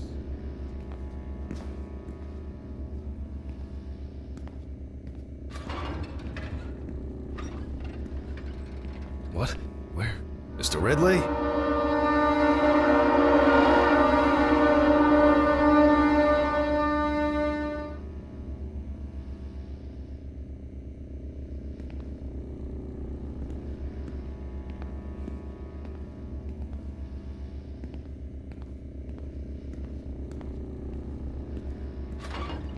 Why did he take that fucking body?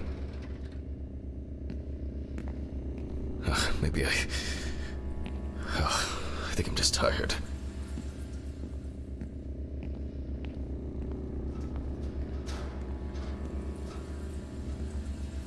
I don't understand what's going on.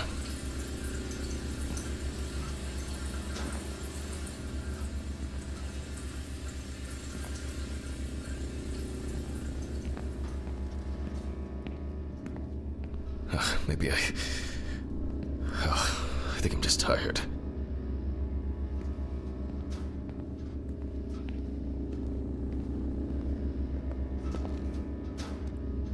What's wrong with me?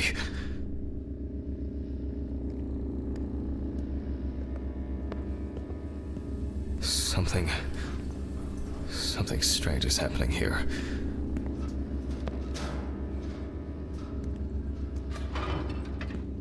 Why did you take the body? What body? Well, the body. You know, from the autopsy room? Christ, Hammond. I didn't take any of your bodies. So who took it? I have no idea what you're talking about. But Yeah. I'll go back to the dissecting room. Maybe I just saw something wrong.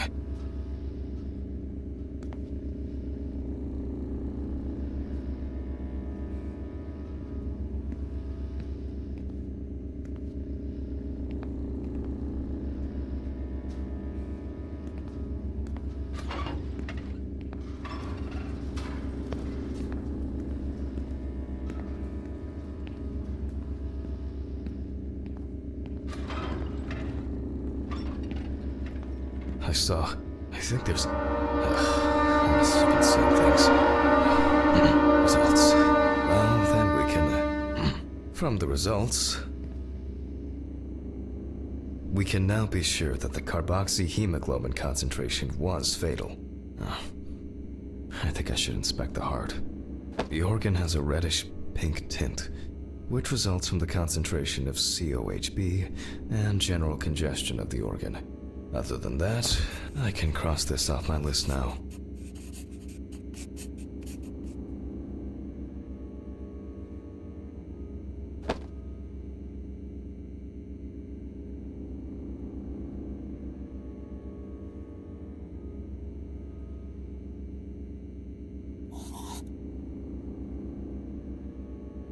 We will look at the lungs more carefully. From the outside, just like the heart, it is congested, and the color indicates poisoning. Thermal damage is visible here and there.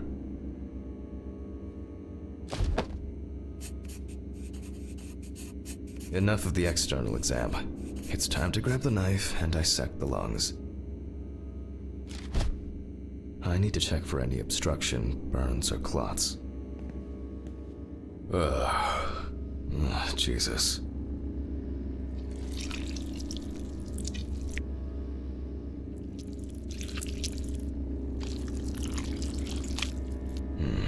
Alright. You can see changes in the lung parenchyma caused by burns and smoke inhalation. Nothing new here.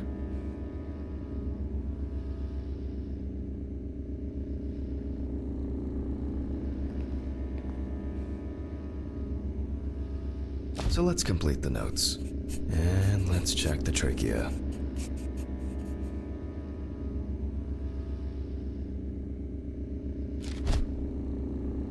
The color is the same as the rest of the organs. Significant congestion.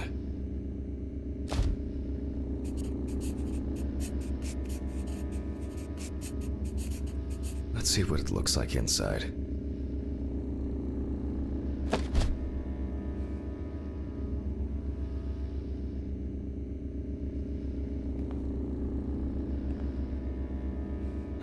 Okay, the final cut.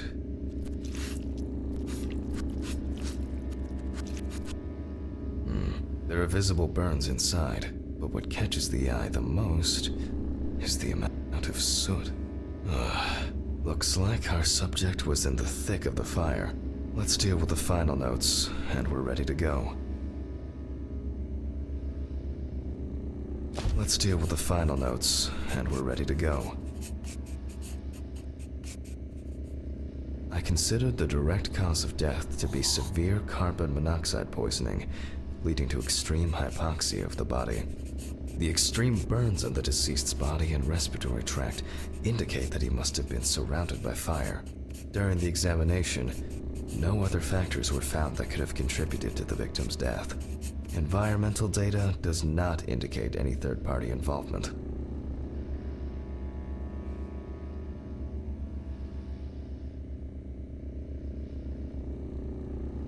Just need to add my John Hancock and sew up the body.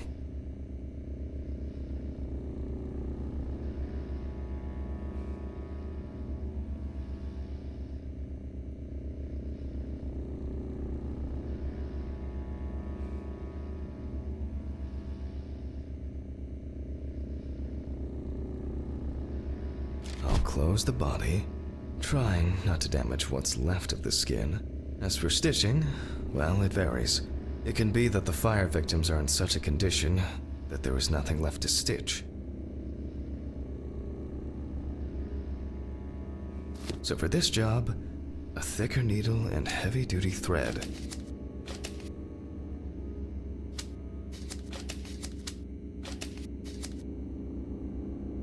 Well, everything's holding together. Keeping it together is invaluable in this line of work.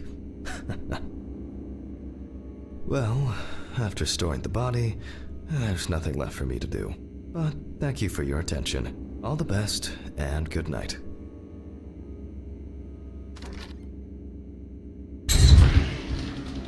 Oh, my God. What an exhausting day. I need to get these gloves off and call a taxi. I swear I'm about to pass out from exhaustion.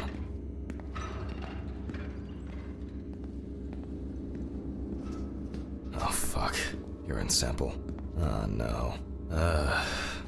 Okay. This is it.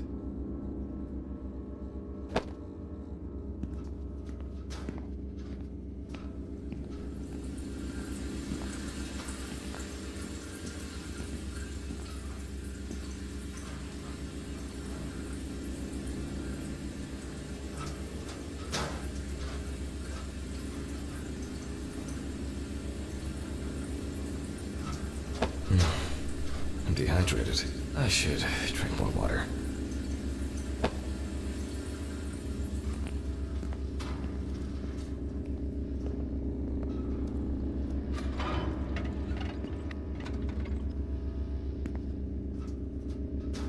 As expected, sleeping like a log.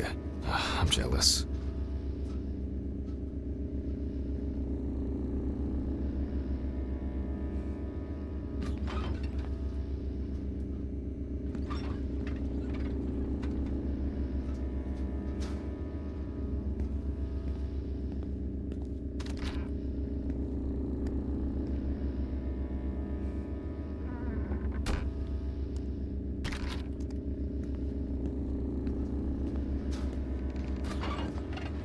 Ugh.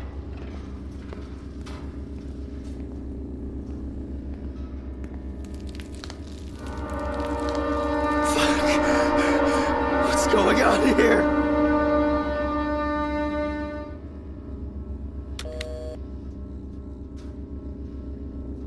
Hurricane Taxi, we will take you wherever the wind takes you. Hello. I would, like to order a taxi to 574 Presley Street. Okay, hun. All of our drivers are busy at the moment. Best I can do is within the next hour. An hour? Oh, no. Alright. Let it be. Can I take your name? Jack Hanman. Okay, thank you. Do you have our loyalty card? No. Would you like to set one up?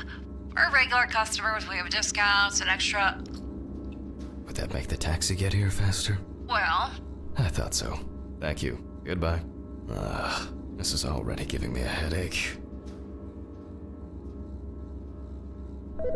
Jesus, what now? Yes, how can I help you? Jack, why did you do that? Why did you do that? Why did you do that? Oh my God! What was that? What the fuck? Fuck. It's because of the fatigue. This was some kind of mistake. An hour here. I need a drink.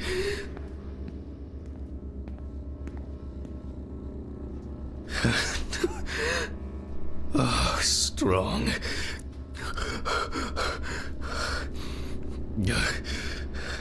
Everything's spinning.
Do I...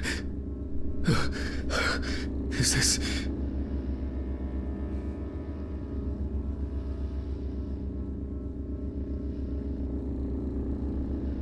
Fucking shits. They went too far this time. What's that? Oh, fuck.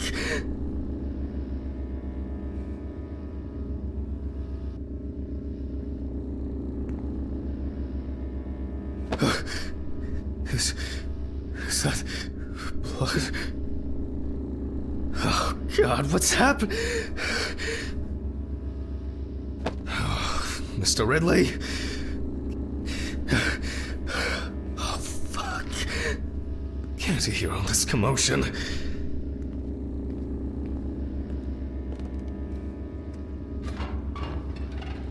Are you deaf? Sure, whatever you say, Hammond. Why is that even funny? Do I need to bring you the evidence? Sure, if you have some. Not me. I think you slept too much myself. Go and see for yourself. I'm going home. The taxi is probably waiting. The one that left yesterday? Yesterday? How so? It's evening. Friday, November 29th, Hanman. 29th of November. Oh, sorry, I forgot that this was... Don't worry. I did too. Somehow. I just... Oh my God. Should I call Dorothy? I've set up the cadaver ready for the autopsy, and she should be able to replace you. No. There's no need. I'd be happier staying here than sitting at home, alone. Just in case, let me know. Sure. Thanks.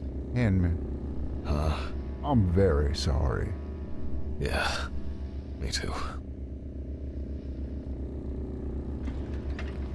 I guess I should take my pills.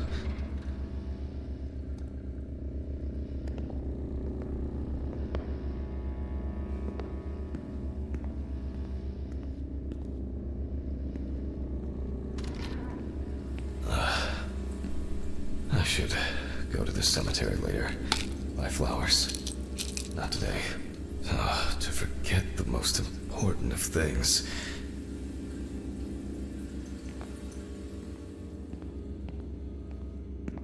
Every fucking time. Oh my God. Alice. No. It's only just... Oh, I'm so tired. So damn tired. God.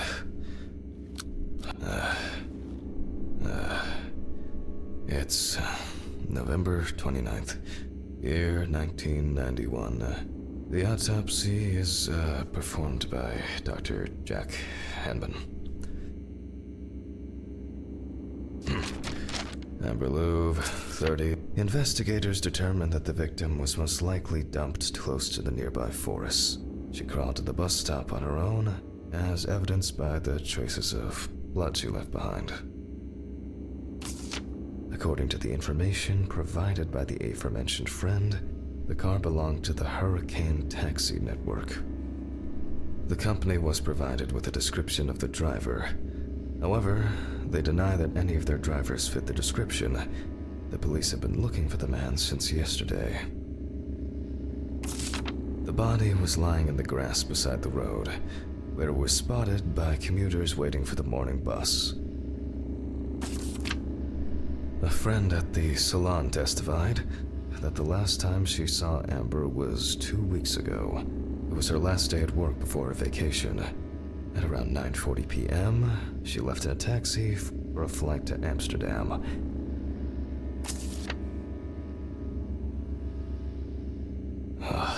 Why do people do such things? I'll move on. I'll move on to undressing the deceased. The deceased was brought in wearing Now, photographic documentation.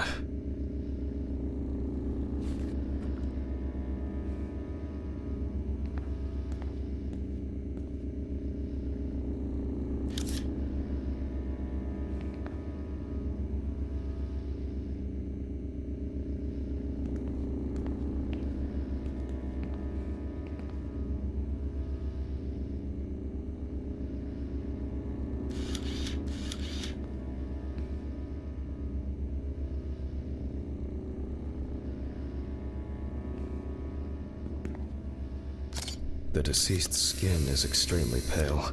No livor mortis is visible.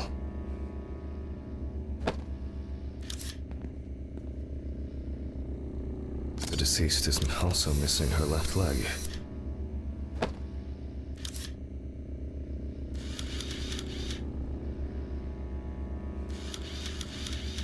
The palm and front of the hand is covered with numerous wounds.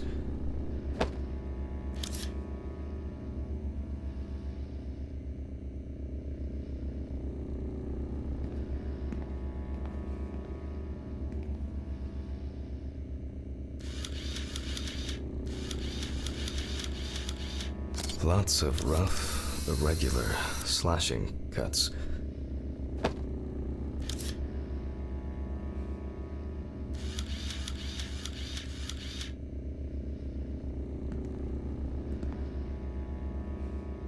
Several signs of redness on the neck and chest.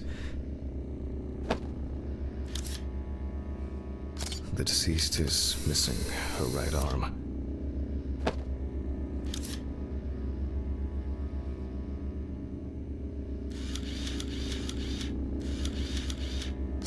The deceased is caked in dirt and mud.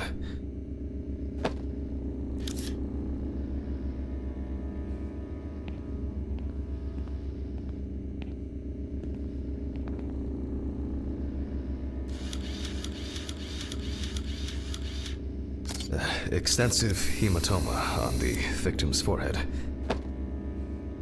You can see that Alice has been through a lot.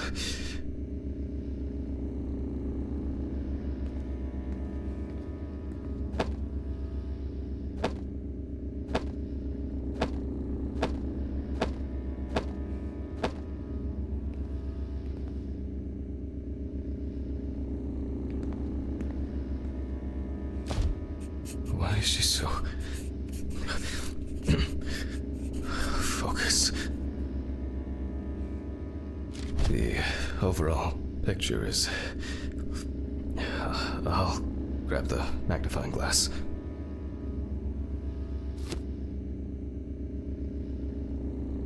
The wound looks relatively fresh. The deceased could have fallen, or maybe she was struck hard.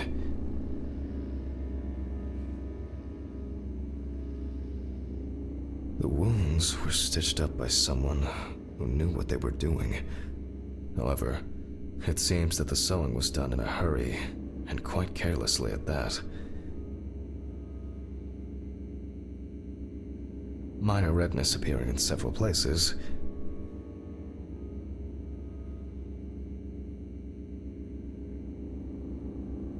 wound on the bend of the elbow seems much deeper. I'm wondering about this bruising.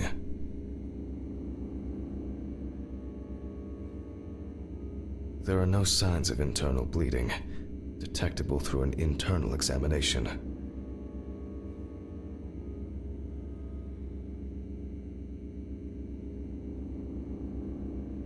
Both the arm and leg were taken all the way to the joint. The perpetrator used a scalpel, but the cut line itself looks jagged.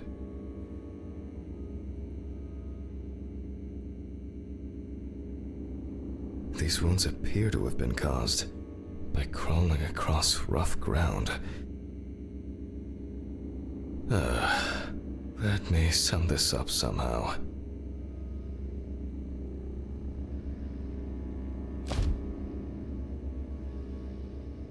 This injury could have been fatal for Alice. It seems that the perpetrator was very interested in preserving as much skin as possible on the removed limbs. Some of the wounds were made by the victim crawling, and the hickeys are not fatal. But in this situation, they are worth examining. I assume that the deceased had a cannula inserted and was groggy the entire time. There appear to be no signs of struggle. The stitching doesn't appear fresh. Amber appears to have suffered like this for at least a few days. We do not know the exact circumstances of the wounds, or the conditions in which the deceased was kept. Maybe it was an accident, or perhaps the final blow. Even though the wounds were stitched closed, they were clearly reopened by the act of crawling. Alice suffered a lot because of this sicko. I'll check with the UV lamp whether what the perpetrator did. Extensive toxicological tests should help determine what substances she was given. There are many indications that she wasn't aware of what she was being put through. It is unknown how much blood Amber lost during her escape, and especially how much during the procedure performed on her. Infection could have set in. Even if that wasn't fatal, it would severely weaken an already strained body. This has the hallmarks of some sick sexual fantasy.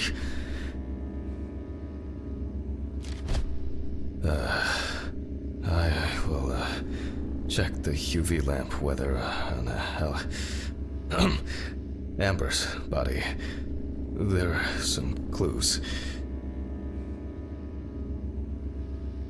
Cases like these can be strong and clear traces of tape.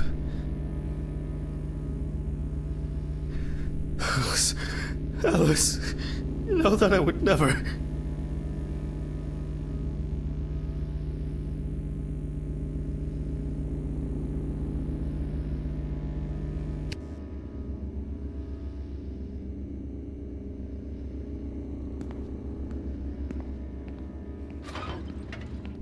Jack, breathe. It's just... pull yourself together.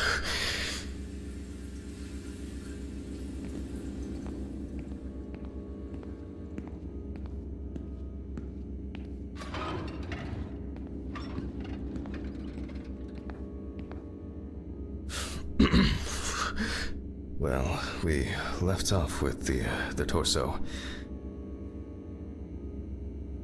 There are no stains suggesting intercourse. You can see that there are traces around the hickeys. Most likely saliva. More traces of the dramatic fight for survival.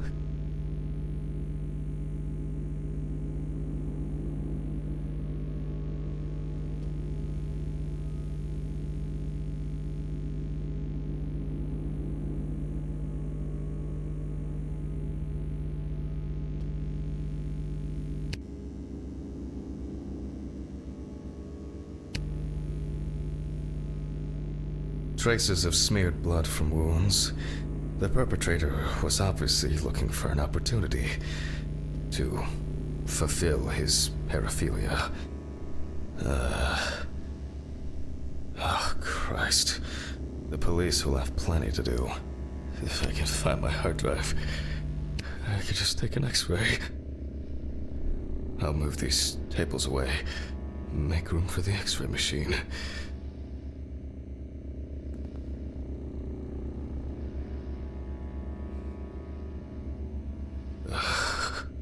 Maybe Dorothy should take over for me today. I keep wandering off in my thoughts.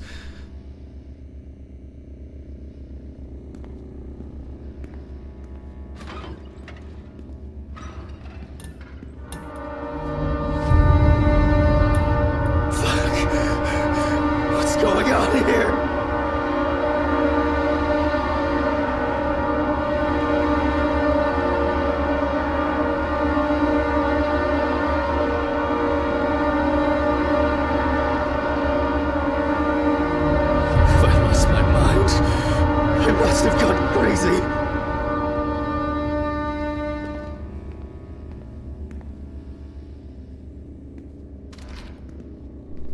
Oh, here it is.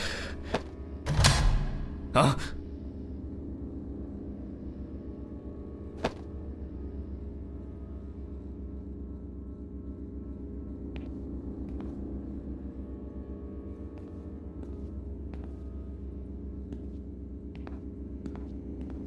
Oh, these bulbs need changing.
They all know. Huh? Did you answer your phone? Telephone? What phone? They all know. Huh? The phone rang a few minutes ago. I didn't hear anything. For you to take medicine. How so? For you to get results. Yeah. I'll call them back.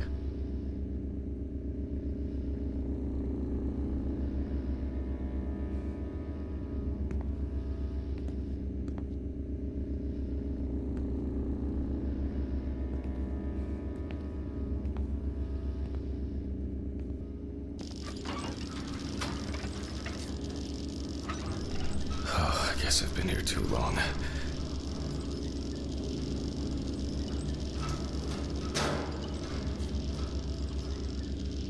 How many days is it? It all rolls into one.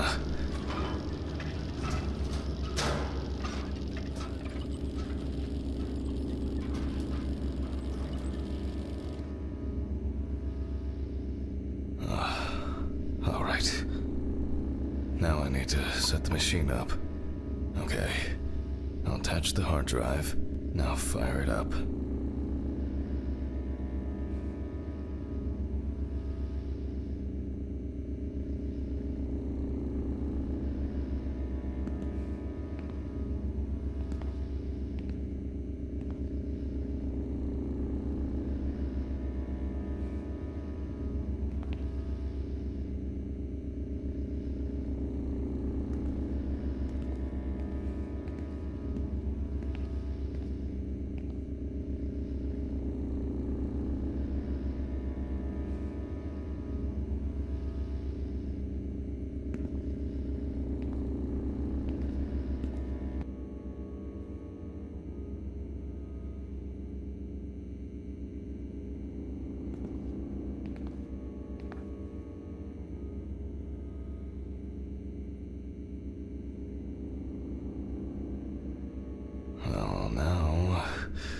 Now center it between the eyes at the root of the nose.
Okay, looks good.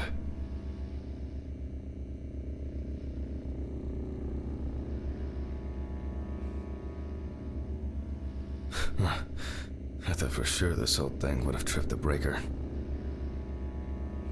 Alright, I just need to take the hard drive to the lab. I'll print the image and...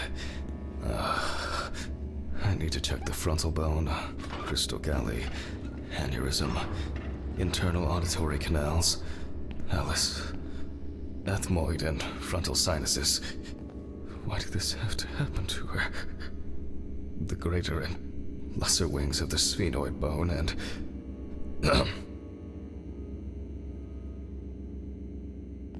Drive connected. Now, just to upload the image.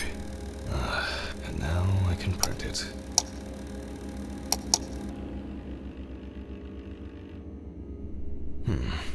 It looks like a good exposure. But why can't I see the wound? I need to look at this in the light box.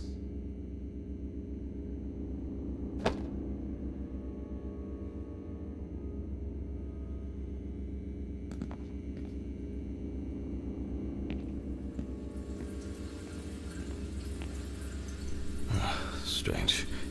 I guess I'll have to repeat. Let there be light. Damn. I knew this luck wouldn't last. I almost believed that this would go off without a hitch tonight. Off to the storage room I go. These flickering lights would drive anyone over the edge. And now it's all broken. Great. Fuck. Don't you wish?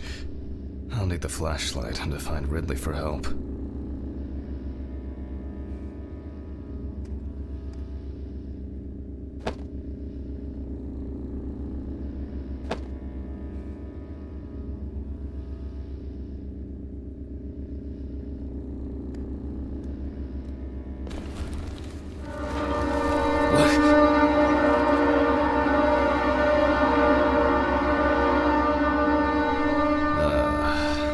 There's a surprise. Why is it that whenever I need Ridley for something, he magically disappears into the ether? Oh my god. Oh, alright. What now? I'll start the generator in the shed. Maybe it's been left unlocked. For once, Ridley's carelessness will be useful. It's getting cold. Great. And the keeper of the keys has left his post. God, I haven't even started the dissection yet. Fuck it. I'm gonna get a hammer. I don't have the time or the strength.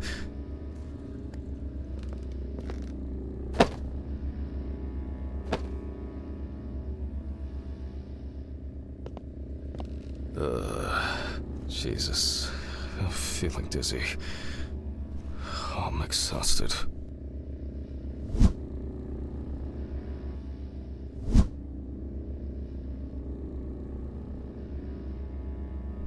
God damn it. It's actually holding up.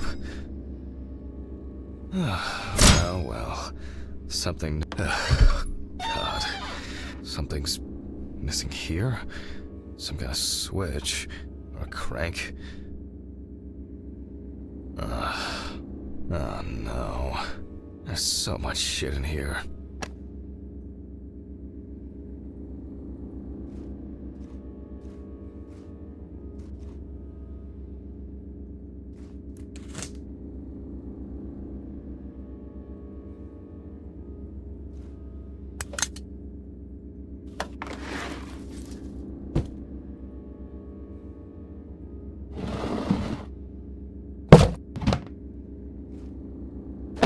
Yes, I think this will work.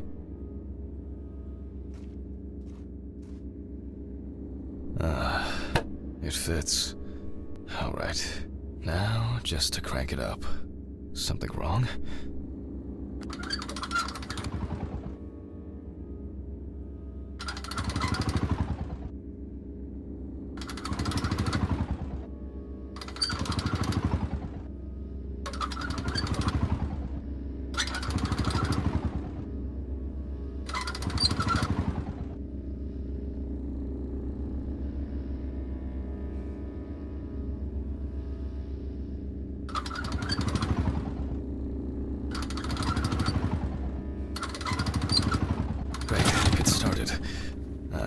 Not for long. Oh man. Maybe it's low on empty. Sure would make a nice decorative ornament for the garden, though.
Just emptiness. Just emptiness. Just emptiness.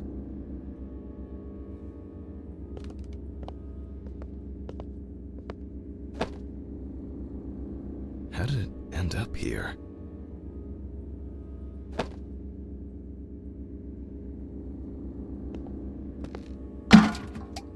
Finally. I'll just start this thing and call Dorothy.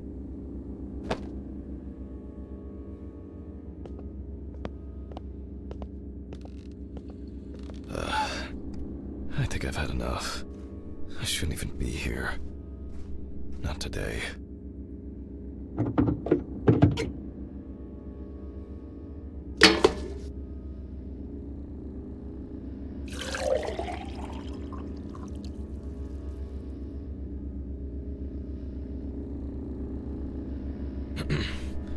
I guess that's enough. Nice. Another empty jerry can to add to the collection. I'm not used to this, but at least it's... Who's there? It's just me, Jack. What's...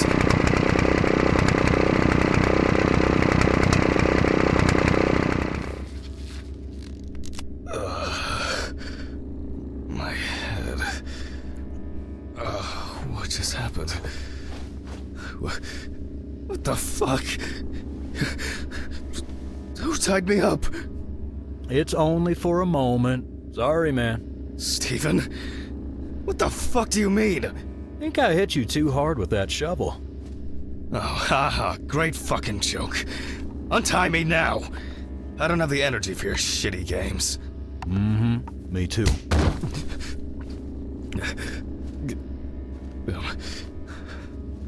I don't understand. Steven, what do you mean? This has got to be some kind of mistake. You and your moaning, you and your problems. You're not the victim here. But... Shut up! Can you shut your mouth for just one fucking second? To me, you are just a murderer. What? What? Knocked down? You thought I didn't know anything? I don't have any idea what you're talking about! Steven! My poor sister.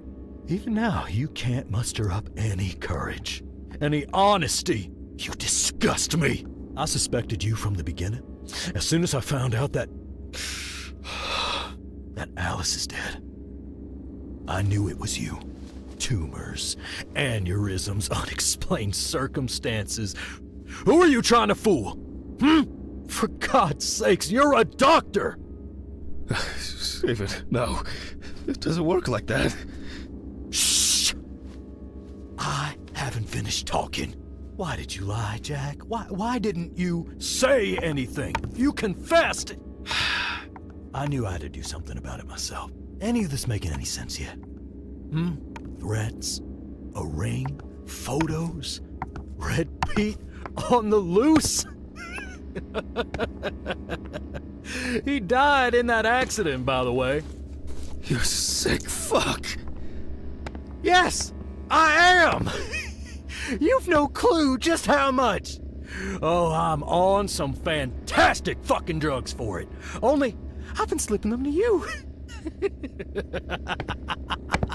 I was hoping to break you down, that you'll be pushed into doing something drastic to yourself, and I'll just stand there and watch. Her tumor was incurable. That's a filthy lie. This... It was only a matter of time. Again, lying! I saw the scans. You know what? I think I've had enough of your bullshit. All right. Okay. I lied, but hear me out. We had an argument that day. Worse than usual. I was drunk. And I was angry. There was a fight. I pushed her against the wall. She hit her head and... She fell. Yes. Just like that. Limp and lifeless. I panicked. I thought... I don't know. I didn't think at all. I was afraid I had caused it. That someone will accuse me. That it'll be the end of my career. When I called an ambulance, it was too late. Way too late. It wasn't an accident. And then I lied. I said that's how I found her. That I wasn't there with her. And now, there's not a day that goes by that I don't think about it. Everything.